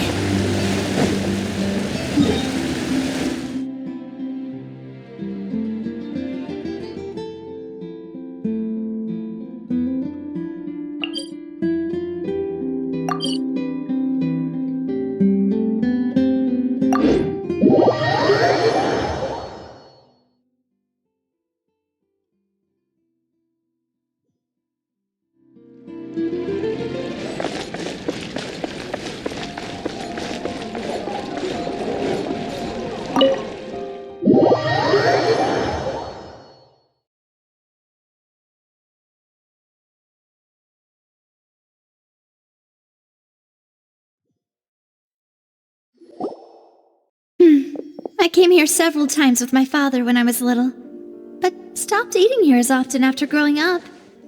I hope the food here will be to your taste. Oh, don't worry. We haven't eaten at a hotel like this in a while. Paimon's getting excited already. In that case, I'll go order for us first. Please wait here a moment.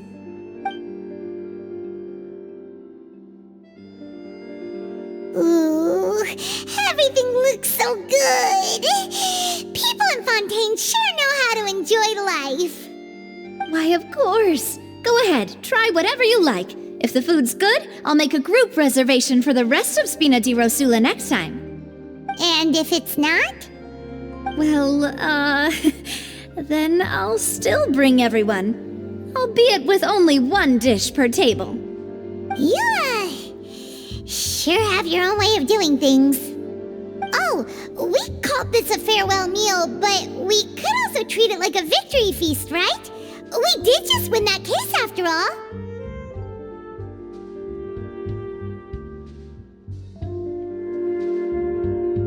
Oh, true. Very true. In that case, boss, we'll have another 2 dishes. Huh? Paimon didn't mean that you had to order even more food.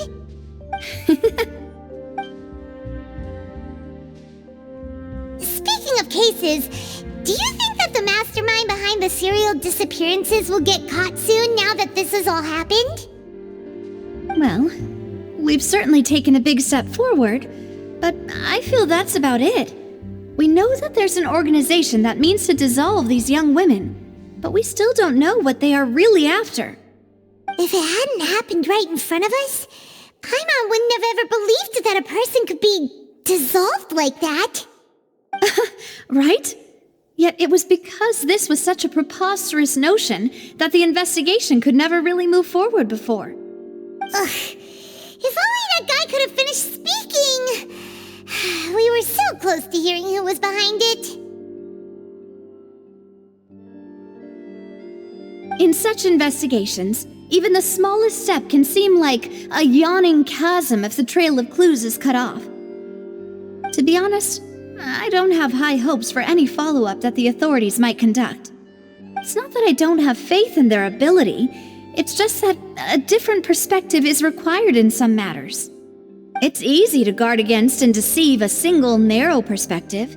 A shift in thinking is required at such times in order to produce a breakthrough, which is exactly why the Spina di Rosula exists. Those highfalutin folk are not all-knowing. That's why we exist, to seep into the cracks where filth falls through, where their watch fails them. That's the kind of problems we solve. Seems Paimon thought things were simpler than they actually are. It's all right. Well, this was supposed to be a farewell meal, so I doubt you have further interest in this business, right? Let's talk about something else. Like, what are your future plans?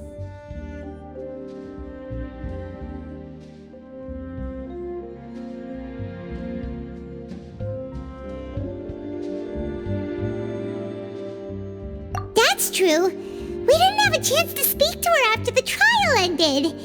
It didn't really seem like the right time or place to do it anyway. I see. So, your primary objective, which has been foiled so far, was to have a chat with the Hydro Archon. I've heard that there's a long line of people waiting to meet Lady Farina. I suspect you'll be waiting for quite a while, considering that you missed your chance today.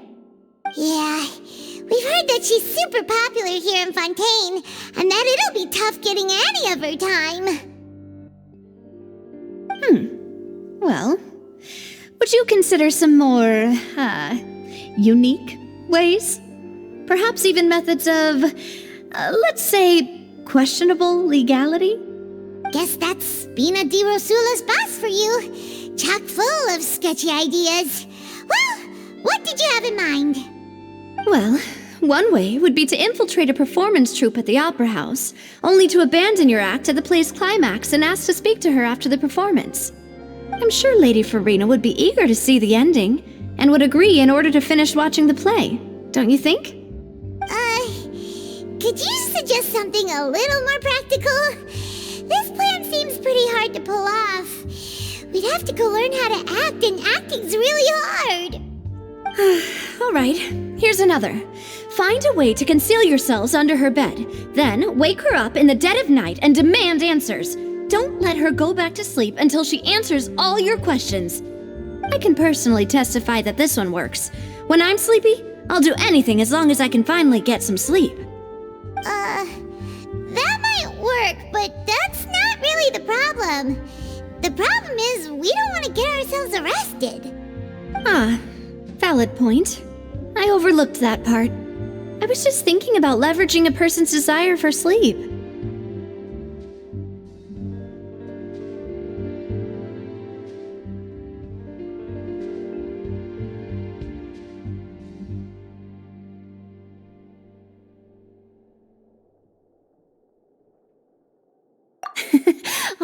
All right, no more joking around.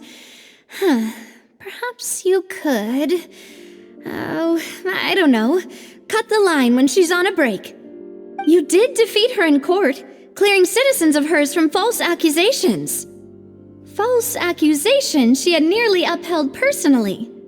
I imagine that she feels quite ashamed about the whole thing. You mean that if we catch her while she's on a break, she might be too embarrassed to refuse? Oh, that does make some sense. Why don't we give it a try after this meal? You know, strike while the iron is hot and all. Huh? Paimon, did you drink my Fanta? Was this your drink?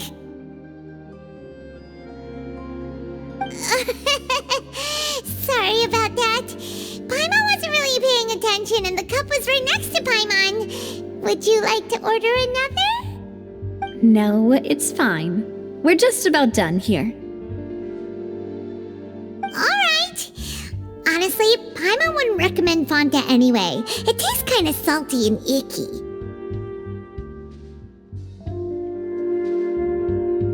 Is that so?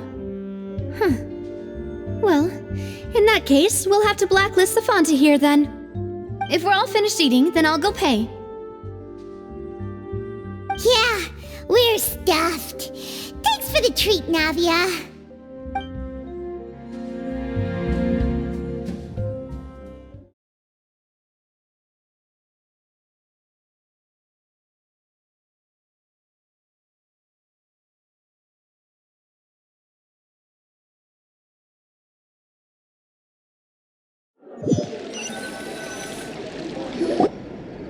Oh, so full.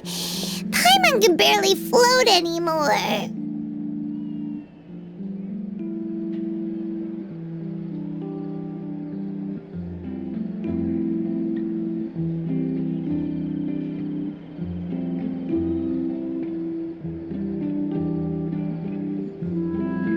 Nah, that would be so...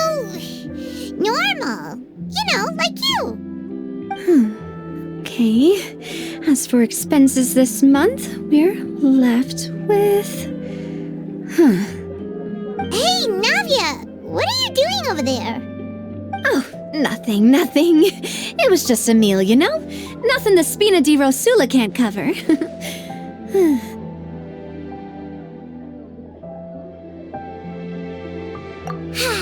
Let's get ready to try to meet the Hydro Archon again. Bye, Navia! So this is goodbye, huh? Well, if you do encounter any other trouble in Fontaine, you're always welcome to contact the Spina di Rosula. I'll give your requests the highest priority. In any case, I wish you smooth sailing. I'll see you again, partner. See ya!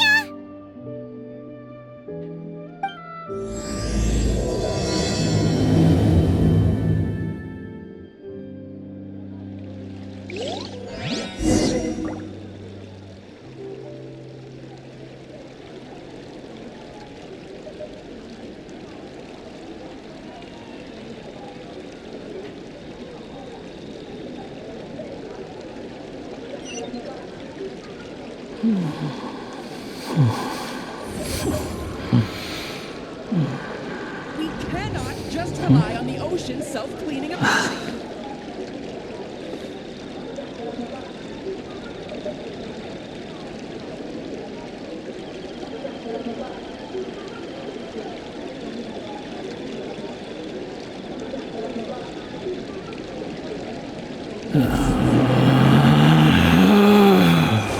Relax.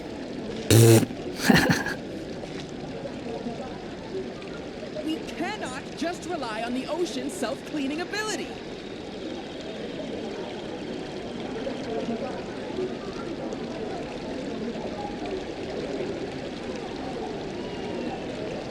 There's no need to exchange pleasantries. It's rather pathetic to force a conversation just to occupy silence.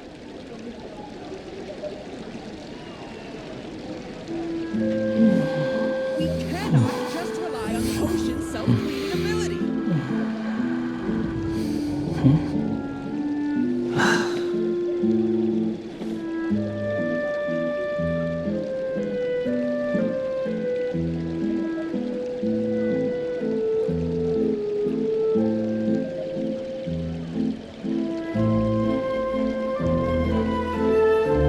There's no such thing as pure freedom in this world. Even the wind cannot blow on forever. Cannot just rely on the ocean's self-cleaning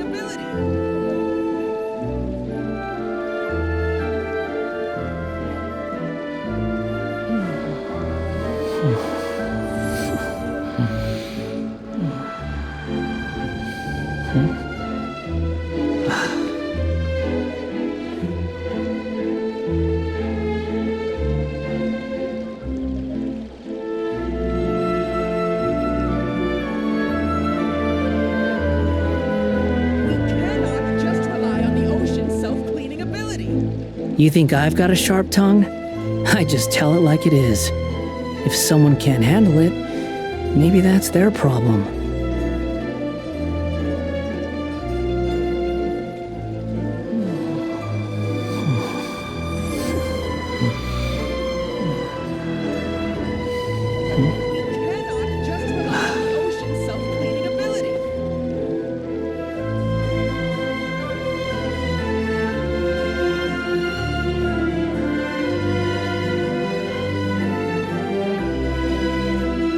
There's no such thing as pure freedom in this world. Even the wind cannot blow on forever.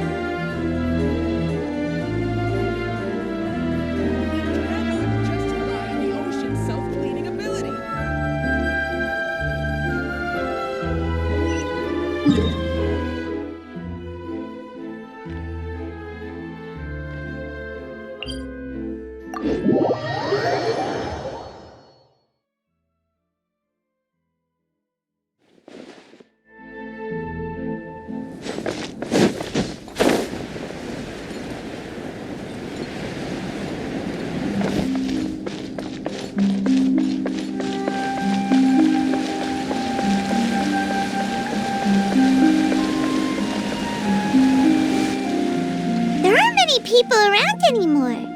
Looks like that boat we took to Araneus might have been the last one. Vacher. Looks like we're back here again. Huh? Traveler? Are you hearing voices again?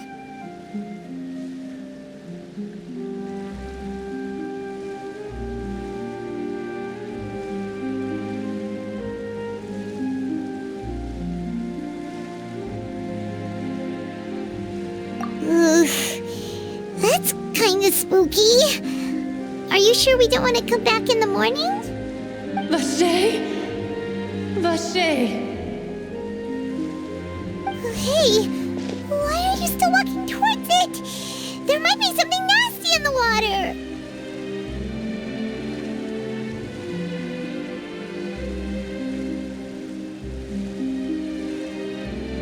Huh? Hang on. Paimon can kinda hear a voice. It's calling for Vacher, right? Hey, Traveler! Stop walking! Come on, wake up!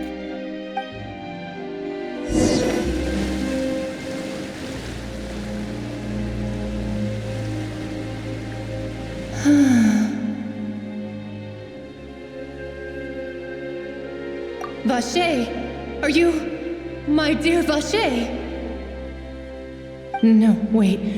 You seem to be someone else. Do you know Vacher?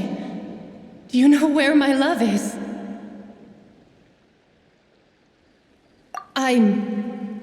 Wait. Who am I? I'm very sorry. I fear I do not know. My memories feel like they have been washed away like a flood. So many fragments dissolved amidst the tide, never to be recovered. How much have I lost? How many things that I once held dear while on land have I since forgotten?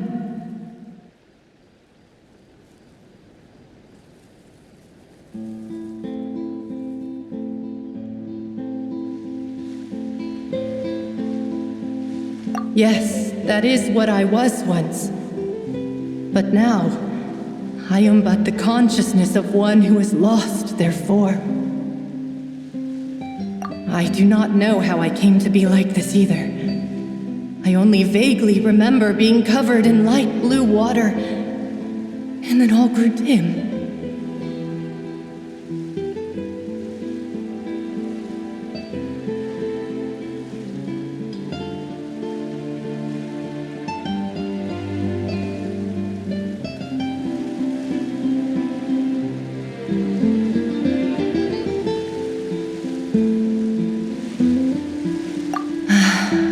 I also remember going to many places.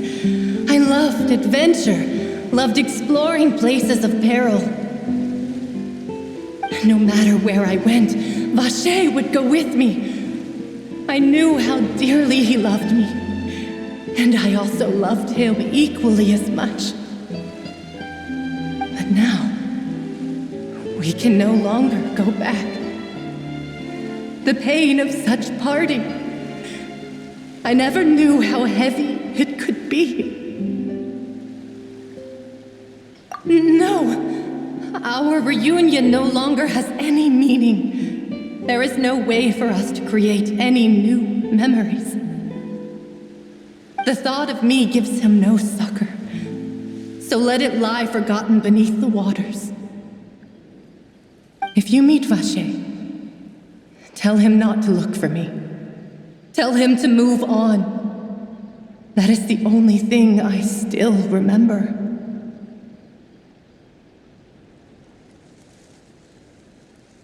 Perhaps that is so. As I was submerged in the waters, losing consciousness, I saw Vacher above the surface. His eyes were filled with such sorrow, such longing. If only I could have comforted him, told him that I did not suffer. Indeed, I had felt a great warmth. Is that what you call it? Dissolving? If anything, I consider it a form of release. It was a state of neither fear nor frenzy, with only an endless peace, like the water's still surface. I could also liken it to being a thirsty person who drinks water for the first time, and only then sees how they have lived for so long in a world of endless want and anxiety.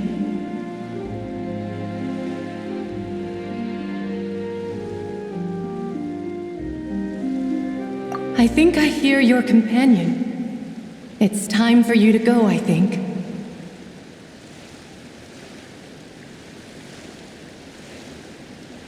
Farewell, then. I am glad that you were able to sense my presence. Remember, if you see Vacher, tell him not to seek me out any longer.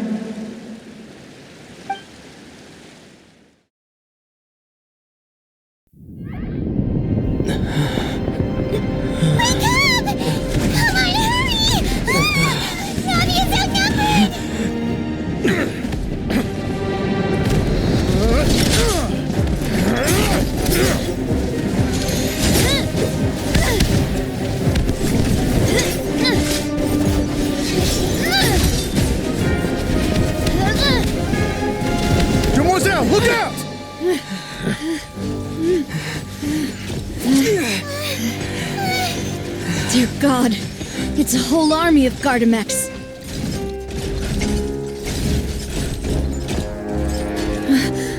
Chlorand?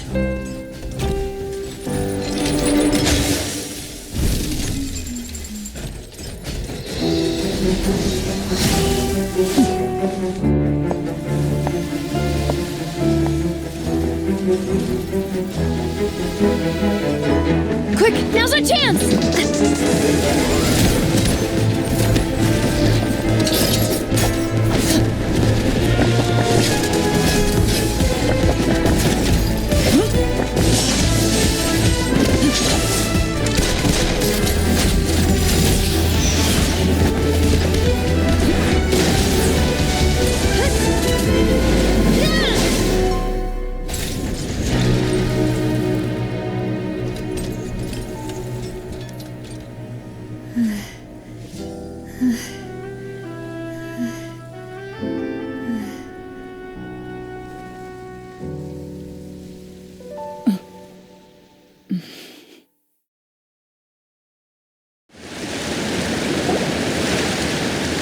should thank you for lending us your sword there, Clarand. But before I do so, could you explain how you managed to show up here? I followed you. It seemed to me that danger has followed you more closely as of late. I believe that following someone without their knowledge is actually called stalking, is it not? Mr. Callus's last wish was for me to ensure your safety, and I will not betray his trust. He would do the same, were he alive today. Do not speak of my father! Sorry, demoiselle. I was not strong enough. Thank you for your aid, Miss Clarand, but do keep an eye out for your manner of speech. I believe we all wish to avoid unnecessary emotional harm. Sorry, I did not consider your feelings. Whatever. What else do you know? How did you come to the conclusion that I'd be in grave danger? I doubt I know much more than you, but I believe that the mastermind behind the serial disappearances is very powerful. Your performance tonight will almost certainly attract their attention. I'm sure they've known about me. To be honest, I'm shocked it's taken them this long to act against me. And what about these Gardamex? I thought only those associated with the Maison Gardiennage could control them. None of these mecha have serial numbers. I was sure to check a moment ago. They are not the ones used by the authorities to enforce the law. I can only conclude that some powerful or wealthy party must have obtained them via illegal means, deploying them as a private force of sorts. What? Your point being that they're out of Spina di Rosula's league, then? Yes. Be careful, and do not act rashly. I will continue investigating no matter what. We will bring the truth to light. That's my father's true last wish. Regardless, thank you for your help today, Clarand. But if you get any ideas, tell me first. I don't much appreciate being followed. I do not think that they'll strike again anytime soon. So I shall stop following you. Good day, all.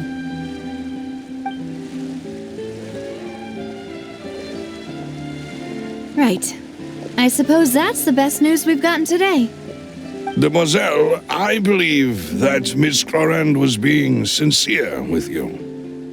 If we tried, we could attempt to thaw relations a little. I know, she's... Oh, thank goodness! Paimon thought we were done for! Those Gardamex came out of nowhere while you were unconscious, and Nadia and her gang saved us!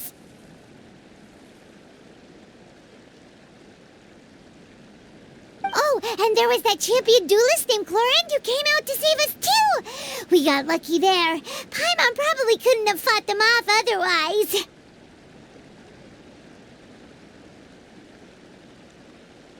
Oh, come now. Forget all that polite talk. That wasn't really a farewell meal we had back there. Not for me, anyway. In truth, I hope that every meal we have together shall be a victory feast. As such, we're still partners. There's no need to thank me. It will take 50 years for me to match Demoiselle's magnanimity. If it were me, I would have joined the Spina di Rosula on account of her goodwill long ago. All right, you two. That's enough. Actually, Navia, how did you know that we were in danger? You sure did show up in the nick of time. Well, to be honest, you're the one who tipped us off, Paimon. Huh? Really? Paimon contributed somehow? Ooh, Paimon's even more amazing than she thought! Yes, all thanks to you grabbing my drink by mistake. How did that help? After we parted ways, I was on the way back to one of our bases when I suddenly thought of what you said. That the Fanta tasted kind of salty and icky.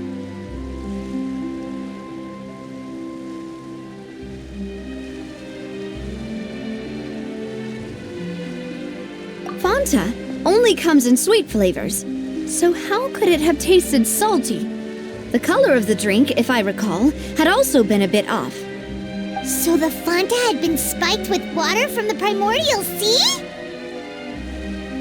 Yes, So, if you hadn't drunk that cup for me...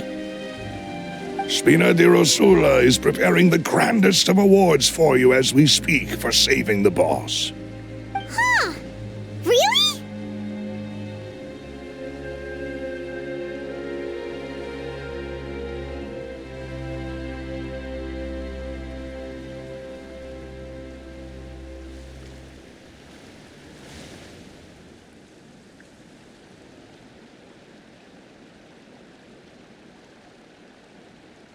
I sent people to Hotel de Boer to investigate, but whoever did this left no trace at all. That's when I figured out that you might be in danger, and hurried here as quickly as I could. But why would they go after us too? All we did was defend Lenny in court and help clear his name. Ugh, now we're caught up in this mess too, aren't we? Well, you did foil a plan that they were probably pretty proud of, and almost got their name in the process. Speaking of which, did anything strange happen when you drank the primordial seawater? Well, it can't be a coincidence that the traveler fainted just now. He said that he heard that voice calling for Vache again. Oh, and this time Paimon heard it too, but it was real faint. Does this situation have to do with the primordial seawater then?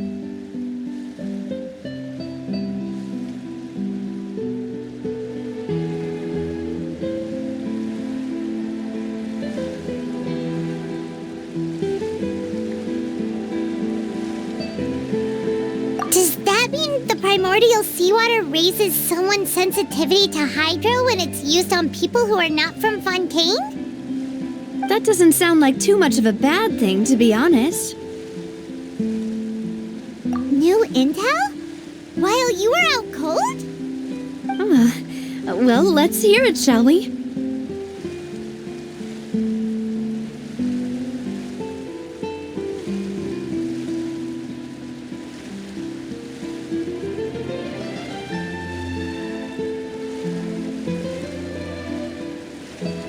Oh, that is important.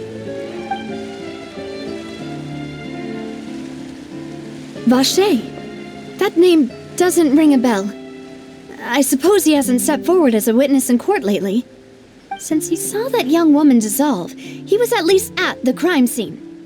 But he never gave testimony or any information regarding people dissolving in the primordial seawater. Could he have been threatened?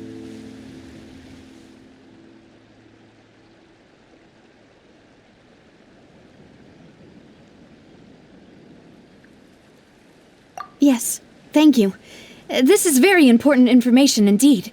We will continue to investigate.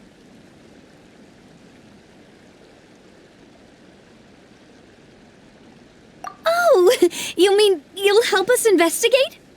Well, you did say that our farewell meal didn't really count. That means we're still partners, right? And besides, we're in this now whether we like it or not. You're not gonna let those people who targeted us get off the hook so easily, are you, Traveler?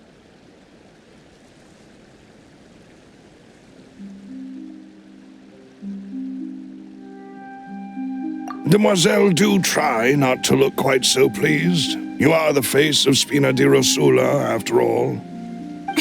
You talk too much. Well, in that case, let's head back to one of our bases, shall we? I'll arrange accommodations for you. We also have some plans to go over, and hopefully we can deepen our bonds as partners. But we'll take that one step at a time, I guess.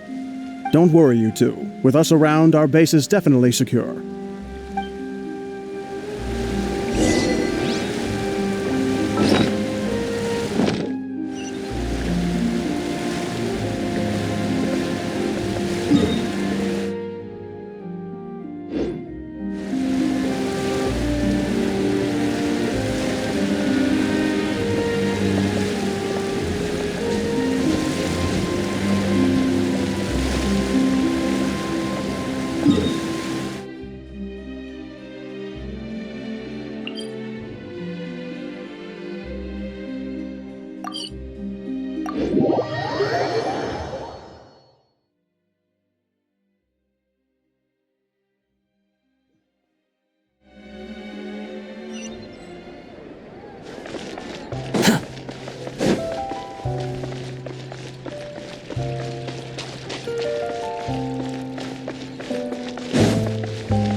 It's right up ahead, but let's make sure we weren't followed first.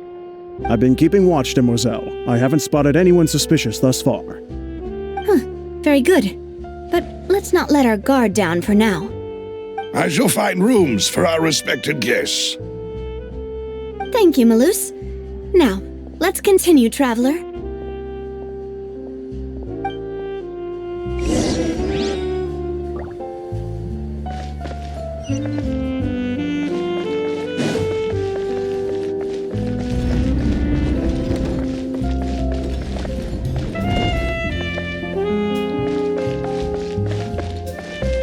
Quit following me.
This is your base?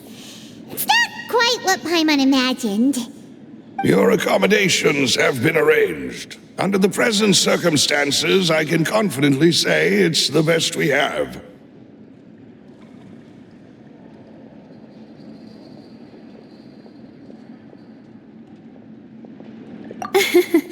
Well, our funds have been a little tight lately. After all, we don't allow illegal or unethical profiteering. In fact, our funds often come from citizenry who support us. Seems like it's tough times for everyone. But if you have the support of the people, that does sound like it's worth it. To be honest, our financial situation was a lot better back when my father was in charge a few years ago. I'm afraid I'm not quite his equal. Your father... he was the previous boss of Spina di Rosula, right? How did he... Demoiselle, if you'll allow me to explain. No. I'll explain it myself. I suppose I couldn't run from this topic forever. And as partners, this is something I hope they can understand. My father's name is Callus. Yes, the same one they call Callus the Unfaithful in the streets. 3 years ago, he was accused of murdering his own friend. But he chose a duel to defend his honor instead of standing trial. He died in the duelist's ring. Oh no. But I do not believe my father was a murderer. I'm sure he was set up. At the time, I believed that if he only stood trial and was duly investigated, something amiss would crop up and prove his innocence. But strangely, he not only requested the duel himself, but rumor has it that even after being seriously injured, to the point where he could be deemed as having lost the duel, he refused to surrender, determined to die in the arena. 3 years later, I still don't understand why he did that. How could he protect his honor if he's dead? If anything, he gave up his chance to defend himself. The closest piece of info I have is that my father had been investigating the serial disappearances case at the time of his death. Ah, so that's why you're so determined to get to the bottom of that case. That's right. I've I've also tried to investigate the murder my father was implicated in, but I haven't found a single new clue in my countless reviews of the investigation records. However, I believe that if the murder case is related to those behind the disappearances, they must know something. I must know what really happened. Was my father coerced? Framed? Even if he really did kill his friend, I must get to the truth. If only he'd been more open with me when he was still alive. He even hid the fact that my mother died due to complications when giving birth to me. And now, here I am investigating his death. You really are a handful, aren't you, Papa?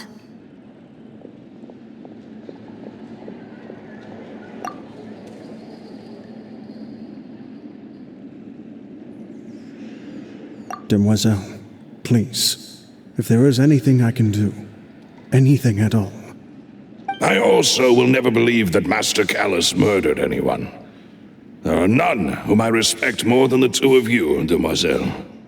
Master Callus did so much good in life, yet all it took was one murder case for him to be dubbed Callus the Unfaithful.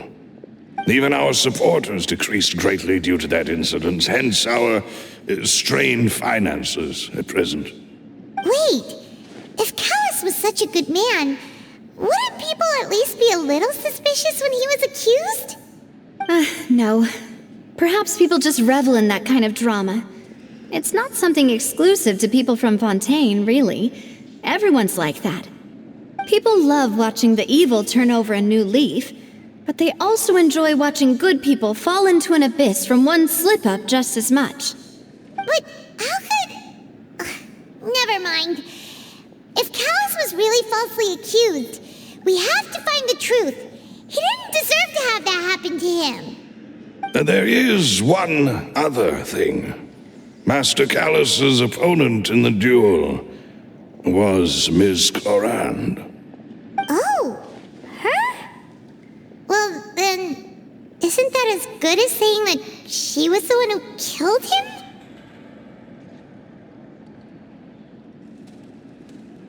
Yeah, that's not the sort of thing that you can just let go and move on from. Miss Clorand has always placed great emphasis on the honorable nature of the duel. If her opponent doesn't yield, she will not stop either. She knew Master Callus beforehand and greatly respected him, but seeing how he was resolute in the arena, there was only ever one choice she could have made. It's not that I don't understand her at all, but I just can't deal with this yet. Don't worry, Navia. Paimon knows how you feel. You don't have to force yourself to do that. Afterward, Miss Clorand told us that at the start of the duel, Master Callus requested that she ensure Demoiselle Navia's safety.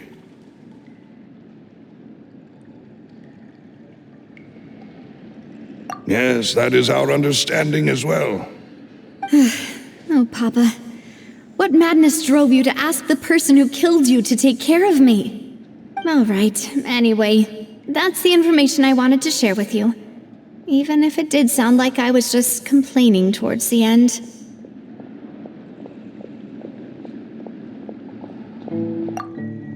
Thanks. You two should go and rest. This was quite a day after all. Yeah, Paimon's beat. Please, relax and get some sleep. We will ensure you rest soundly.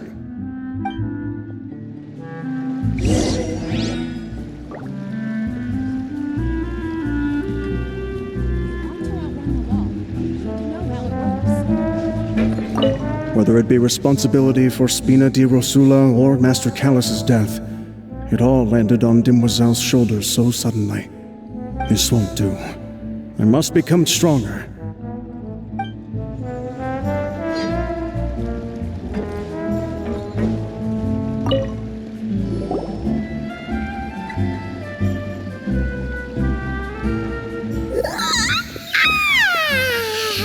Paimon slept so well.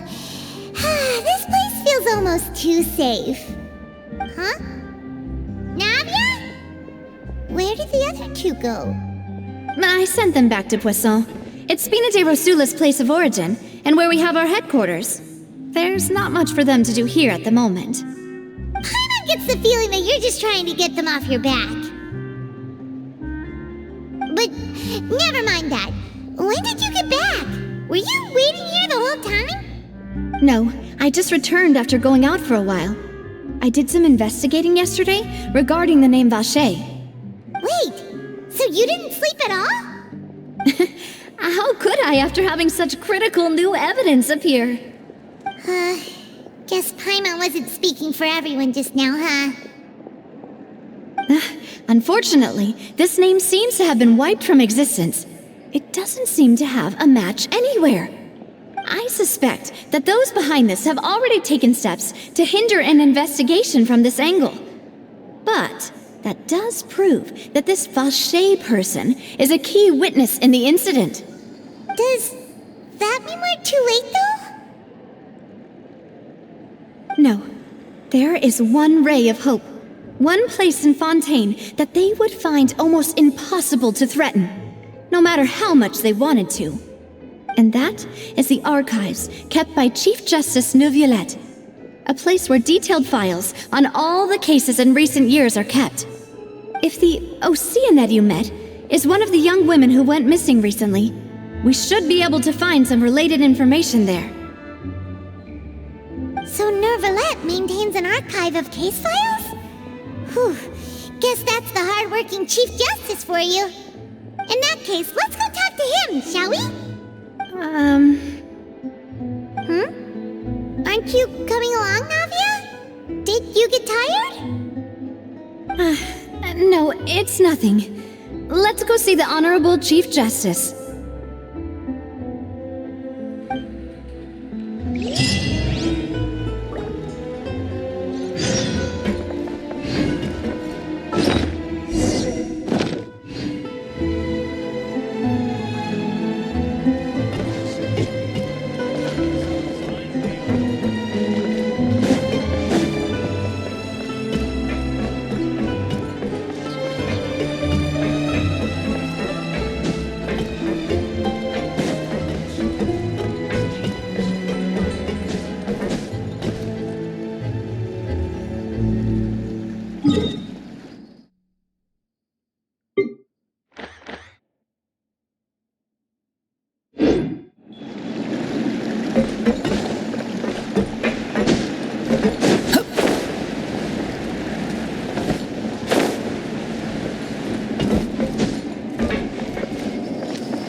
The Palais is right up ahead.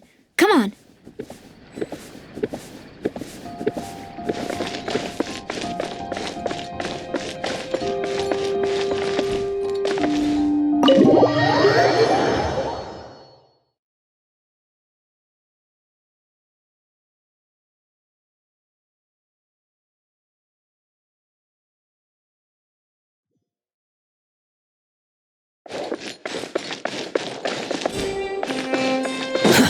Too slow.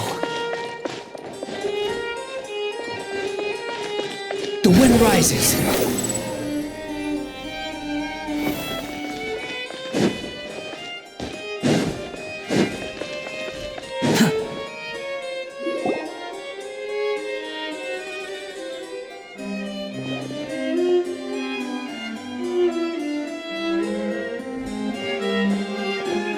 Halt! Please state your business here. The Chief Justice is presently occupied with official matters. This place does look pretty heavily guarded. Guess that proves that Neuvillette's files are really secure. Hey, don't you recognize us? huh? Who are you? Just to be clear, I don't care who you are or who you might be related to. Our rules make no exceptions. See? They've got great discipline, too. Yep. Paimon can tell. If you're here just to crack jokes, I can point you towards the exit. Unlike some, we're busy, so please leave if you don't have a reason to be here. No.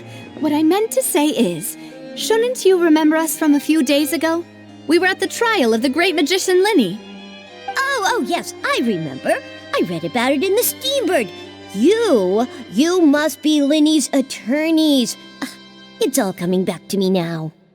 We're here today to report and archive some information on a follow-up case. Huh. Is that even a thing? Of course. Don't worry. We're here on official business. You can trust us. All right then, I'll let you through. The Chief Justice is just inside. Thanks so much.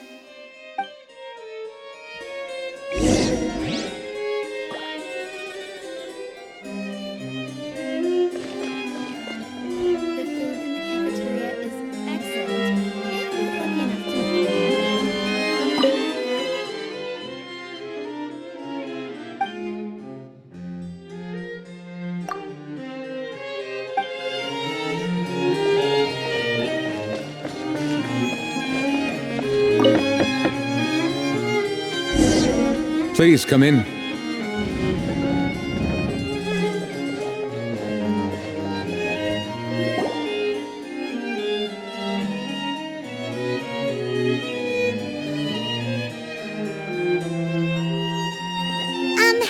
Sorry to barge in, Monsieur Nervalet. We only lied to get in because we didn't know any other way. It's all right. Please let me know how I may be of assistance to you. So you're not mad at us? We're looking for a man called Vacher. He may have been an eyewitness in the serial disappearances case. If we can find him, we may be able to unearth some key information on the case. Ah, I see. In that case, please wait here a moment while I browse through the files.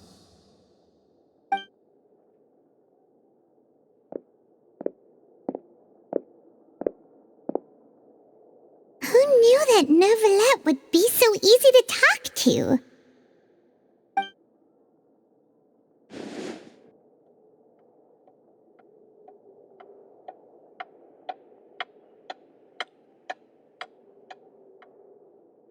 Unfortunately, I'm quite certain that no one by the name of Vacher has been involved in any case, criminal or civil, in the past several years. There are no records of him either in the files or in my memory.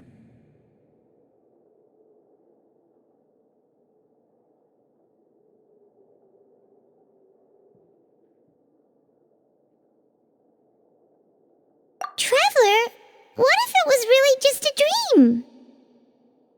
Is that so? All right then. Thank you so much, Monsieur Neuvillette. We'll take our leave now.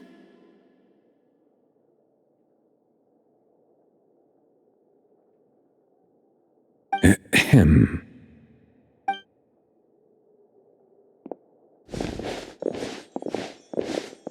Miss Navia, I can understand how you feel. Your father, Callus, was a truly exceptional man. We deeply regret his passing.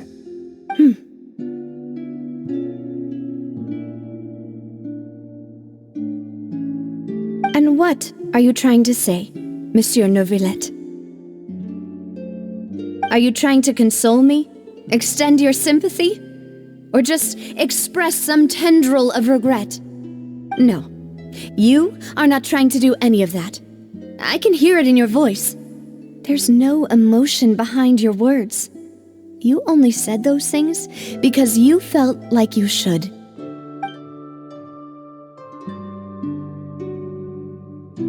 It's just like last time.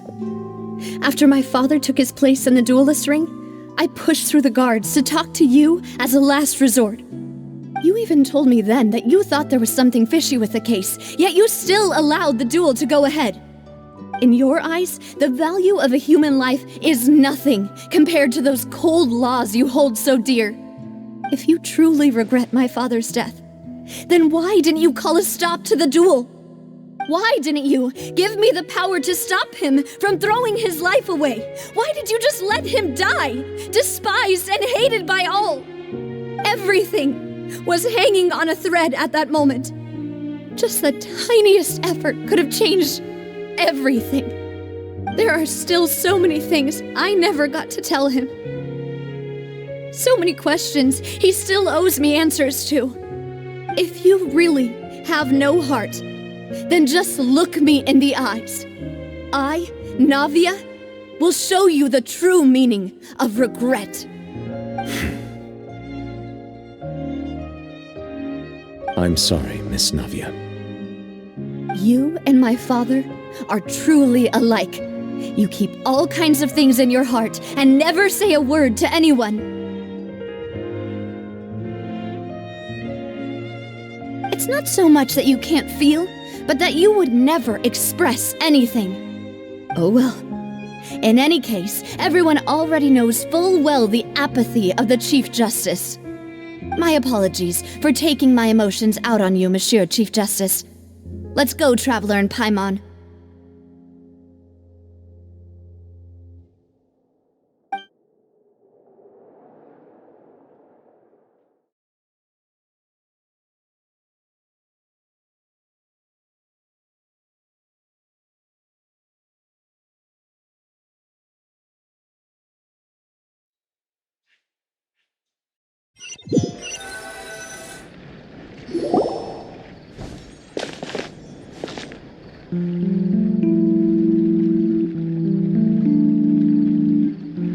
Navia, are you okay? I'm fine. Rain. It's raining. You're right. Wasn't it still sunny when we went into the building? And there shouldn't be any active trials today. How strange. Now that I think of it, on the day my father was convicted of murder, it was also raining. What is it? Did you think of something?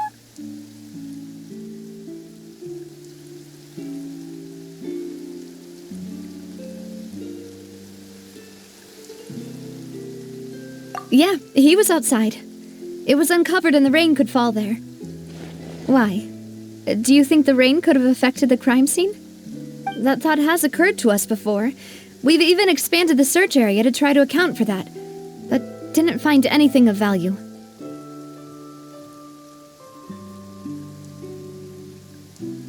Oh? Wait. You don't mean... So you're saying that the true murderer could have been turned into water and then got washed away with the rain? Yeah, and if that's what had happened, then no one would have believed your dad, even if he explained what he saw to the authorities. I really think I found a true genius for a partner. You're completely right. How did I not connect the dots earlier? All right, let's go to Poisson. With this new lead in mind, we'll get to the bottom of my father's case for sure. Yeah, we're gonna make progress for sure this time. Do you want to go with me now? Or do you want to head over by yourself later?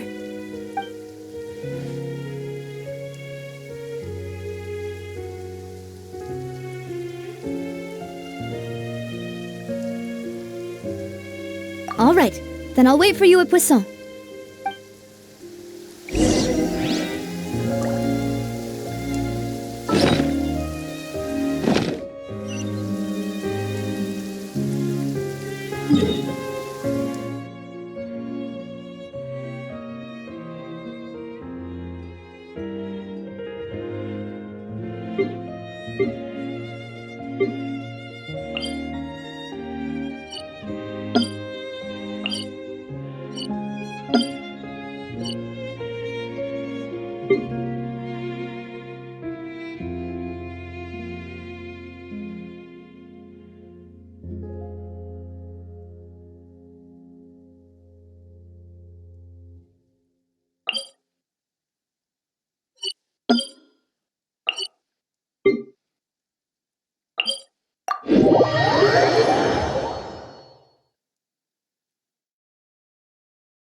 following me.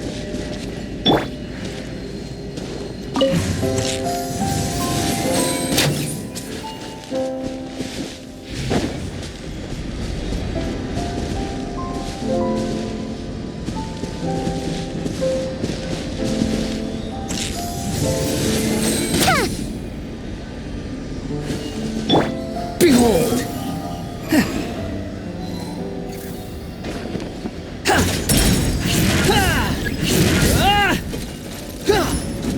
How amusing. The price for my sins.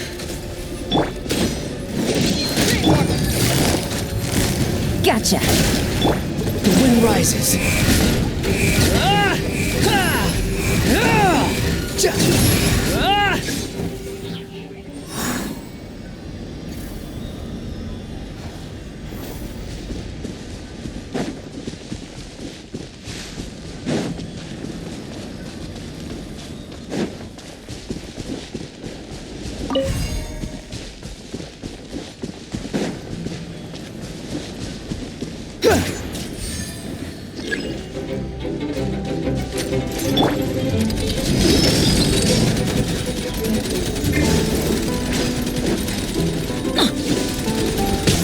Off we go! Yeah! Quietly now.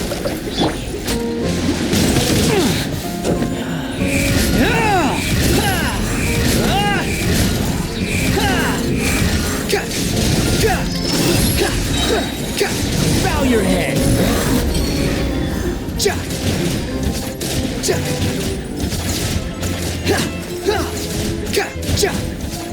Behold.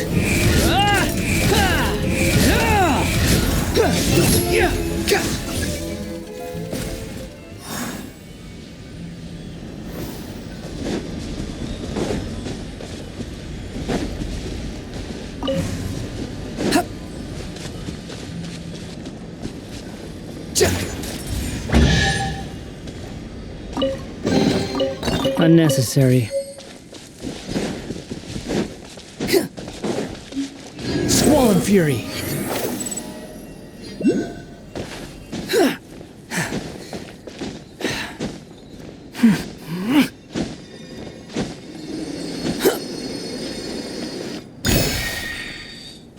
Behold!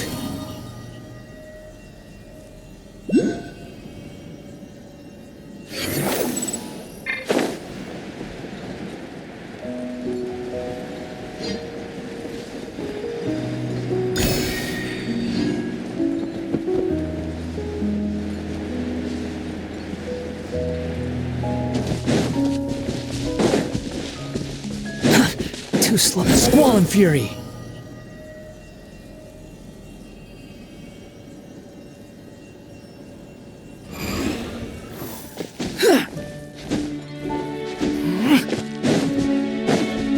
The wind rises.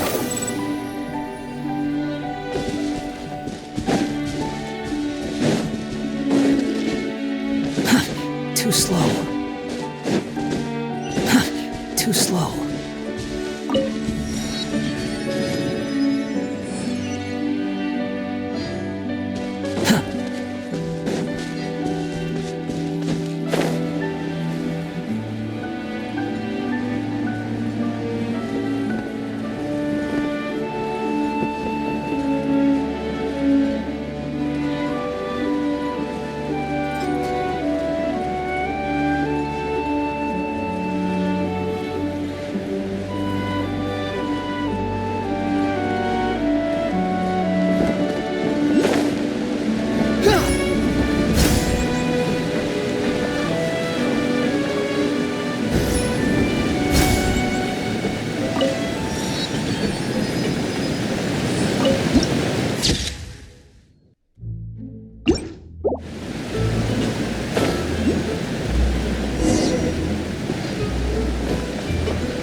At a place like this?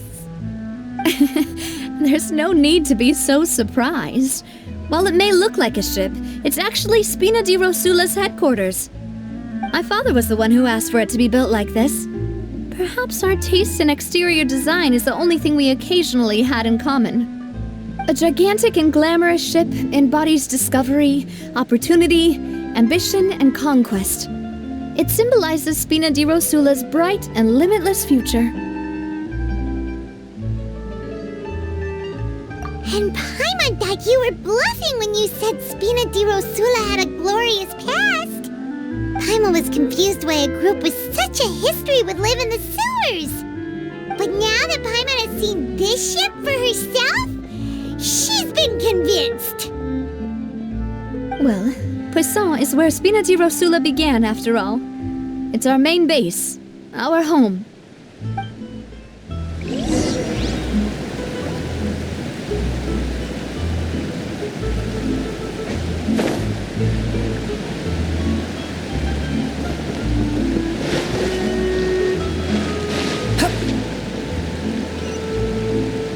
Behold!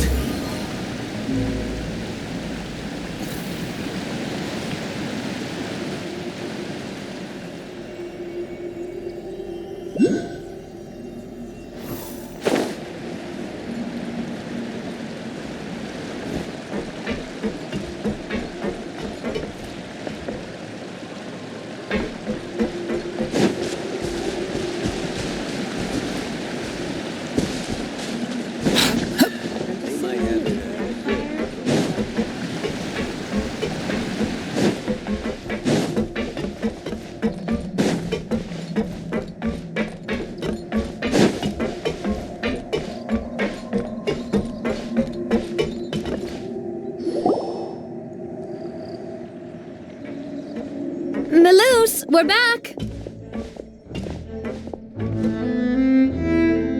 Apologies for the wait, demoiselle, and our most important partners. You said before that you still had some business at the court. What brings you back to Poisson so quickly? About that. It's because my partner here reminded me of something really important. You see, what if my father's case had something to do with water from the primordial sea? You still remember, right, Maloose? On that night, it was raining? Yes, the case was quite similar to that of Mr. Linney's. Both were what you'd call impossible murders.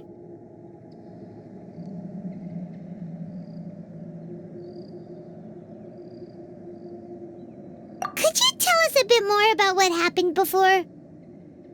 Yeah, of course. Many years ago, something called synth began to gain popularity in Poisson. At a glance, it was a kind of drink that could excite your mood and produce many pleasant hallucinations. Wait! Didn't that guard guy who turned into water also mention that the primordial water could be used to produce some kind of potion? Yes, he did. Considering what we know now, it's almost certain that synth is created using water from the primordial sea. If you drink synth for an extended amount of time, you'll suffer many side effects, such as losing the ability to focus or control your emotions. And if you were to stop drinking it completely, you'll experience flashes of paranoia and anxiety while lacking energy to do anything. It's an extremely dangerous substance. As he oversaw Poisson, my father was compelled to put a stop to synth abuse and called for a complete ban of it. Boss's uncompromising attitude incurred the synth vendor's wrath, but no matter how much they threatened or bribed him, he refused to yield. Not only that, Boss became determined to find the mastermind behind the synth operation and put an end to the problem once and for all. Yes, but the enemy was very cunning. So he could never get anything out of the dealers, all of whom only sold the stuff and weren't privy to the rest of the operation. Recognizing that, my father decided to contact the dealers in secret and cultivate personal relationships with them. Finally, he was able to convince someone to become his informant. The man's name was Jacques. He felt greatly ashamed about his work after seeing many families destroyed by synth abuse. That night, my father hosted a banquet at his countryside estate. He planned to meet up and exchange information with Jacques over some food. But then, we heard 2 gunshots from the courtyard. We raced to the scene and found my father, still holding a gun, and Jacques, who was already dead on the ground. Huh? How did that happen? Aren't they on the same side? Sounds just like Lenny's case, doesn't it? In both cases, the culprit seemed obvious, but neither appeared to have any motive at all. Looking back on it, though, I now believe the most important clue was something we all overlooked at the time. There were pieces of clothing left at the scene.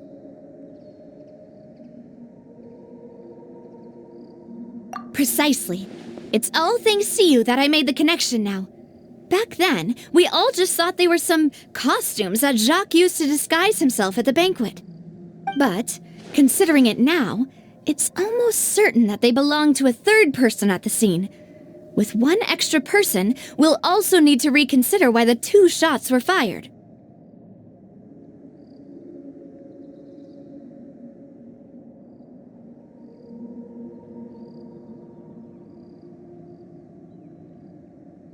You're right. We still don't know what happened. But my intuition tells me that we're on the right track to figuring it all out. I'm finally headed towards the truth. Jacques was an empathetic man who was infinitely remorseful for his past actions. It's unlikely that he turned on Boss with 0 warning. I think this third person is probably the key to the full truth. On that note, however, even though this will not please you, demoiselle, as your and your father's butler, I must still offer a word of warning. Our opponent is insidious and cruel. They are extremely difficult to deal with, and Boss has already lost his life trying to bring them to justice. Even though Spina de Rosula has lost most of its former glory, Poisson has welcomed a new time of peace, and we have been allowed to live out our lives. There is no need to follow your father's path. It would be both wise and in line with Boss's wishes to step back and give up on the case. If that's indeed what he wished for, then he should have told me that himself. Was I not the closest person to him? And yet, I was the one most kept in the dark. What was the point of him dying without sharing any of the secrets he knew? Did he manage to protect anything in the end? Synth is still here. Callus the Unfaithful is still his epithet. And Spina di Rosula is barely getting by. Nothing has changed. Did he think I'd just accept his meaningless death and live out my life just as meaninglessly? I've never accepted that, ever. Not since that day, and certainly not now. I want to find out the real answer for everyone's sake. For the missing girls, for the victims, and for myself. Navia. This is indeed the best moment to act. Your partner appears to be quite reliable, and more importantly, demoiselle, I think you're also ready to take this on. So you do know something else, Malouse? Yes, I do. In fact, even before that banquet, Boss already knew of the connection between Synth and the serial disappearances case.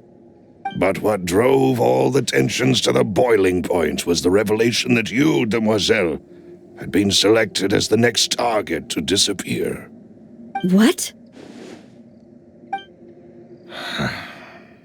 Boss also didn't tell you that he had been diagnosed with a rare illness. The doctors told him that he had no more than 5 years left to live. And the serial disappearances case caused him great anxiety. 5 years was nowhere near enough time to resolve this long-standing conflict, but once he passed away, all the danger would pass on to you. Knowing all of this, he decided to use one final intimidation tactic before his death. He claimed to have already gotten his hands on some key incriminating evidence for the other side, and even told some members of Spina di Rosula about the details.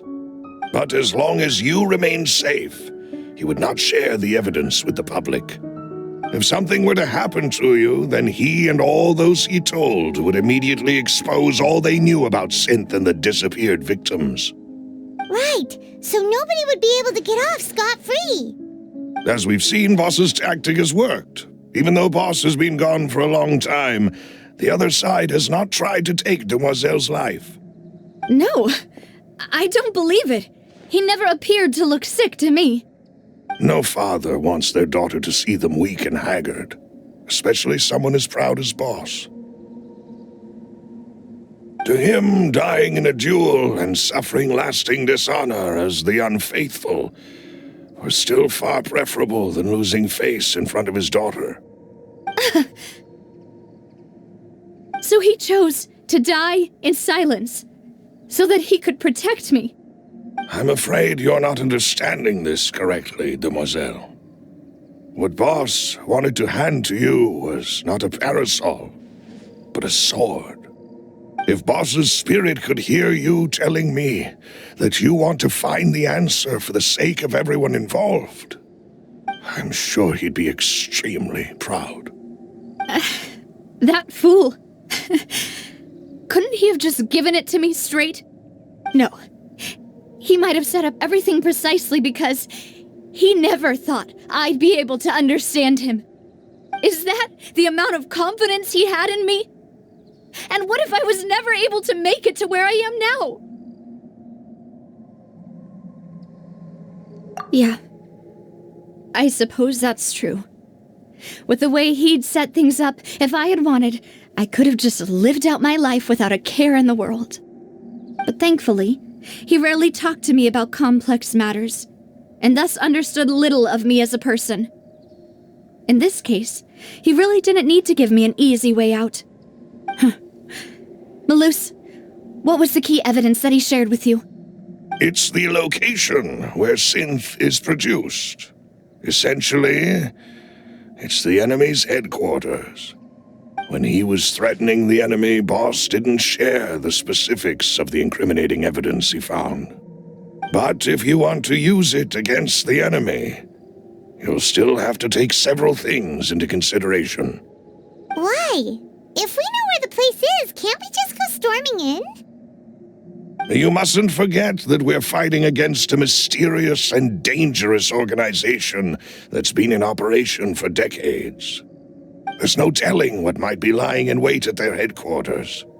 We also have no idea what kind of evidence we may be able to find inside, nor what people we may be able to capture. But a single visit to their headquarters would be tantamount to a formal declaration of war. The worst case would be that we leave empty-handed, but also open ourselves up to full retaliation. Then, in that case, why not work with the Fontaine authorities? Well, you saw one of them dissolve during Mr. Linney's case. We have no idea just how thoroughly they may have been infiltrated. Huh. That's true. Seems my father really had no choice. But things are different now. It should be a lot easier to prove the other side's guilt, now that we've connected Synth with the disappearances case. You sound like you've put a lot of thought into this, Malus. I am the butler, after all. I live but to serve the boss and Demoiselle's will. I've always been willing to take on any kind of risk for your sake. But considering my relative lack of ability, I've spent my time keeping secrets, performing basic investigations, and waiting for the right time to come. Thank you for all of that, Malus. Have you discovered anything new in the past few years? Let me think. One conclusion I came to is that the enemy must be quite familiar with Spina di Rosula, or at least have an informant planted here. When I announced orders to the organization's members on Demoiselle's behalf, I used to deliberately keep a few people in the dark and observe the reactions of the synth vendors. If the vendors didn't change their plans, then the individuals informed of our orders must be innocent. If the vendors packed up and fled, however, then someone must have given them the news. After several rounds of testing and investigative tracing, I've narrowed the suspect list down to 3 people. The first is Florent, Spina di Rosula's senior advisor. Huh? Florent? Yes, surprising, isn't it? He was one of the people Boss trusted the most, which also means that he was someone who understood Boss really well. Thanks to his position within Boss's innermost circle, he always knew our upcoming plans and could thus avoid capture this whole time. There's someone else like him too. Marcel, the head of Confrérie of Cabrières. Uncle Marcel.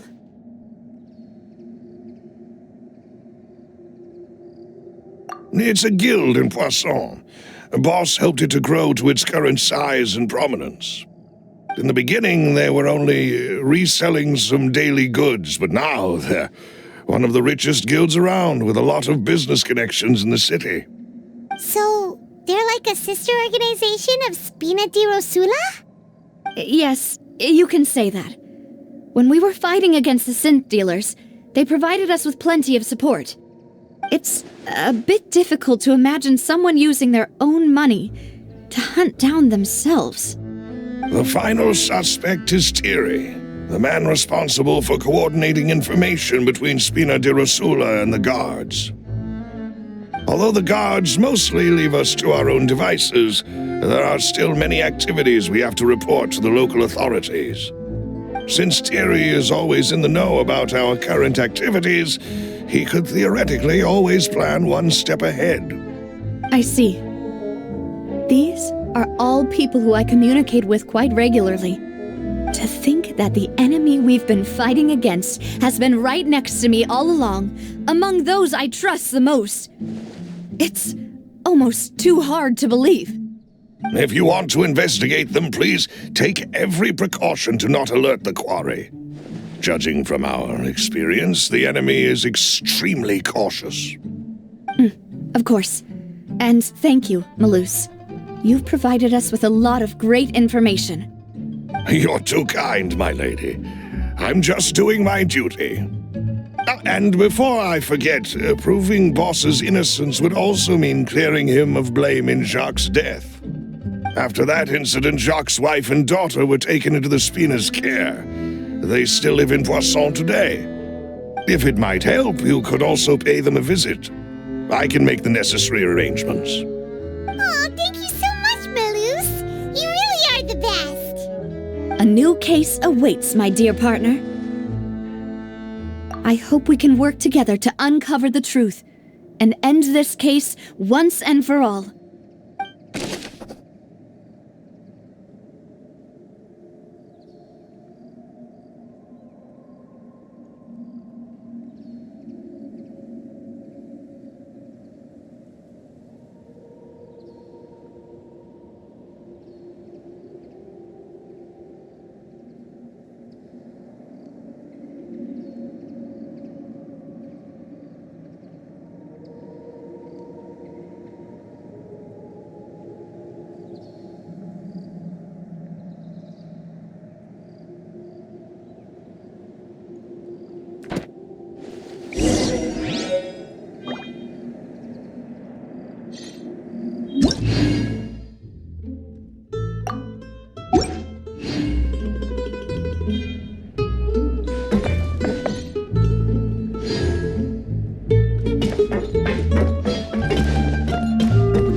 rises.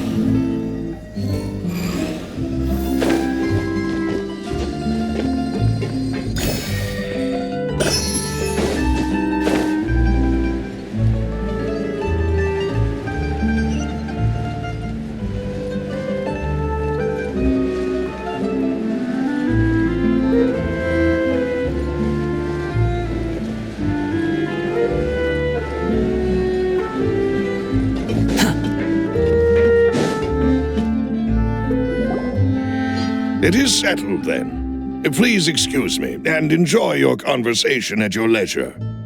Thank you for arranging everything for us, Malus. Excuse me, miss. Do you need anything from us? Hey,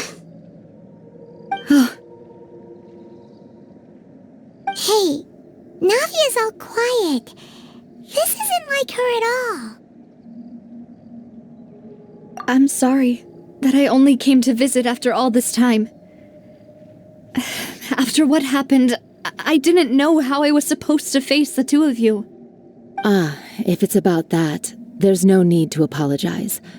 After my husband died, Spina di Rosula sent us a lot of mora and support. I understood your guilt and apology to be genuine. But aren't all of those things nothing compared to the loss of Jacques? I can understand the kind of pain that comes with losing a father so needlessly. You don't understand at all.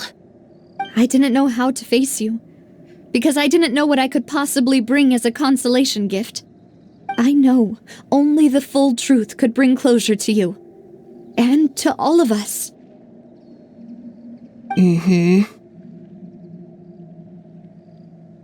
I'm sorry. I appreciate the sentiment, but you don't have to carry all that guilt. On the matter regarding my husband, my daughter and I have more or less found our answer already. Would you mind sharing it with me? I really can't believe that my father could ever bring himself to shoot Jacques. I always knew that my husband's money was earned through others' suffering. He told me countless times that if he could turn back the clock, he would never go into the synth business again. He had many regrets, and felt that he took the idea of providing for his family too literally. For the longest time, he thought Mora was everything. So when Mr. Callis came to him with a proposal, he accepted it almost immediately. He tried to be as careful as he could, but even so, he was still found out by the higher-ups. They found out about his betrayal? Papa didn't say that exactly, but Papa did tell me that I should never be ungrateful. Before he left that day, he told me that he had no choice. It was only later that I realized it was his final farewell to the two of us.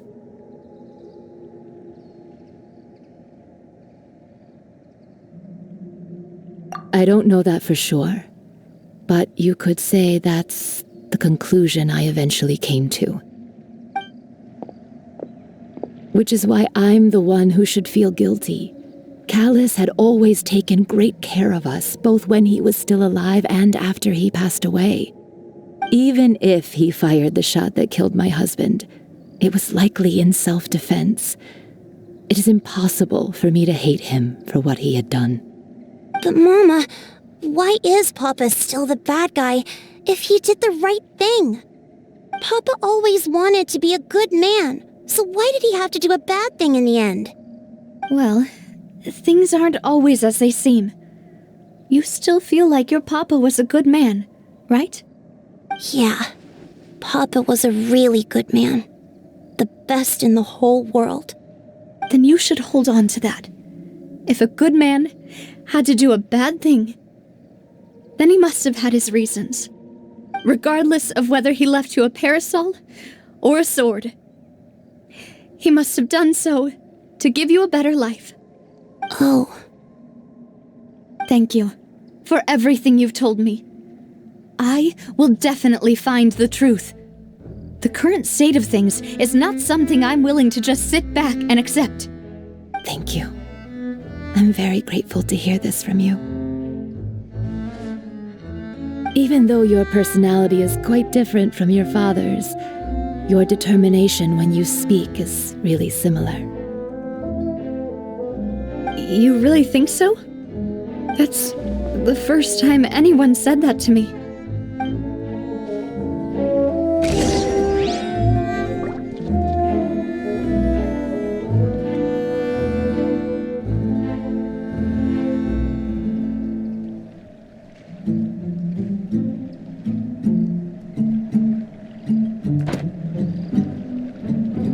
There's no need to exchange pleasantries. I'll leave my husband's case to you. Thank you, Miss Spina. and Miss Spina's friend.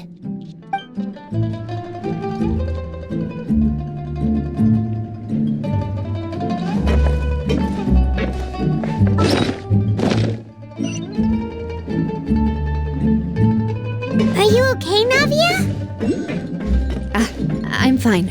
Don't worry. Let's investigate the 3 suspects next. Florent should be nearby, and we should be able to find Thierry and Uncle Marcel in the city. I'll get myself together on the way, so please don't worry.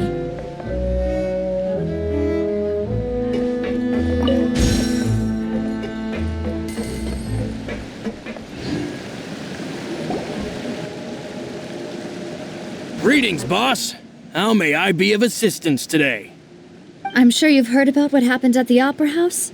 Someone got turned into water right in front of us. Yeah, I've heard. With something that dramatic, I'm sure journalists will milk it for all it's worth. And it'll be all the talk for the next several weeks. It also reminded me, on the day that the incident happened with my father, it was raining outside, and we found some clothes left at the scene. After my partner here put the dots together for me, I feel like we should try to reopen his case. Can you do me a favor and try to recall what happened that night? Let me think. Mr. Callis was feeling pretty upbeat that day, so he was drinking and bantering away with us at the table. After that, he told us that he wanted to go get some fresh air, so we let him go without thinking much of it. Who knew that we would hear 2 gunshots ring out right after? My first reaction was that Mr. Callis's life was in danger, so I grabbed my holster and made a mad dash toward the scene. But when I got there, it was already too late. Mr. Callis was standing over a dead body with a gun in his hands. All we could do was look back and forth at each other, not knowing what to say. So you also remember 2 gunshots then? Indeed. The guard said that the first shot didn't hit anyone, while the second killed Jacques. But I've never really bought that explanation. Reason being, Mr. Callis had left his gun on the table. I even made sure to confirm that before running to the scene. But according to the guards, that doesn't mean he couldn't have had other guns on his person. About the clothes left at the scene that you mentioned, do you think there was a 3rd person there who was turned into water? At least from our perspective, my father had no reason to kill, so he would also have no reason to bring an extra gun with him. The gun he was holding probably belonged to Jacques, or a 3rd person on the scene. Yeah, that makes a lot of sense. So you're saying Mr. Callis ended up with the gun because he seized it from one of the other guys? But hold on. If that's what had happened, then why didn't he share the truth with any of us? He didn't even want to face the Oratrice machine, and chose instead to prove his honor in a duel. Did he lose all faith in the courts after seeing someone dissolve right in front of his eyes? About that, Malouse told me a thing or two, so I think I can understand why he committed to the duel. I'll tell you everything once the whole truth has been revealed. I understand. Then I'll leave Mr. Callis's honor in your hands, boss. And if I may just say one more thing, the whole Callis the Unfaithful epithet has been a thorn in my side since the day it was invented. Many people have laughed at me for still calling him Mr. Callis, even after so many years have passed. But it was Mr. Callis's trust that allowed me to rise through the ranks of Spina di Rosula and live the life I lead today. No matter what others might say, he'll always be the man I respect the most. And he'll always be my boss. Don't worry. I will definitely find the truth. You and all our other comrades at the Spina deserve to know the truth as well.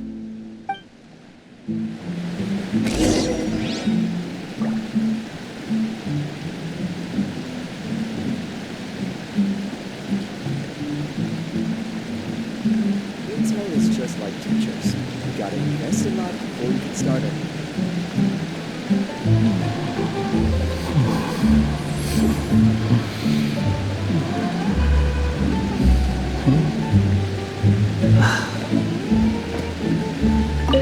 My apologies, boss, for that last sentimental bit.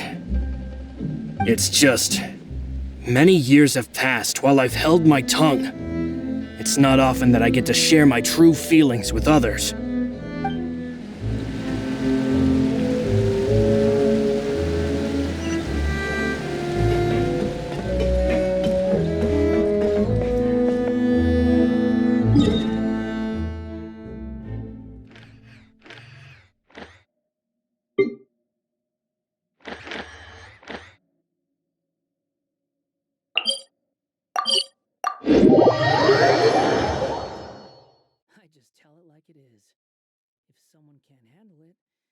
Maybe that's their problem.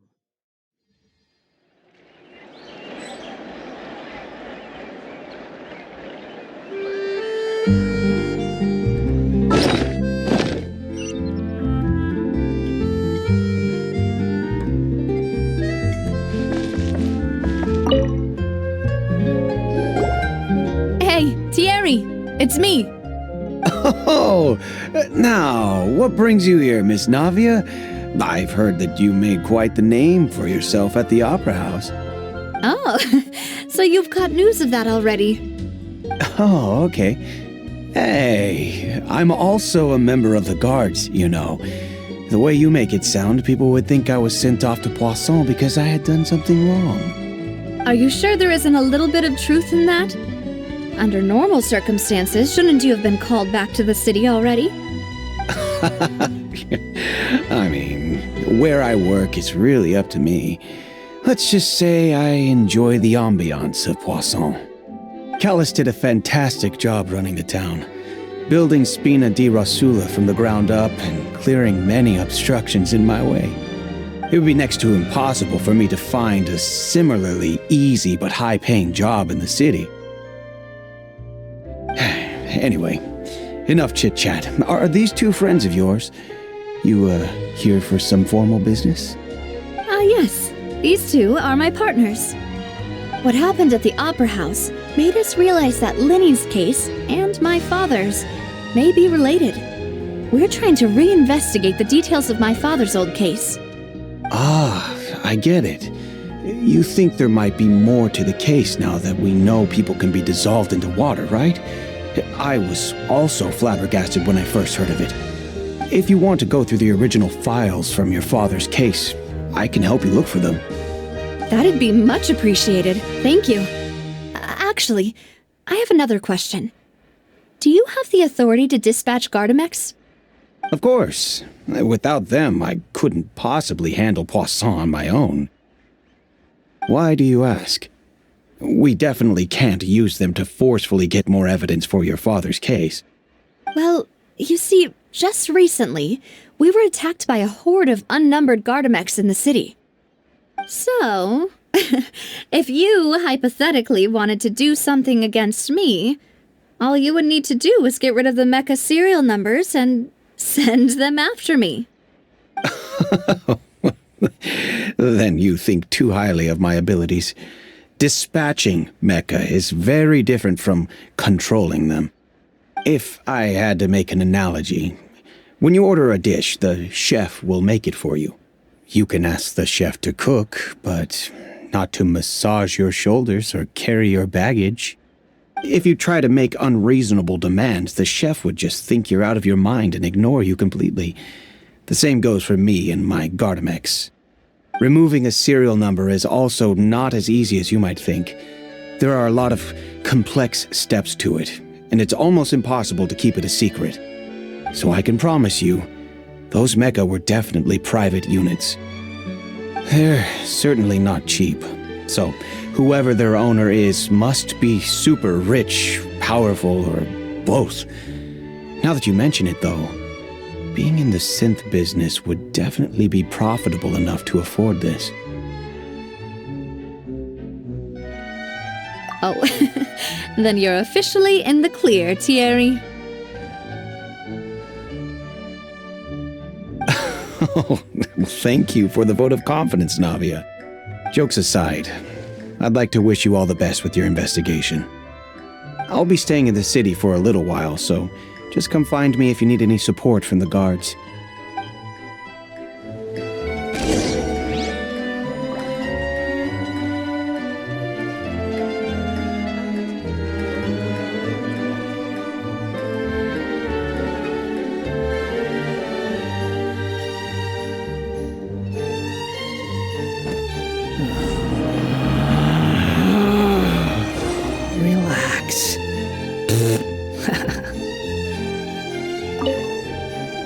see what I can do for you in Spina di Rosula when it comes to guard stuff, but don't go advertising it to everyone else.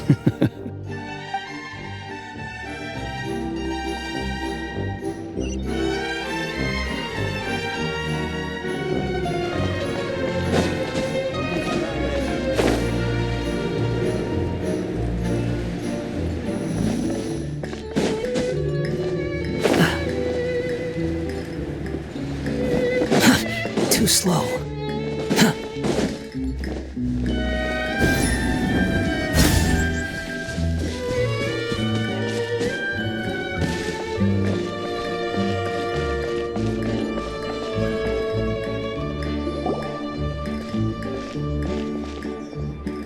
Hello. How may I help you? I'm here to see Marcel. Could you please let him know? You can just say Navia's looking for him. Sure. I will let him know right away.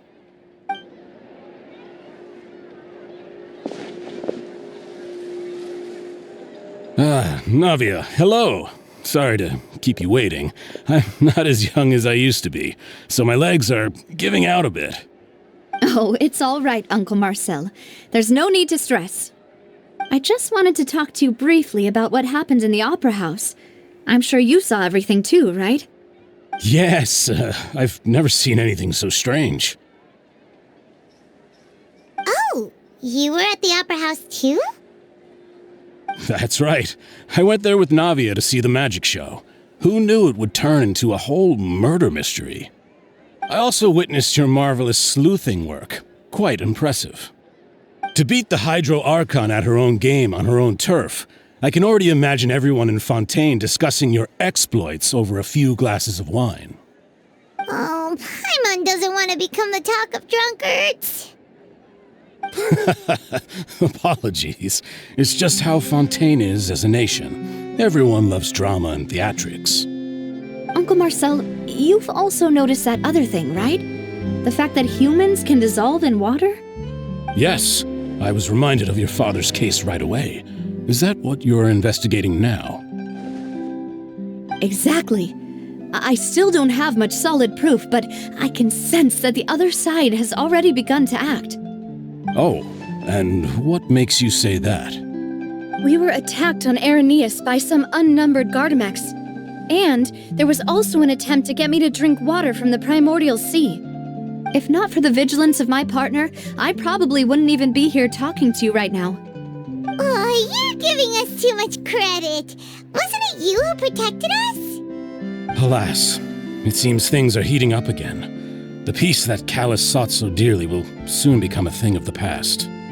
But rest assured, Navia, Poisson will always remain a safe haven for you. If you're scared, you can always return there. If anyone dares to lay their hands on you there, the Confrérie of Cabrières will use its funds to the last Mora to bring them to justice. Thank you, Uncle Marcel. But I don't intend to go into hiding. I'm going to strike while the iron's hot. Do you have any new thoughts on my father's case? About that. Sorry, my age is catching up with me, so it'll take me a while to recall my memory.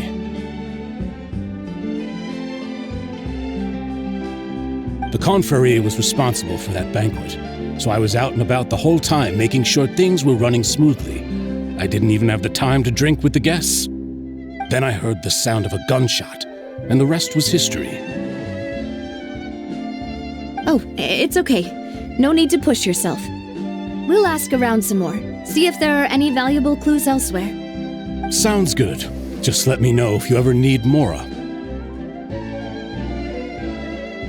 All my wealth comes from Callus's patronage and support. I'll spend however much it takes to clear his name.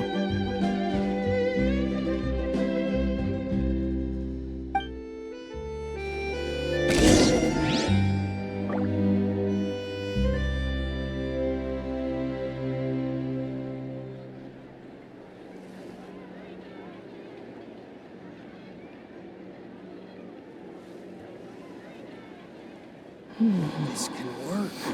I'll just treat them as new samples.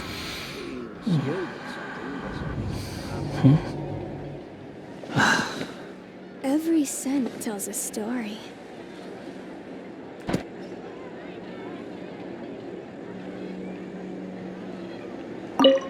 Alas, why do these kinds of things happen to the kindest people?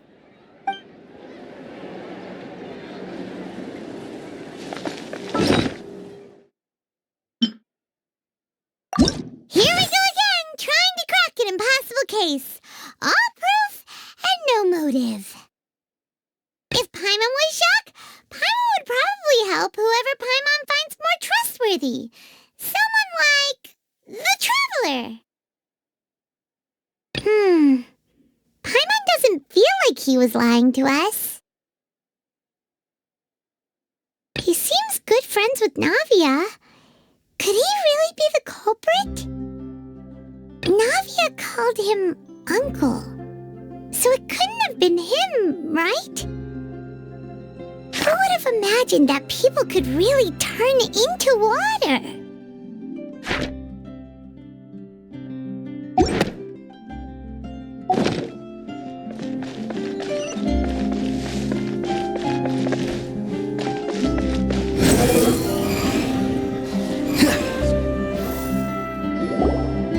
We've talked to all three suspects, purely based on their conversations with me. None of them sounded particularly suspicious. I suppose that's to be expected, though. If a single conversation's all that's needed to find them out, then my father wouldn't have needed to investigate the case for so many years.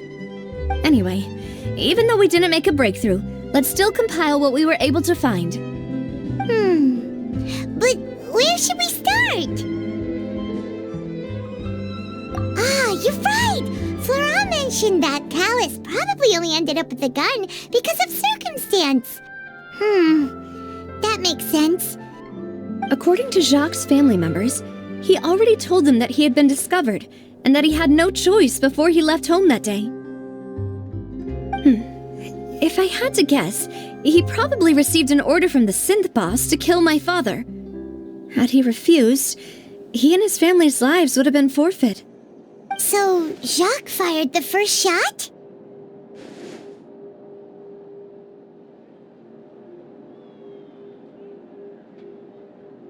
Oh? And why is that?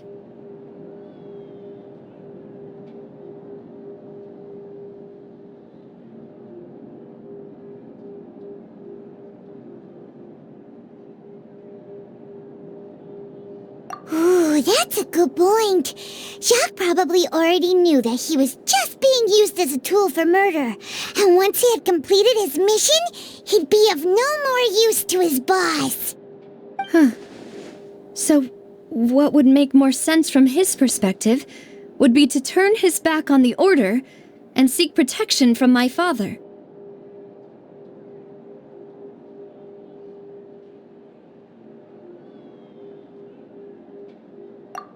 Makes sense. But without evidence, that's still just a theory. Besides Jacques, the attack from the Gardamex has been bothering me quite a bit as well. It's obvious that our enemy has become more antsy after the secret of the primordial seawater was revealed. Do you think he knew, even then, that we'd follow this lead to the end? Given everything that's happened since, it's quite possible. But who among the three suspects would have the ability to control privately owned Gardamex?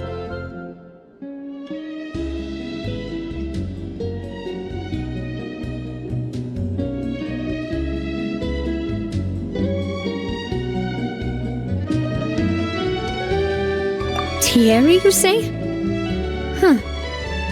It is possible that he's figured out a way to convert the Gardamex for personal use. But I didn't feel like he was lying when he was talking to us about the mecha. I also don't think he'd be able to keep that kind of tampering under wraps. Yeah, had he actually tampered with the mecha, we'd be able to prove it with a simple check of the guard's inventory. If the mecha were taken from the guards, it should be pretty easy to find out when and how that happened.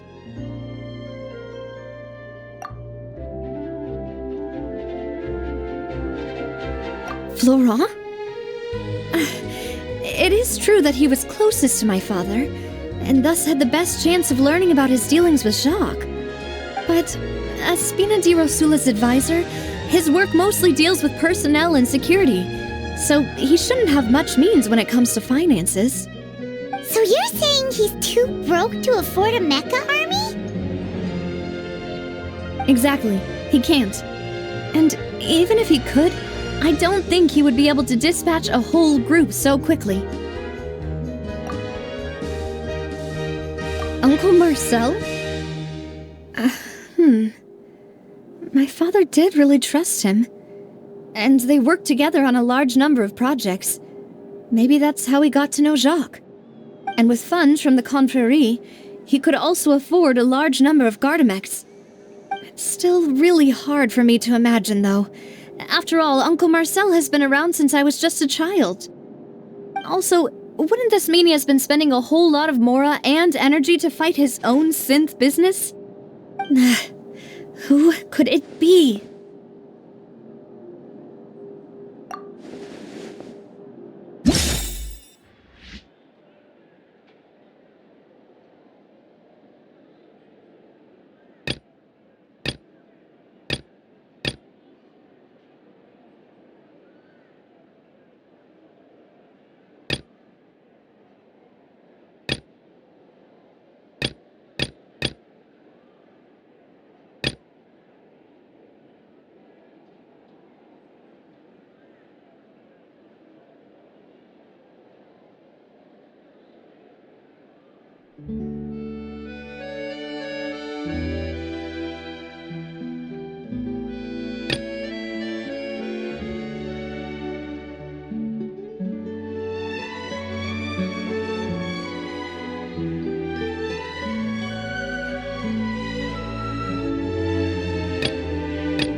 You know, if you think everything through, Uncle Marcel is indeed the most suspicious of them all.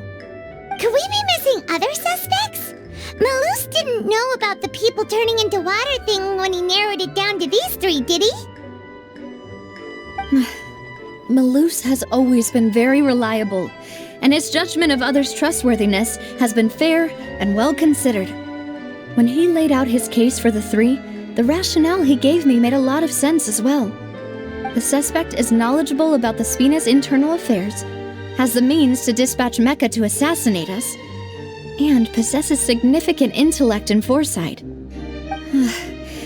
Even if I don't want to believe it, I'm starting to see how things could all tie back to Uncle Marcel.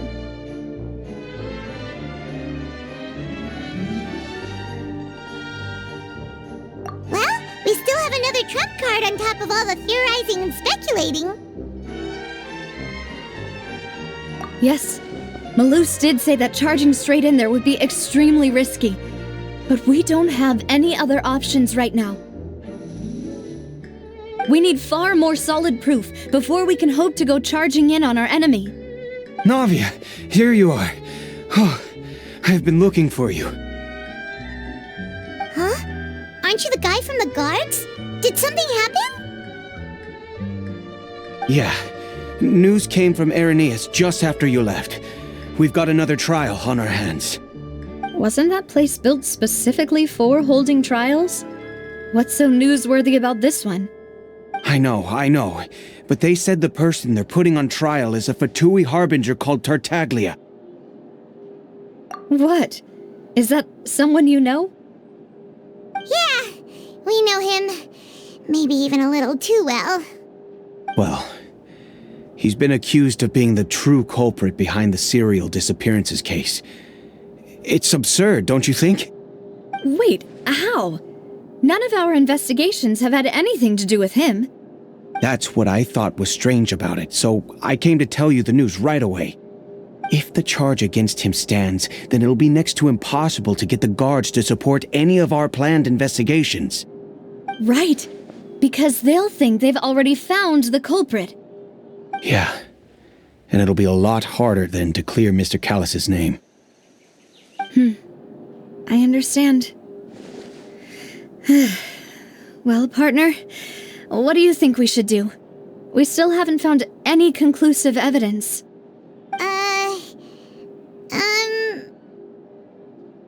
Huh? Split up? What do you mean?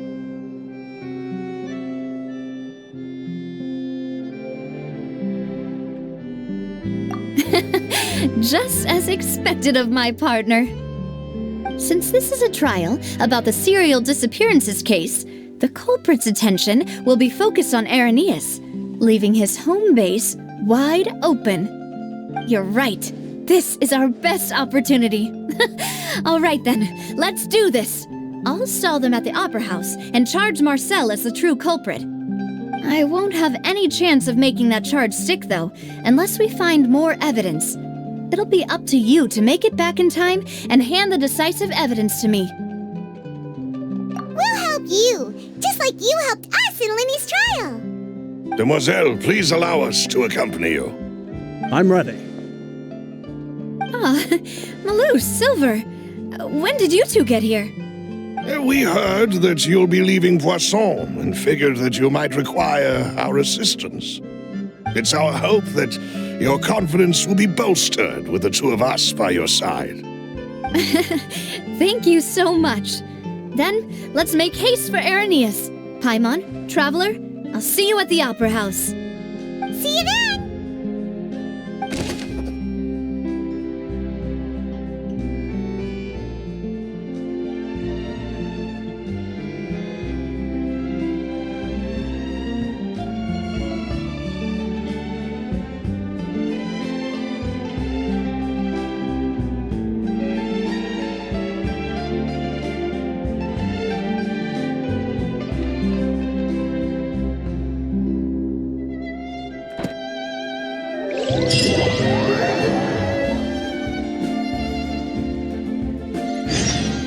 Now that Navia has set out for Irenaeus, we should also get going. The location has already been marked on the map, so let's head over.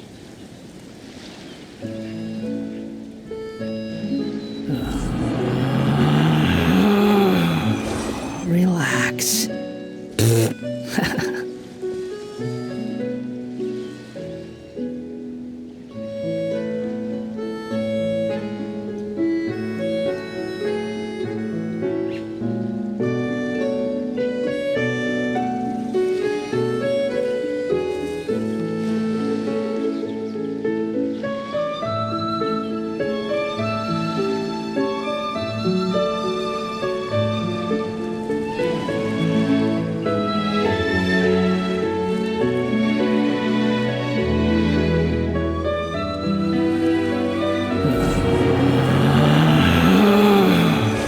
Relax. Relax.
There's no such thing as pure freedom in this world.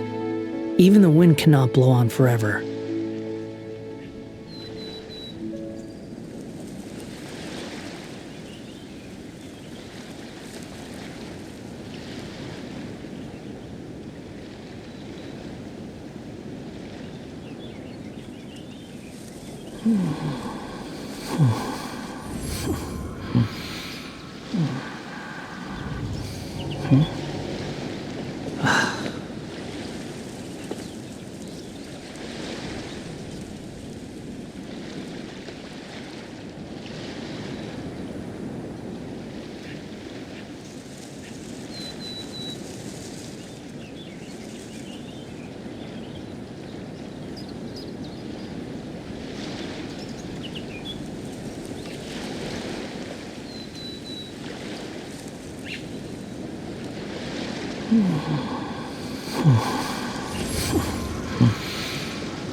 According to Malus's info, the synth production base is underwater.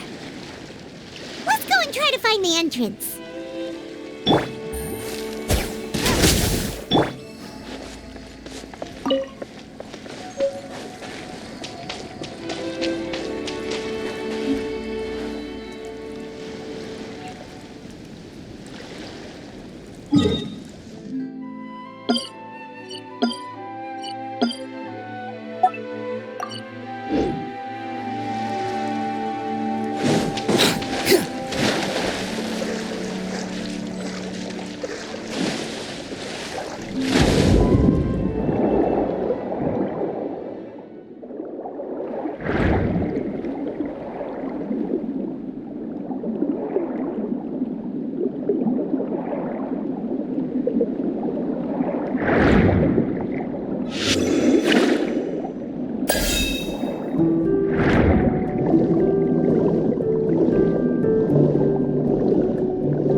That leads to the synth production base.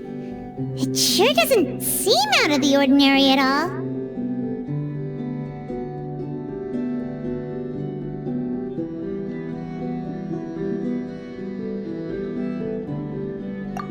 You're right. An important place like this is bound to have a ton of protective measures and mechanisms. Navia's probably arguing up a storm right now to stall for us.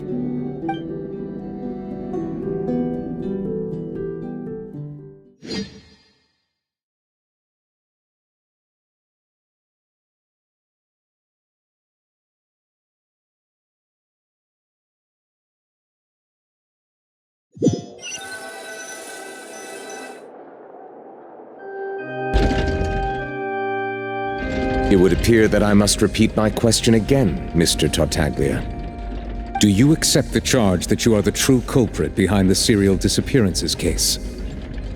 To be perfectly honest, I don't understand your country's complicated court system, or the reason why I'm being charged with something I've never even heard of. However, I did hear that people who have been charged can choose to participate in a duel to clear their name. Is that right? In which case, as long as I accept the charge, I can have an all-out fight with that champion duelist Clorend, right? I've got to admit, that's one of the most enticing offers I've ever received. When I privately sparred with her last time, she was obviously holding back. Real disappointing. Hey! Don't you understand? You're currently the prime suspect for a major case. This isn't the place for you to be looking for fights. Oh?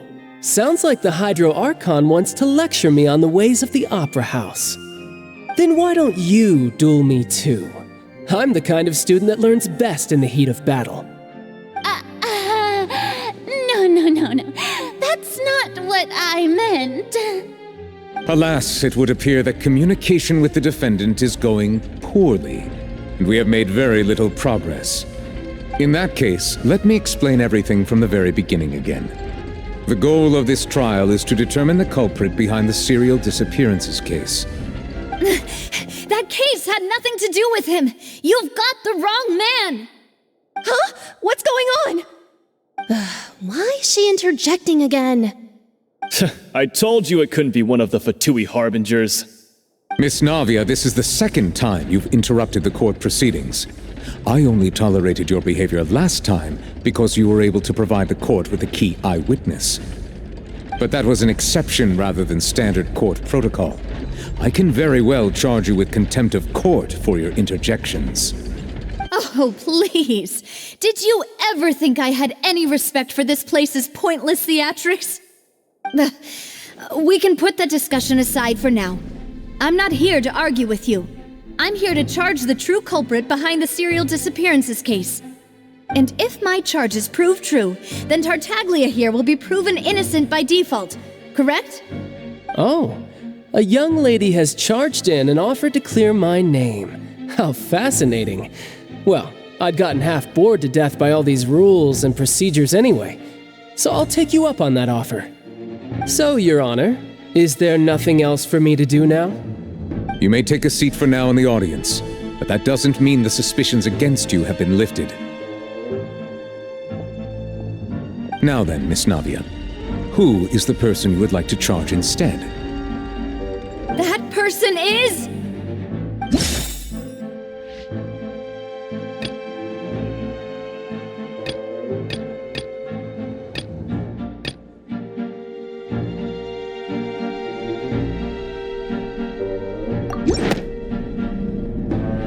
Marcel, the head of Confrérie of Cabrières! Huh? What confrérie? Never heard of them in my life. I've heard of them, but weren't they Spina di Rosula's sister organization? Oh, is this going to be a friends to enemies type situation? Please let me remind you, Miss Navia, that charging someone is an incredibly serious matter. Committing to the charge also means taking on the legal responsibilities associated with it. And if the charge fails, depending on the circumstances, you may also be charged with the crime of making a false accusation. Knowing this, do you still wish to charge this man? Yes, I do. In that case, I declare the charge to be valid. Miss Navia and attorneys, please take your places on the court. Members of the guards, please contact Mr. Marcel right away so that he may stand trial.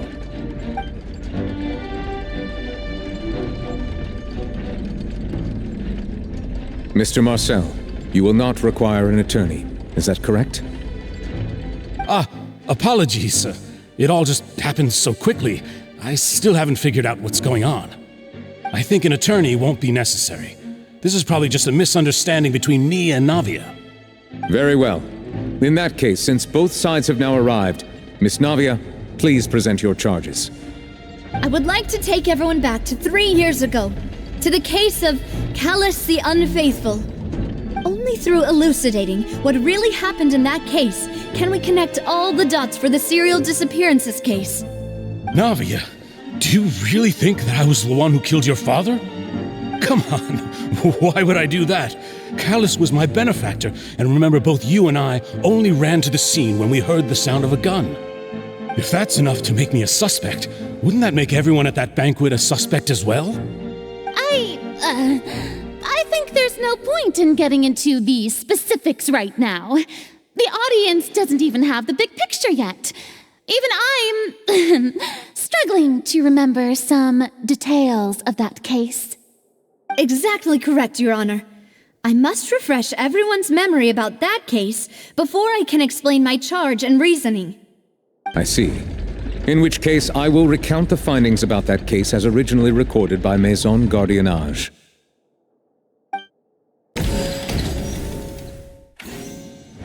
On the day of the murder, Spina di Rosula hosted a large banquet in a countryside estate owned by the Confrérie of Cabrières. During the banquet, all attending guests heard 2 gunshots from the courtyard. When the guests arrived at the scene, they found the primary suspect, Callus, holding a gun, while his acquaintance, Jacques, lay dead from a gunshot wound. The guards' investigation did not recover any other firearms from the scene. As a result, they concluded that the suspect's first shot must have missed, while the second must have taken Jacques' life. The suspect did not dispute this conclusion, and also declined to defend himself in court. Instead, he chose to prove his innocence through a duel.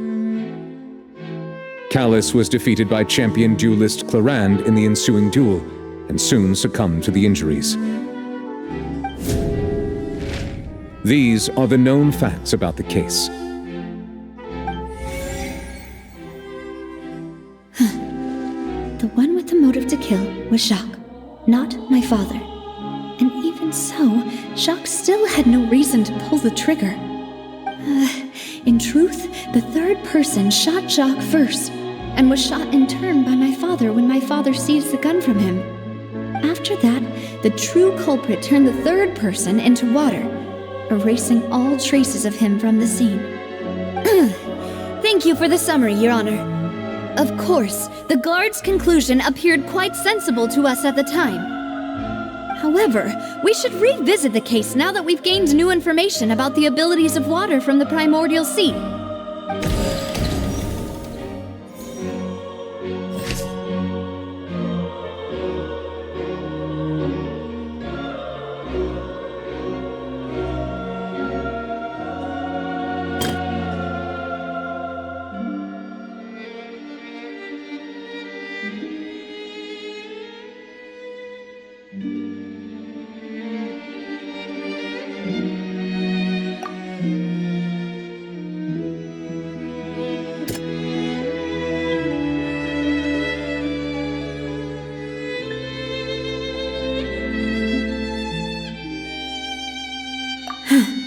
Something's not right. Let me think for a little while longer.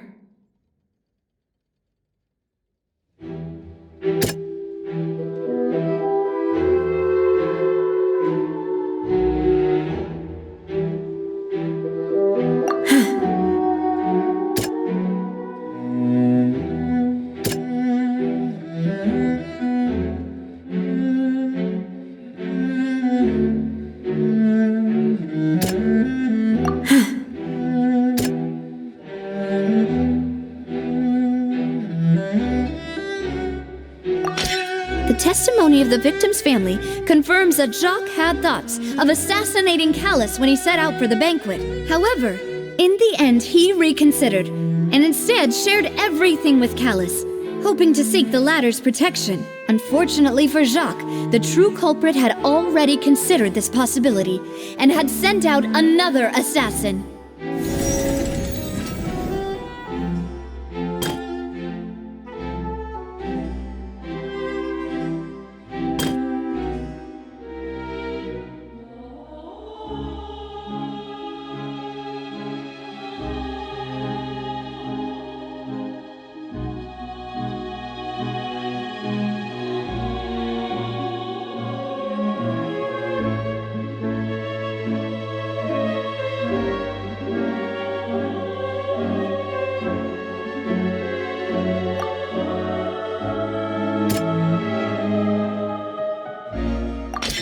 A pile of clothing was found at the scene.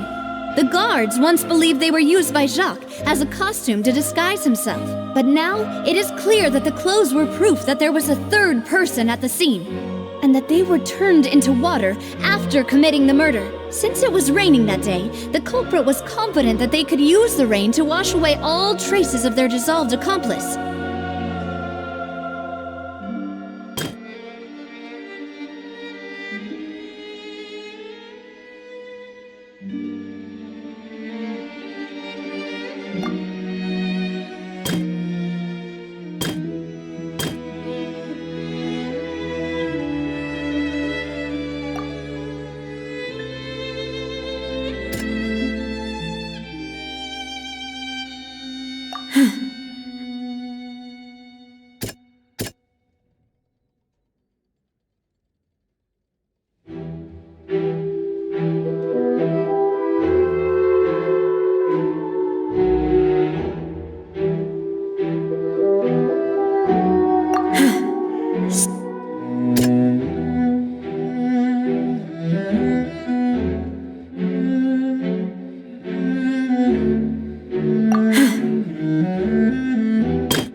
This assassin first shot Jacques, then turned to shoot Callus, only for Callus to wrestle the gun from him and kill him instead. Realizing this, the true culprit caused the hired assassin to dissolve into water, leading everyone to believe Callus was responsible for Jacques' murder. This is the true version of events.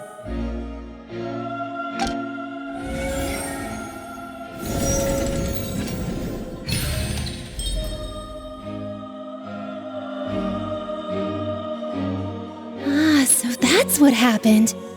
Wait, you're telling me something as dangerous as water from the primordial sea has been used for all these years?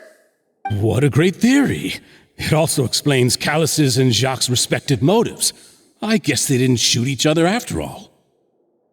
Mr. Marcel, you are the one being charged with the crime. You should provide a rebuttal if you wish to prove your innocence. But I think I agree with everything Navia just said. In fact, there was nothing in her speech that directly implicated me. Then, may I ask some questions? In my opinion, we primarily need to determine two things. One, do you have the evidence to back up your claims? I'm afraid not. At least not at this very moment. Boo! If you don't have any evidence, you should just go home! I may not have the evidence with me, but I know where I could go to collect it. If we look up the deserted clothes against a record of people who went missing around the same time, we should be able to find a match.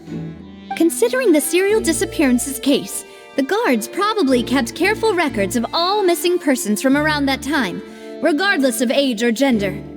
That makes sense to me. Monsieur Neuvillette, I would consider this to be a reasonable investigative direction.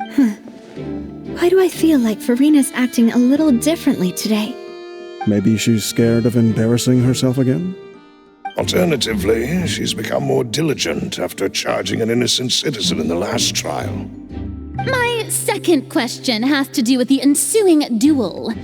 If the truth is indeed as you described, then why didn't Mr. Callus explain himself in court? If he had testified that a person had been dissolved, he could have at least mounted a defense. I've thought about this too, and the answer is actually pretty simple. He felt there were things that were more important to him. The dissolving power of water from the primordial sea is an important secret for the true culprit of the serial disappearances case. My father could have exposed it for all to see, but he chose to take it to the grave. At that time, Spina di Rosula was in dire straits, and his reputation had already been shattered. He had no guarantee that going forward with the truth would allow the culprit to be brought to justice. What was certain, however, was that it would paint a gigantic target on my back. Moss once told me that Demoiselle had already been selected as the next target of the serial disappearances case. What? If the secret had gotten out, the culprit would have fought an all-out war with Espina right there and then. I wouldn't have been the only one in danger. All of us would have stood to lose our lives. Of course, the guards might eventually figure out the truth of the matter and determine that we were in the right. But what good would that do? How can a hollow verdict protect anyone? Had this opera house ever given my father any kind of confidence in its brand of justice, Spina di Rosula would have had no reason to exist. But by staying silent, we retained the ability to deter our opponents and continue the stalemate. I was able to become Spina di Rosula's president, which made me harder to target, as well as giving me more time to grow and learn. And once I have figured out the truth and stepped up to the challenge, I will do what this opera house cannot, and restore my father's truth and honor back to him. So, you mean to say, your father intended to die in the duelist's ring? That's right. Do you have any proof? Of course. All you need is to ask his opponent, Clarand. I don't need your apology, your guilt, or your support from the shadows. You don't have to do anything for my sake. But since he entrusted his will to you, Clarand, you should tell us the truth about his sacrifice. So, during the duel, did you believe that Callus was intending to die? Yes, I did. As a champion duelist, I've fought many battles and taken a countless number of dishonored lives. In my line of work, I've seen all kinds of people give their all for the faintest hope to continue living. Some were determined, others passionate, and some even manic and twisted. Just one look and I can tell if a duelist is hoping to live or if they're looking to die. I hereby swear on my name and honor as a champion duelist that Mr. Callus never intended to leave the ring alive. Since that's your testimony, I have no more questions. It appears there really are good grounds to reopen this case. I concur. However, Miss Navia, you still have not explained the link between your father's case and the serial disappearances case. Right? What she said was fascinating, but kind of beside the point. Wait, weren't they just talking about the serial disappearances case? Of course, Your Honor. The two cases are connected via a matter of timing. In my father's case, the culprit intended to kill both Jacques and Callus.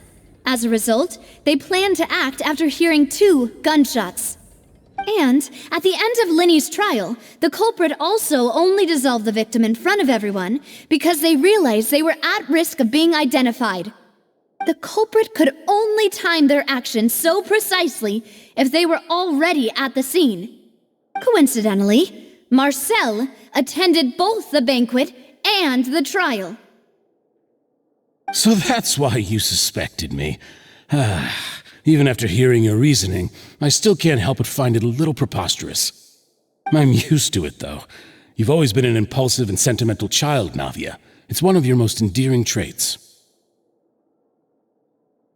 No need to appeal to pathos. I won't try to refute your points one by one, but even if everything you just said was true, can you prove that I was the only person present at both events? On top of that, does a person have to be physically present to control the timing? Can't someone remotely monitor the place? I don't know what she can say to that. I know that even with that, you might still think you can reduce the list of suspects with some further investigations until I'm the only one left on the list. Alas, who won't feel at least a little hurt by an accusation of murder from a girl you see as your own daughter? But if I were to dismiss this completely, you'd also think I'm not being considerate of your feelings. Ah well, let Uncle Marcel teach you another lesson. Do you know what the biggest flaw in your reasoning is? I suppose you're gonna tell me anyways. It's timing again. I'm a businessman by trade. From that standpoint, there's no reason for me to kidnap young women. It's a high-risk action with nothing to gain. In addition, I left my home in Snezhnaya when I was young to come to Poisson and work in some trade. My business only thrived when I received Callus's patronage. But the disappearances began before I ever stepped foot in Fontaine. I do apologize, Demoiselle. This was my mistake. No, it's not your fault. I'm sure he had come prepared. Is there anything else you'd like to say? Would you like to check the date of my first business license against the first known case of the serial disappearances? You can also take a look at my border entry records, or ask my friends and family when I left Snezhnaya for the first time. Could those records and testimonies do something to appease the unspeakable anguish in your heart? Seems like she got the wrong guy. At this rate, Navia will be convicted for falsely accusing him. I think you've done a superb job of dissecting your father's feelings as he neared the end of his life. But aren't you going against all of his wishes and expectations right now? He wished for you to become more rational, collected, and conscientious, instead of dwelling only on your own feelings. Once you've learned to be more considerate of others' feelings and to stop rushing headlong into things, you'd have met most of his expectations. This isn't just about me. and it never has been. The biggest difference between me and the rest of the victims is that I still have the ability to search for the truth, while that same agency has long been taken from them. The people whose families were destroyed by synth abuse, the people who lost their loved ones to the serial disappearances, and the people who suffered tragic ends due to their sense of justice. Many people's images are flashing before my eyes. I'm sure some are coming to those of you in the audience as well. And whose image do you see, Marcel? Is it a man named Vacher? Oh, so you do know that name. I'm merely surprised you'd suddenly say the name of someone I've never even heard of. I was waiting for you to say that.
Gotcha.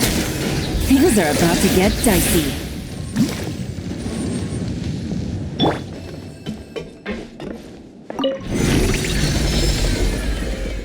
Whoa! The floor is going up! Is it because of this mechanism in the middle? That guy really prepared a lot of stuff for this place.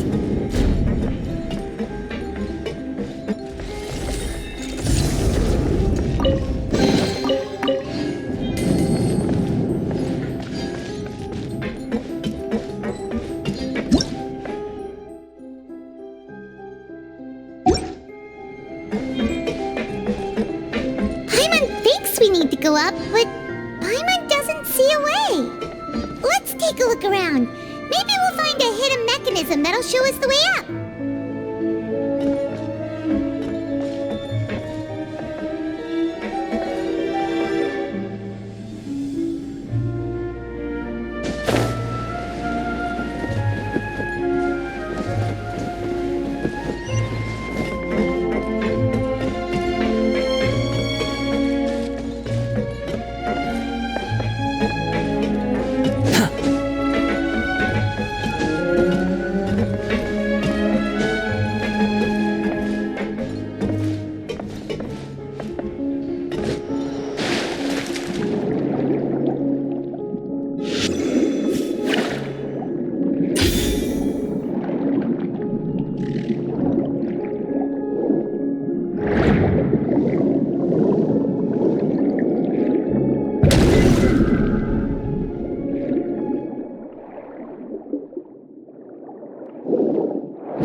Now we can swim to the top!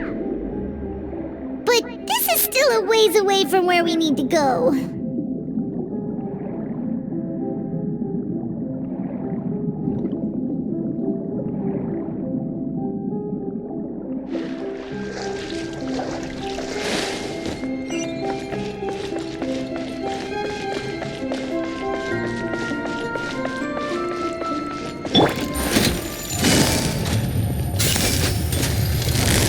Busted.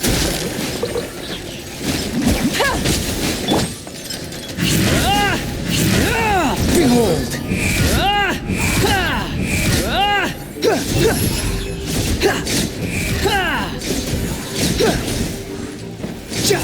Upon the gale, wretched vermin!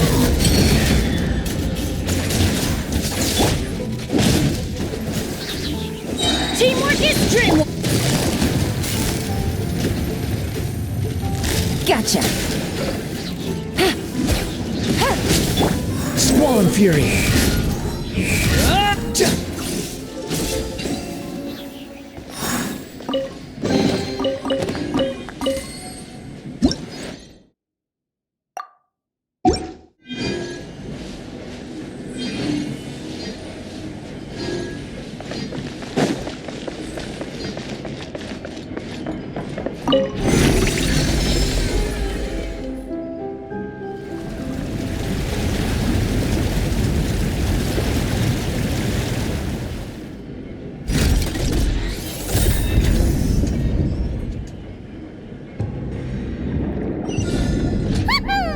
Now the path is clear! Let's go!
Busted.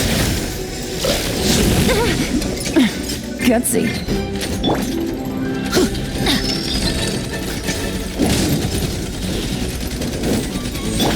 Here comes the catch.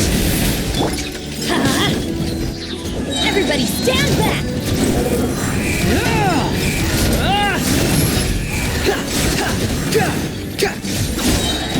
Search for it!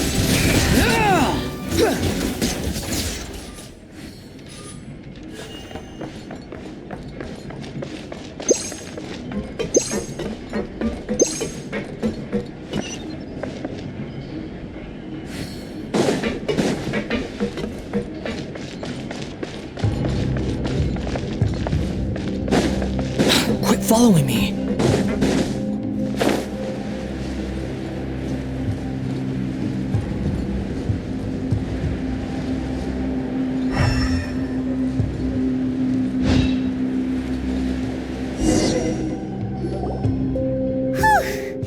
After all that, we finally made it to the innermost sanctum. Though, as expected, the mastermind isn't here.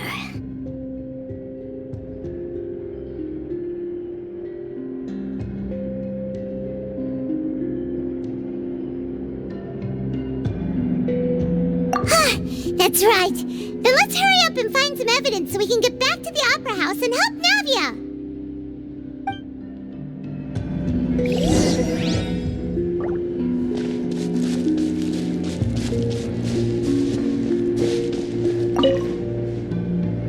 Let's see what's written here. Nothing escapes Detective Paimon's eyes. Callus. Navia's father. Oh, this seems to be an investigation report on him.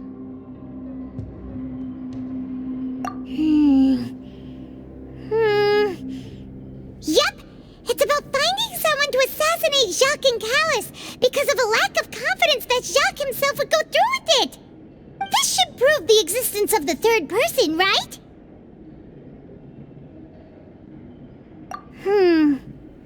We still have not determined the exact content of the key information Callus has passed on to certain members of his organization. The old dog's a real menace to deal with. Even if he abides by the promise he's made to us, he will still have the upper hand.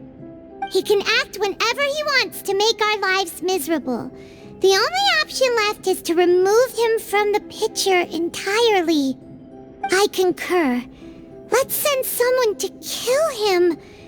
He won't declare war as long as we don't touch Navia. Oh, seems like we've got a bunch of correspondence between the higher-ups.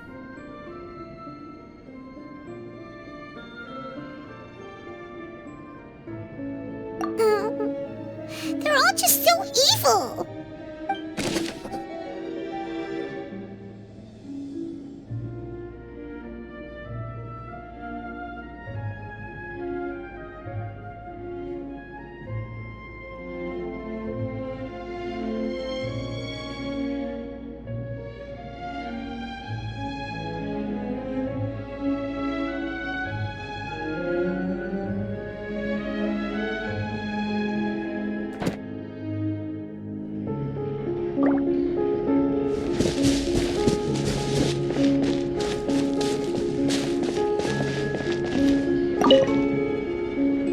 What's this over here?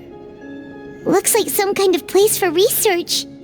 Experiment number 16 aims to verify Jacob Ingold's research conclusions on the primordial sea and use his theory as a foundation to achieve a breakthrough. The experiment was a failure. No individual managed to resurface from the water from the primordial sea. Female specimens 22, 23, and 24 were dissolved.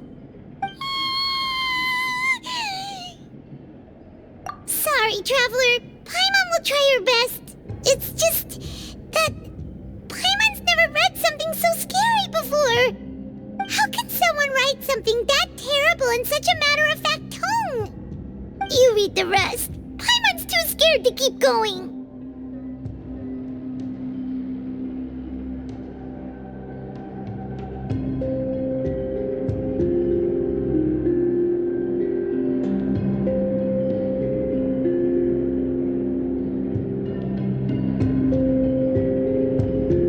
So that's why he did all of these experiments. Wait, did he really think he'd be able to find a way just by dissolving people over and over? That's just insane! Huh? Isn't that the name you heard by the fountain? Paimon thought he was an eyewitness in the serial disappearances case. You mean Vache is the one who did all of these... experiments? So that's it! Vache was no victim, but personally took his lover and...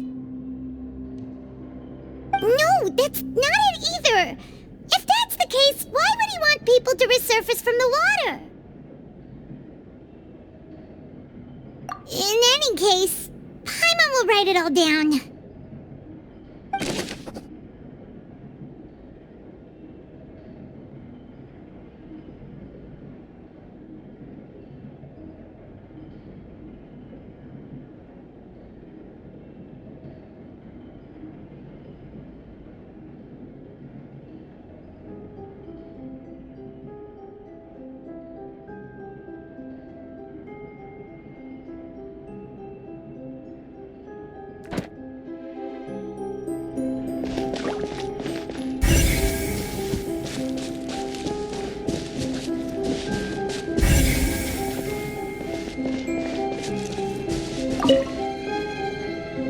What's all this?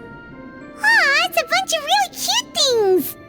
Pink accessories, a hair tie, a necklace, even a makeup box. Oh, Paimon sees it too, but why are all these cute things labeled with different girls' names? Huh? You mean the girls from the serial disappearances? They were brought here? And then they were turned into water. And all the boxes of things. These names. That means... Oh, this is terrible.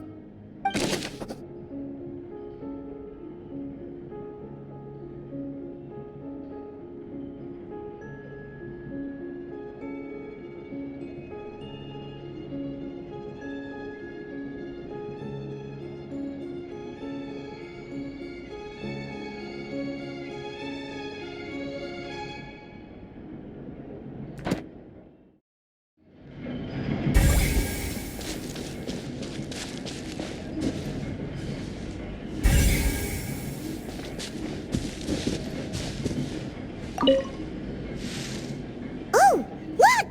There's an important-looking basin over here, and it's full of water! That means this is where they make all the synth! And that special water is the main ingredient! If you dilute it with normal water, you'll get synth, but the pure stuff can dissolve a human! Paimon will take notes on this incriminating evidence.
Whoa! There's so much synth here! And so many bottles of ingredients that probably just contain the waters of the primordial sea. Mixing in progress? Ready to drink? Stock sample? Huh. They've also got all the synth pretty clearly labeled. Whoa! There's even fruit-flavored synth?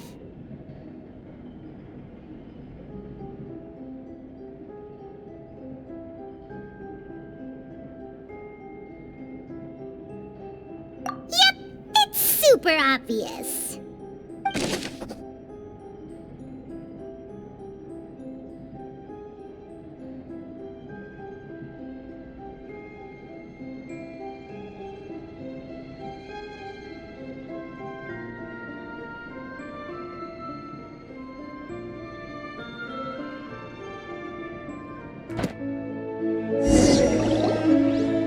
We've looked at almost everything here, and it seems like our theories were spot on, but...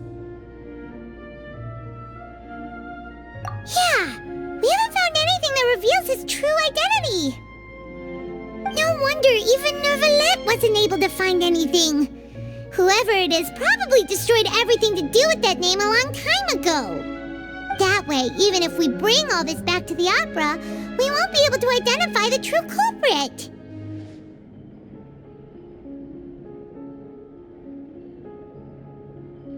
Sure thing. Paimon won't admit defeat to this guy either.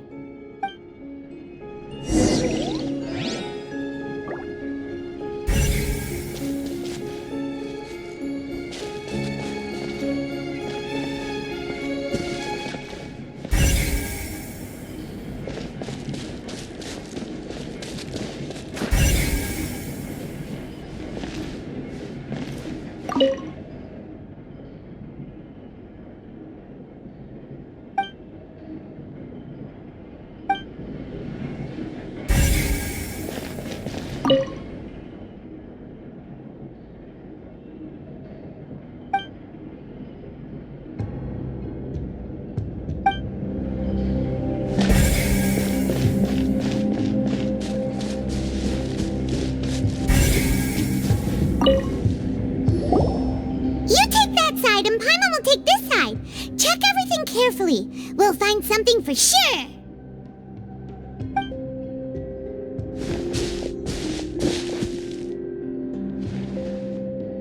Ugh. Nothing at all. And Paimon can't even find snacks either.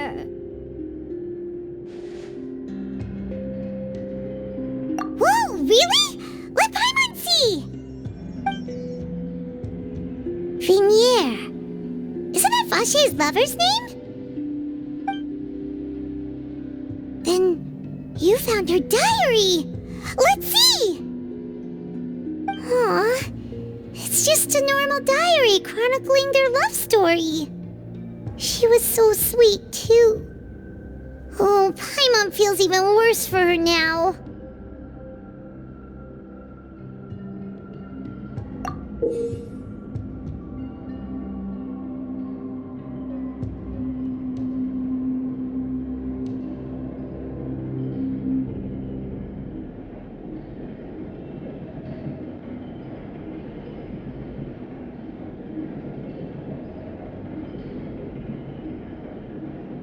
So many!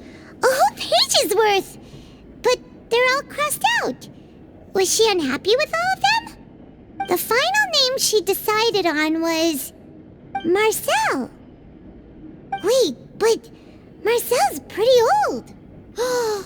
Has this case been going on for so long that he's Vache and Venier's grown son?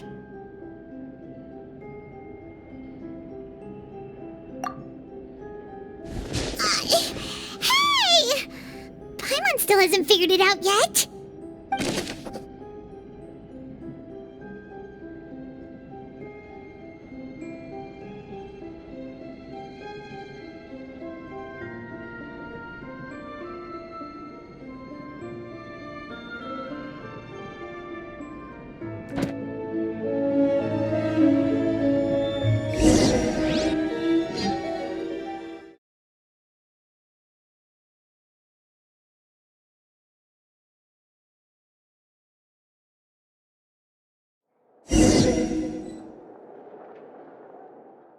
And whose image do you see, Marcel? Is it a man named Vache? Oh, so you do know that name. I'm merely surprised you'd suddenly say the name of someone I've never even heard of. I was waiting for you to say that. Navia! We're back! As expected of my partner. I just knew you'd return in the nick of time. Just how often do you intend to flout the rules of this court? It's all right, Monsieur Neuvillette. Given their confidence, I expect they've found the crucial evidence.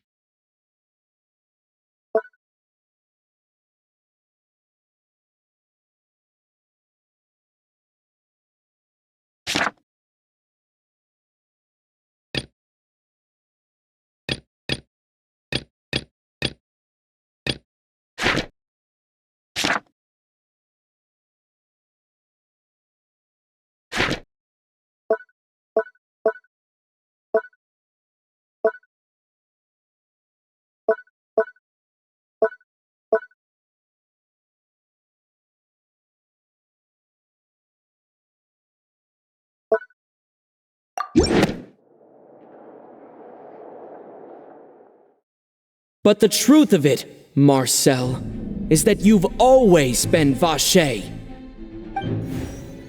Huh? We've investigated your lair and we already know everything! After your lover, Venier, was dissolved, you kept abducting young women to experiment on the hopes of bringing her back to you! You even created Marcel as a new identity and destroyed all records of your past as Vache! So that's it. Even the villains in opera performances rarely go that far. And with that, Marcel's motive has now been established. This information regarding your past also dismantles your prior timing defense. Well, Marcel, do you know where you went wrong? You fixated your gaze on the lover that passed away, instead of paying attention to the living people around you. So, you never noticed how we changed, or how we grew as individuals. You also never understood Boss's real expectations for his daughter. Or our determination to see things through. Your determination. Mr. Marcel, please speak up now if you would like to defend yourself. Otherwise, the trial will move on to the next stage. Do you really think I wanted to do any of this? Pay attention to you? What for? Have you ever paid attention to me? Ever empathized with my pain? Ever known how it feels to watch the love of your life dissolve right in front of your eyes? No one helped me. No one even believed me. All those decades ago, even the officers from the Maison Gardiennage were laughing at me. They said there's no way a human being can turn into water. So I must have gone mad from grief.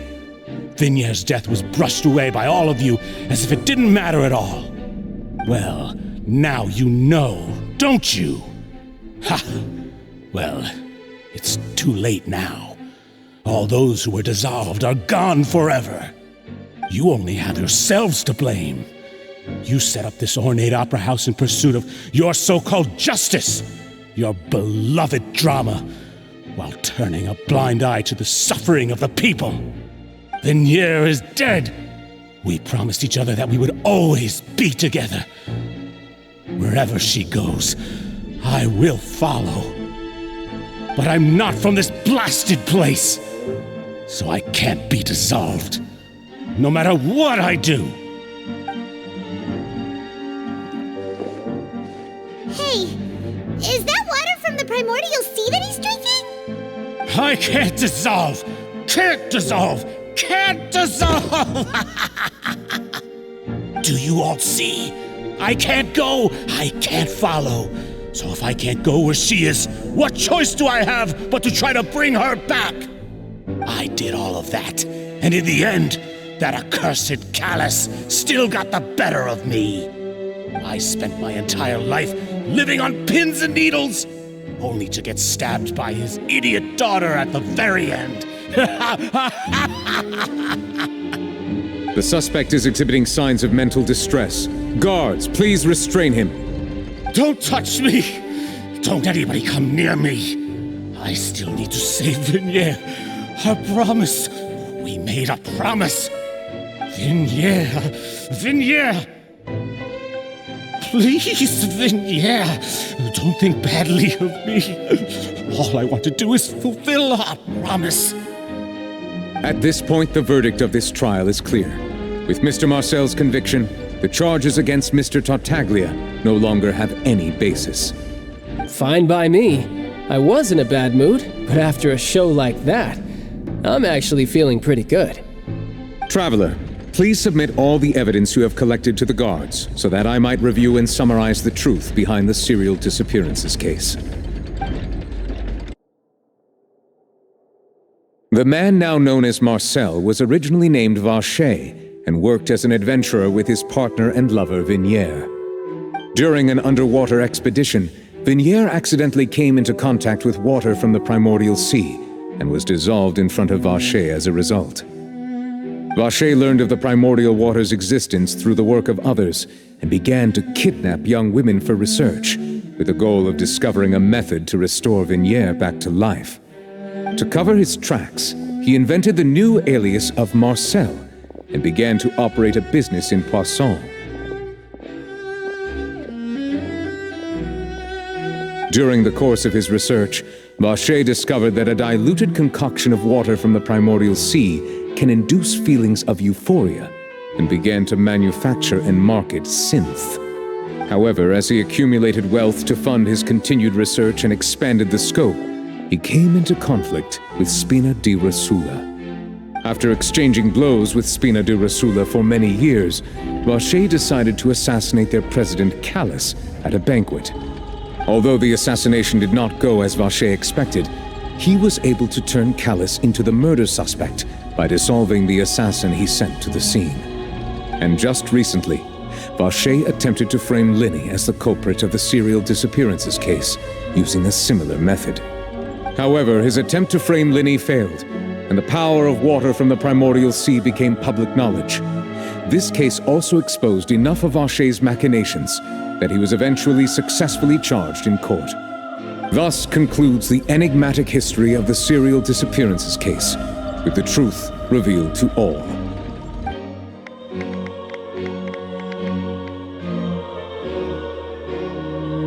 The Oratrice will now deliver the final verdict regarding the charges against Mr. Vacher.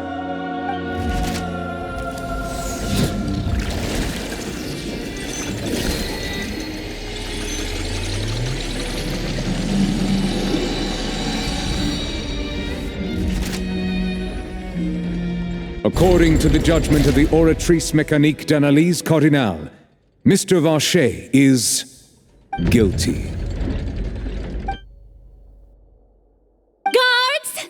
Take Vacher away. Good. It's what he deserves. With that, the serial disappearances case is over now. We really just witnessed history. Who would have thought the true culprit would be such a polite and well-spoken guy? Yippee! We helped Navia bring the bad guy to justice! He's hurt so many innocent people and now he's finally getting what he deserves. Huh? Are you okay? Demoiselle, you were absolutely brilliant. The day our late boss had always hoped for has finally come. You can rest easy now, knowing justice has been served. Yeah. It's finally over. It's all thanks to you guys. And my partner. See, Papa? Spina di Rosula's still doing well with me at the helm. Well now, hasn't this been a most delicious piece of drama? The villain has been caught, justice has been served, past wrongs have been righted, and it's a big ol' happy ending. Since it's been such a great show, I'll just let the false accusations against me slide. Either way, I've still got some business to attend to, so if you'll excuse me... Please wait just one moment, Mr. Tartaglia. What now? None of this has anything to do with me. According to court protocol, since this trial was initiated due to a charge against you, a verdict must also be made regarding the initial charge before the trial can conclude. Oh, come on. Is this really necessary? Haven't you already caught the real criminal? Isn't it time for side characters like me to exit stage left? Please respect the laws of Fontaine. This has always been the rule. All right, but this sure is a lot of hassle. All I need to do is stand over there, right? Let's just get this over with. Through evidence presented in the public trial that was just held, it has been established that Mr. Tartaglia has no direct connection to the serial disappearances case. The guilty party has been identified, and thus it is logical to suppose Mr. Tartaglia is innocent of the charges. We now turn to the Oratrice Mécanique d'Analyse Cardinale to render the final verdict on the charges.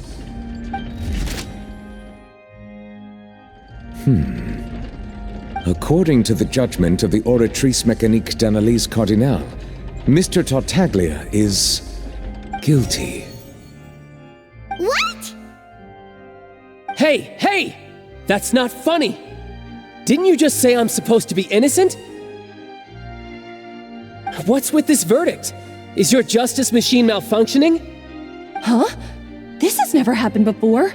The Oratrice actually returned a different verdict from the Chief Justice. I mean, have you ever heard of an innocent Fatui Harbinger? Do you think the Oratrice might have just convicted him on general principle? But weren't the charges about the serial disappearances case? No matter what else he's guilty of, it shouldn't affect the verdict in this case, right? The judgment of the Oratrice Mécanique d'Analyse Cardinale is, by law, the final verdict of the court. We must accept the guilty verdict. Guards, please take the suspect into custody per court protocol.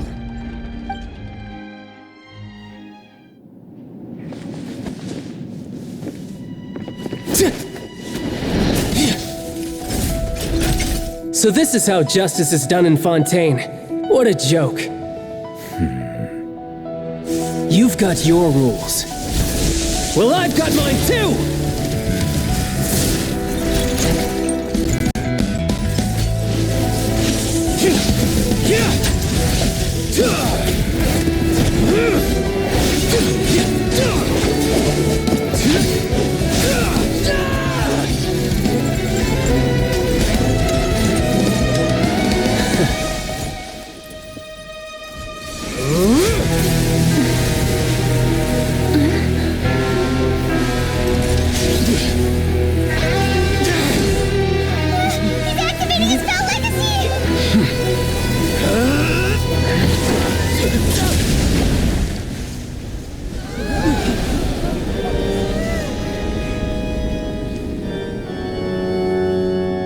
I am sorry. If you have been wronged, we will find the truth. But the rules of the court must be upheld.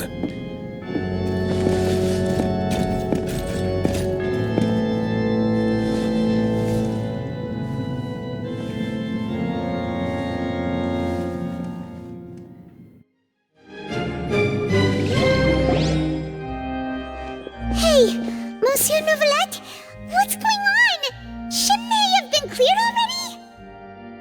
Apologies. This is also the first time I've encountered such a situation. However, according to the rules established at the conception of Fontaine's court system, the Oratrice's judgment is the final verdict of the court. All I do is follow court procedure. As for why the Oratrice arrived at the conclusion it did, you should probably ask someone more knowledgeable than me.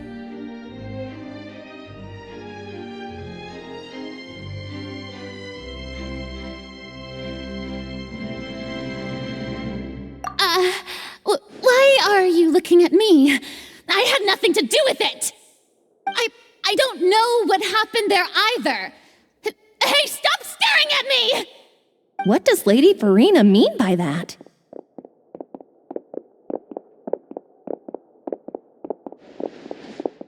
She says she has no idea either? But that's impossible. Didn't she create the Oratrice herself? Yeah, so are the verdicts reliable or not? Can results like this really be called justice?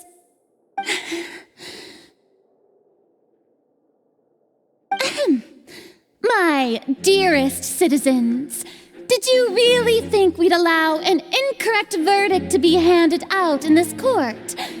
Did you really believe that the judgment could be mistaken or be the result of some sort of random mishap? Don't tell me you thought even I had been blindsided by the Oratrice's result. But the way she looked just now, it was pretty obvious she had no idea what was going on. However, given the state of things, I shall give you an explanation. Everything that just took place, including my supposed shock and bafflement, was a part of an elaborate performance, with every action meant to stir up drama and excitement. And, of course, for every performance, there is a script. Everything has unfolded exactly as I expected from the very beginning.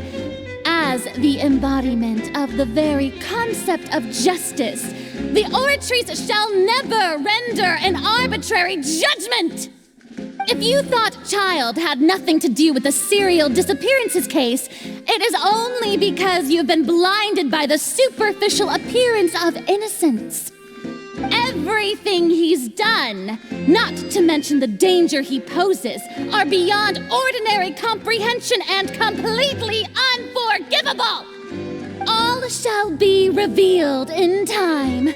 You will come to understand my noble intentions, as well as the absolute correctness of the Oratrice's verdict.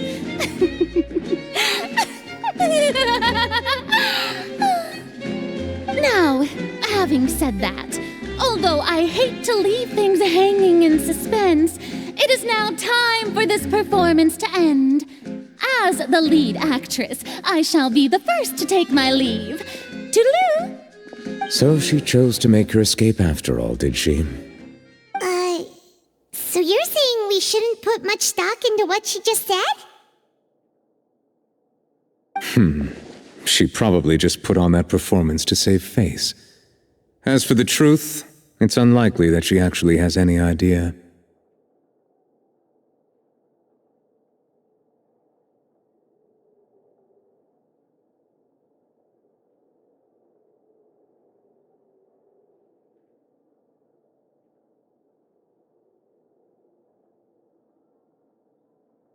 However, please be assured that I will continue to investigate this case in a personal capacity. Just as I promised, if the judgment has been incorrect, we will do our utmost to clear his name. All right. Even though we feel pretty badly for him, we'll take your word for it for now. After all, he's done plenty of bad stuff, so he should have known he'd go to prison someday, right?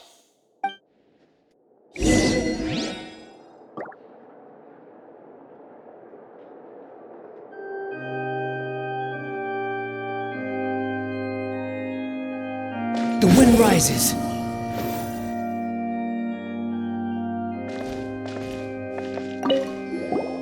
Oh, Monsieur Nervalet! That power you showed when you took him down. Who are you really? I'm the Chief Justice of Fontaine, of course. If officers of the law lack the strength and capability to enforce it, then it makes a mockery of justice.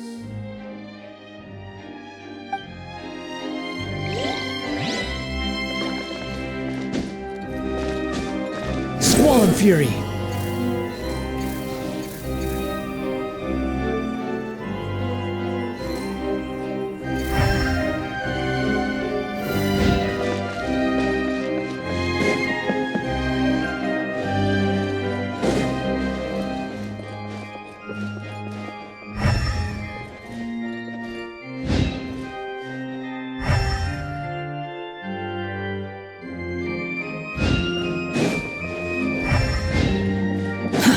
Too slow.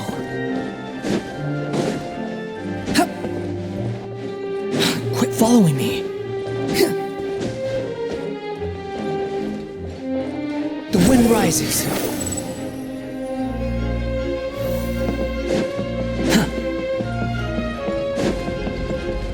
Quit following me.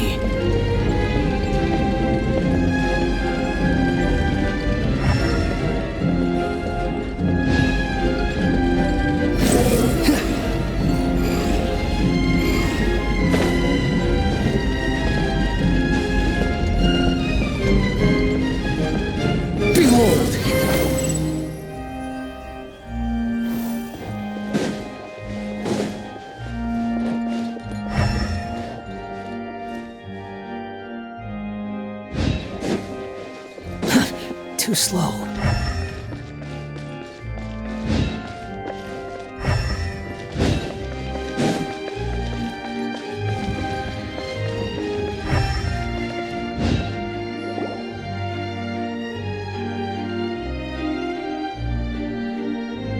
Hey, what are you doing? Quick, stop him! Traveler! Hey! Traveler!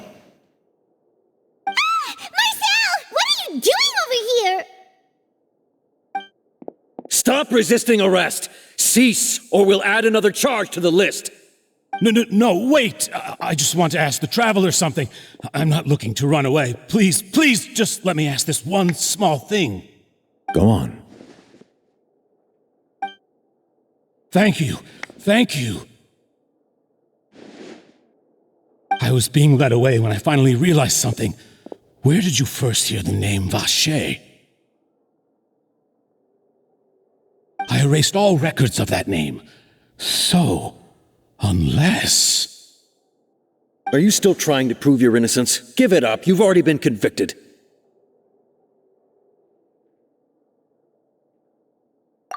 Really? You did? You're sure? You met her? But how could that be? How did you manage to do it?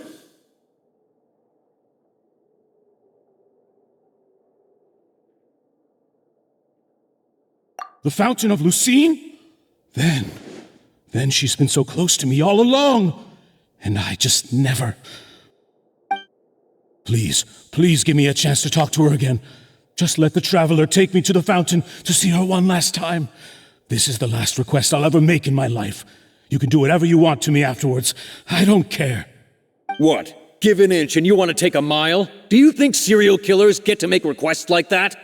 Paimon agrees. Why should we give him what he wants when he's only done a ton of super terrible things? This request, is it worth as much to you as your life? Of course! Wait, no. It's worth even more than my life. Humans. Will they betray the instinct to live just to satisfy spiritual needs? Very well. I will grant your request. Your Honor, I fear that... I will go with him. You do not need to worry about any escape. In that case, I shall leave him in your most capable hands, Chief Justice. Thank you, Your Honor.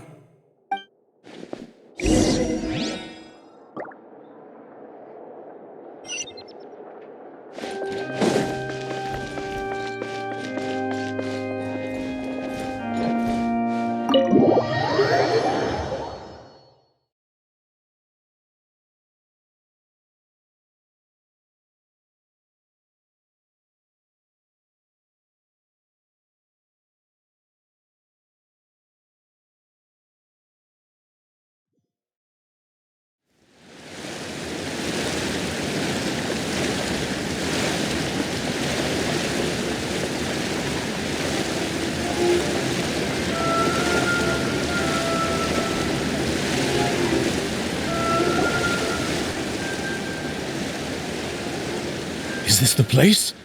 You said she's here, but what do I need to do to see her?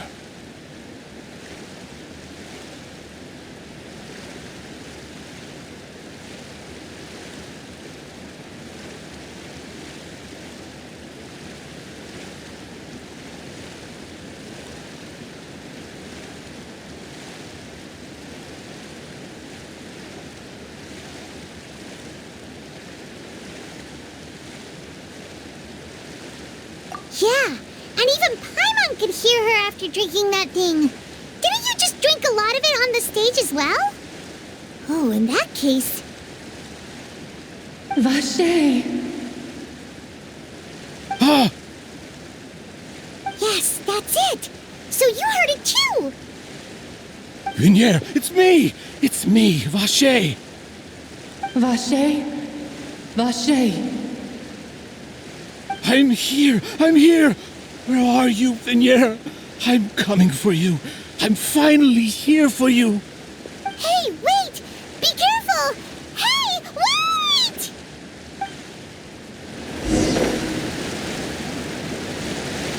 Vinier, is that you? It's me, Vache! Vinier! Vache? Why did you come? Didn't I say?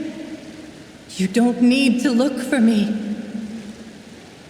You look a lot older than I remember. How long has it been? It's been more than 20 years. I've suffered for over 20 years since the day you left. All this time, only the thought of bringing you back has kept me alive. Nothing else mattered to me. I must be dreaming. Who would have thought I'd get the chance to tell you all of my feelings like this? Vinier, you are my everything. I really don't know how I could live without you. But Vache, if you ask me, this world would be better off without you. What are you saying? If not for you, I would have finished my law degree and probably become a top-tier attorney one day. If not for you, I would have continued to pursue my love of the arts, and my works would have been displayed in the Palais Mermonia itself.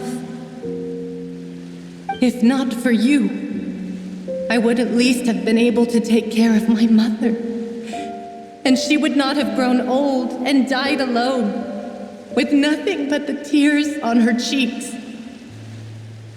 It's all because of your selfishness, Vache. It's all because of you. Wait, you are not Vignier. Who are you? You're right. I am not Vignier. I am the sacrifices. Every woman who died by your hand, as our bodies dissolved, our consciousnesses flowed back to the primordial sea. Our thoughts circulated endlessly within the primordial sea, and we were no longer individuals, but we became one, just as streams of water come together in the sea. I'm Cressy. I'm Lemony. I'm Azine. The only one I am not is Vignier. Why? But then, where is Vignier? She doesn't want to see you anymore. Every tendril of her consciousness is avoiding you. This is what you get for your selfishness. Your selfishness robbed us of our lives and our futures. You said time and time again that you'd do any and everything for her. But did you ever consider whether she'd want to see you do the things that you did? If she would despise you for what you became?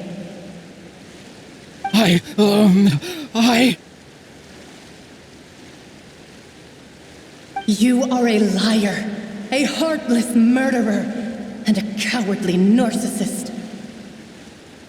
The only thing you are not is Vignier's beloved.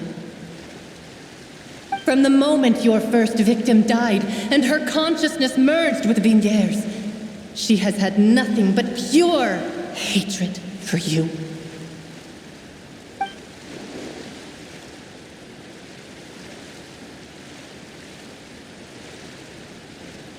No! Vignier! She can't hate me. Let me see her, please. Have mercy. You still don't understand. When I said don't look for me, that came from the real Vignier. She really doesn't want to see you anymore. But on top of that, she also said that because it's her final drop of pity for you.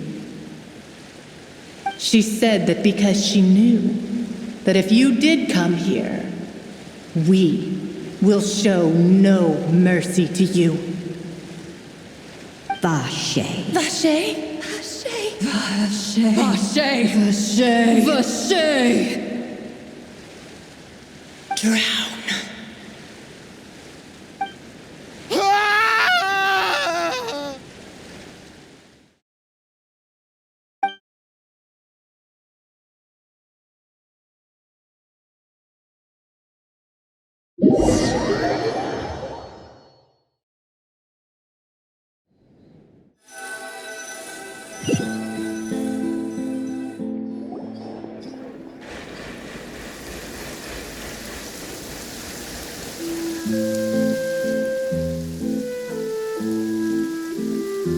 Finally, we have some time to do shopping. Gosh, it's really been a long time since we've been able to relax.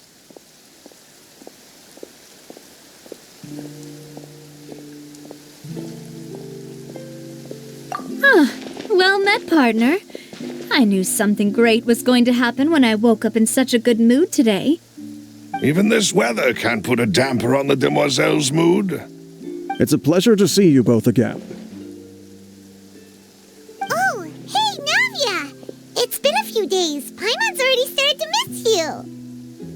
Oh, now that I believe. I'm easy to work with and always bring home the bacon. Who wouldn't treasure having a partner like me? Sounds like you're really enjoying life these days, Navia. What have you been busy with since the trial? It's just been one thing after the other. I've been making non-stop trips between Poisson and the courts in Sen. Everyone from Spina di Rosula organized a memorial for my father. We never held a memorial when he first died, since everyone knew that even if we held one back then, no one was going to come. This time, though, everyone in Poisson, and even many people from the court, all attended. So his name's definitely been cleared now. That's what we like to hear. It's been the dearest wish of Demoiselle all along. That blasted stubborn fool. I was right to put my faith in him. I'm so glad I didn't give up on the case all those years ago.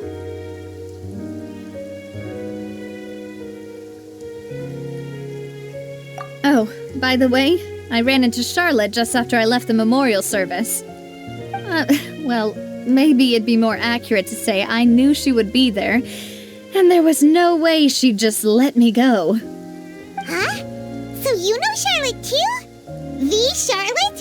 Journalist from the Steambird? Yeah, way back when I first became the president of the Spina di Rosula, she was all over me. Wouldn't take no for an answer. I believe the story was called The True Heart of Darkness, Secret Tales of the Yellow Rose. To be fair, though, it was a really flattering feature. So, we've been on pretty good terms ever since. She was trying to lean on our friendship to get me to do an exclusive piece on the serial disappearances case. Oh yeah, she told us about that. She's always been super interested in that case, so now her wish has finally come true too. Anyway, I told her to make sure that when she writes about you guys entering the opera house with the critical evidence, that you both sound really cool. Now that's another thing to look forward to. We trust Charlotte's skills with the pen for sure. Oh, and in other news, I also took Clarande out for a meal. Oh, are you two on better terms now? While you were investigating Vacher's headquarters, Clarande gave testimony on my father's behalf. It was thanks to her that we were able to turn the tide. I wanted to thank her. I mean, there's also no point in being awkward all the time, so we took the chance to reconcile with each other. Oh, that's great. Paimon also thought Clarande wasn't actually a bad person. It's always good to have more friends. Anyway, now that the case has finally been solved, perhaps it will slowly begin to fade from the public consciousness. Oh, actually, there's still one last thing I need to do. What is it? I should pay a visit to my father's grave and tell him the truth of what happened, as well as how it all ended. And on top of that, just how much people still look up to him to this day. That includes me, too. Miss Navia. Indeed. We want to go too! We also think Callus is a really admirable person. Sure thing. I'd like you two to share the moment with me. After all, without you, there might not have been such a positive ending. And in that case, everyone, let's be off. Considering the recent weather, we'll be lucky if we can reach Poisson before dark. Yeah, you're right. It's been raining non-stop for a few days now.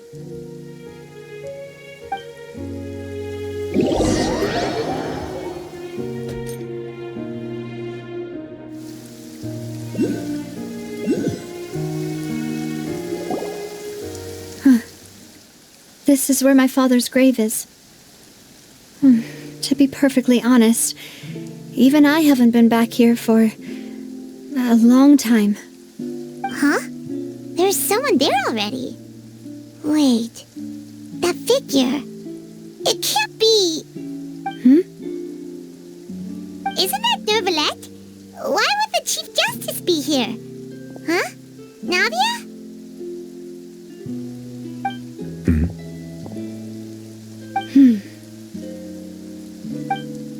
My apologies.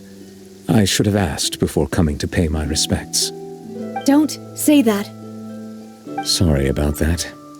Oh, I was trying to say there's no need for you to apologize. I wanted to show my father how much I've grown, but still, I doubt I've grown to the point that even the Chief Justice would feel compelled to apologize to me over and over. In that case, I will stop apologizing for now. You really could use some pointers on understanding human emotions, Monsieur Neuvillette. In any case, why did you come to Poisson? Well, ever since that day, I've been turning a question over and over in my head. Just what is justice, anyway? There was once a time when I didn't want to believe that there could be anything more important to humans than life itself. Oh, rather than that, it's probably more truthful to say I didn't believe humans were capable of resisting the most basic instinct of living things, that they could rebel against their own nature, or consider certain things to be more important than their own lives. Which is also why I didn't stop your father from beginning that fateful duel. I believed that a truly innocent man would never throw away his life like that. That there was nothing, should have been nothing more important than one's own continued survival. But Mr. Callus proved me utterly and decisively wrong. If not for his sacrifice, the serial disappearances case would have remained unsolved to this day. Mr. Callus made the choice he did for his daughter, for his associates, and for many people completely unrelated to him. And in the end, from a certain perspective, one could say that he did it all for the sake of justice. A justice that's higher than life itself.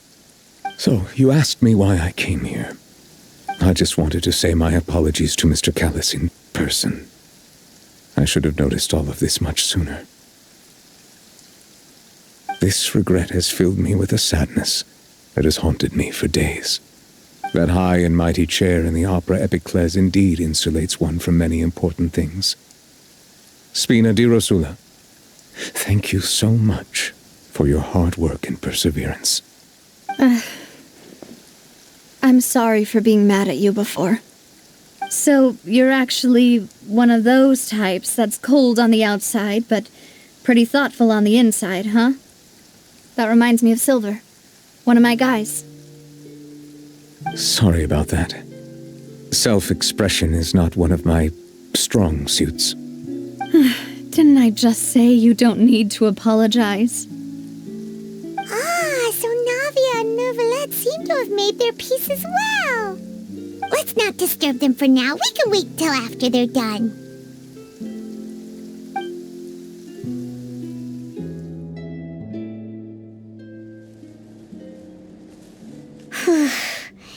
Paimon's never paid respects at someone's grave before.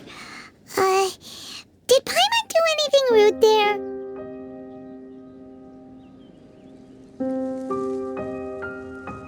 Huh? Oh, Paimon didn't know that was a thing. But Paimon doesn't know what she would do if she can't fly. Oh no. Paimon hopes Miss Navia won't be too mad. Anyway, Neuvillette is still standing around there. It's not often that we can catch him alone like this, so why don't we go talk to him for a bit? If we can't talk to Lady Farina, we can at least talk to him, right?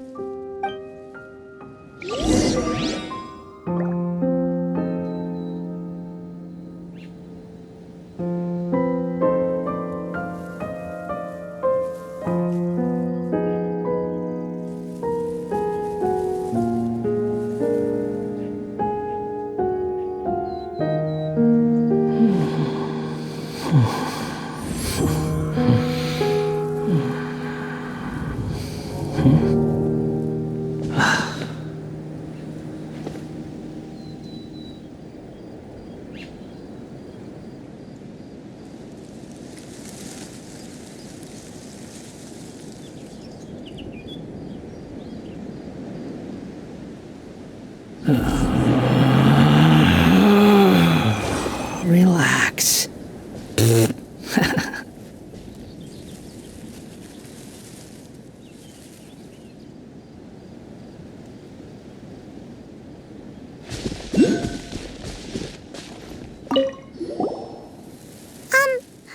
Paimon's really sorry, Navia, but Paimon did something pretty disrespectful just now. What are you saying, Paimon? I don't think I get it. Well, aren't you not supposed to fly around someone's grave? Huh? Who told you that?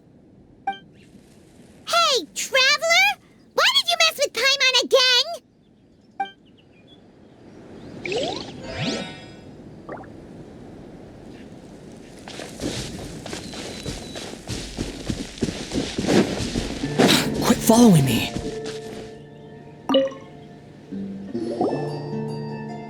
Oh, it's you two. Did Miss Navia invite you to come pay your respects to her father? Mm-hmm. We ran into Navia on the streets today, so we just followed her here. I see. Then is there something that I can help you with? Well, it's pretty hard to run into you like this since you're usually super busy. So we figured we could try to ask you a few questions, if that's okay. Please feel free. Though outsiders, you helped us solve one of the greatest mysteries in Fontaine, and it would be my pleasure to return the favor. So, at court, the bad guys referred to that special water as water from the primordial sea, but what is it really? Truthfully, that name is already quite accurate. I can only surmise that Vacher and his ilk only learned of its nature and existence after extensive research. There used to be a special sea on the surface of this planet. The nature of its seawater was rather different from that of the sea we know today. Most of Tevat's life forms were first born in that special sea. You could say it nurtured much of the life on this planet. Huh. So it really was where everything began. It makes sense to call it primordial then. But today, the primordial sea no longer exists on the planet's surface.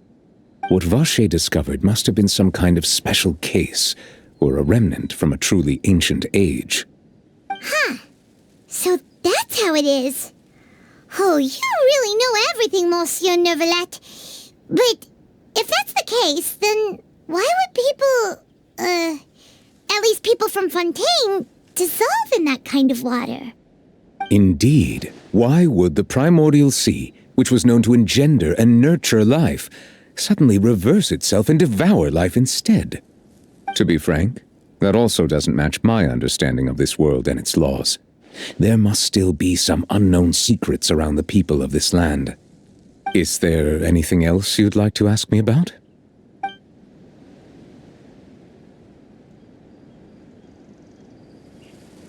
That the sea levels will rise and everyone will be dissolved in water, leaving Farina crying alone on her throne, but the sins of the people will be finally washed away for good. Does that appropriately summarize the version you've heard? That's right! It was Linny that told us back then. And that about covers all the main points.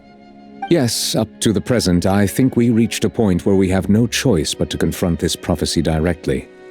Rumors have it that this prophecy is rooted in the last words the former Hydro-Archon left to the world before she passed away. A prophecy? Of the former Hydro-Archon? Wow. This is the first time that we've ever heard of it. 2 parts of the prophecy have already proven correct. The rising sea levels and the ability of the people of Fontaine to be dissolved. We should be more vigilant and stay on the watch for further signs. Speaking of the prophecy, Farina has also always taken it quite seriously. Indeed, she has been collecting information and intelligence from across Tevat for this purpose. If the rumors were true, then perhaps this prophecy is the conundrum left to Farina by her predecessor.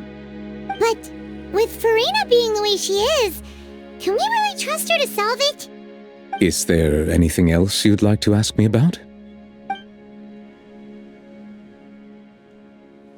My apologies.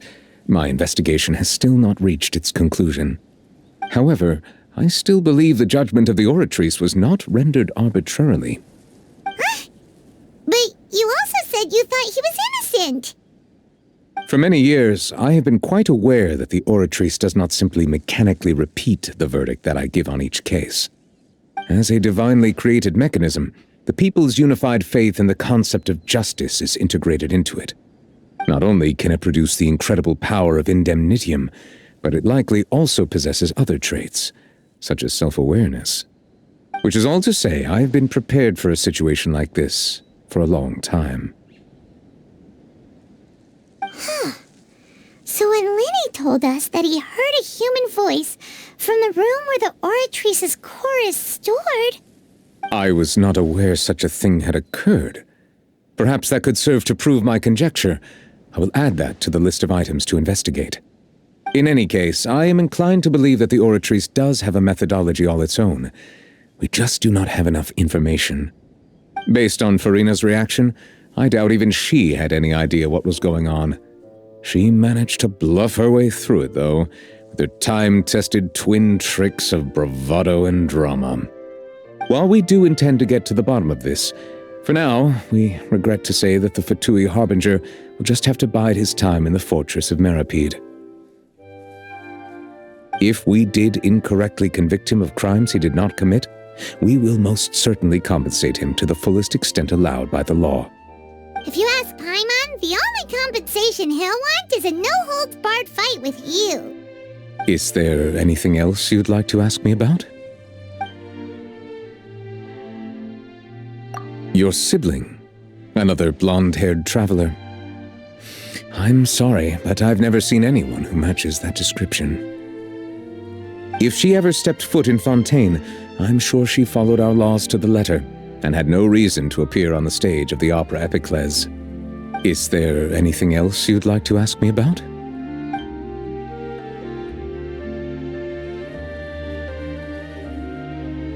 Very well. It was my honor to provide you with what answers I could. I very much enjoyed conversing with you. It will soon be time for me to leave this blissful tranquility behind and return to Palais Memonia. You really are super busy, Monsieur Neuvillette.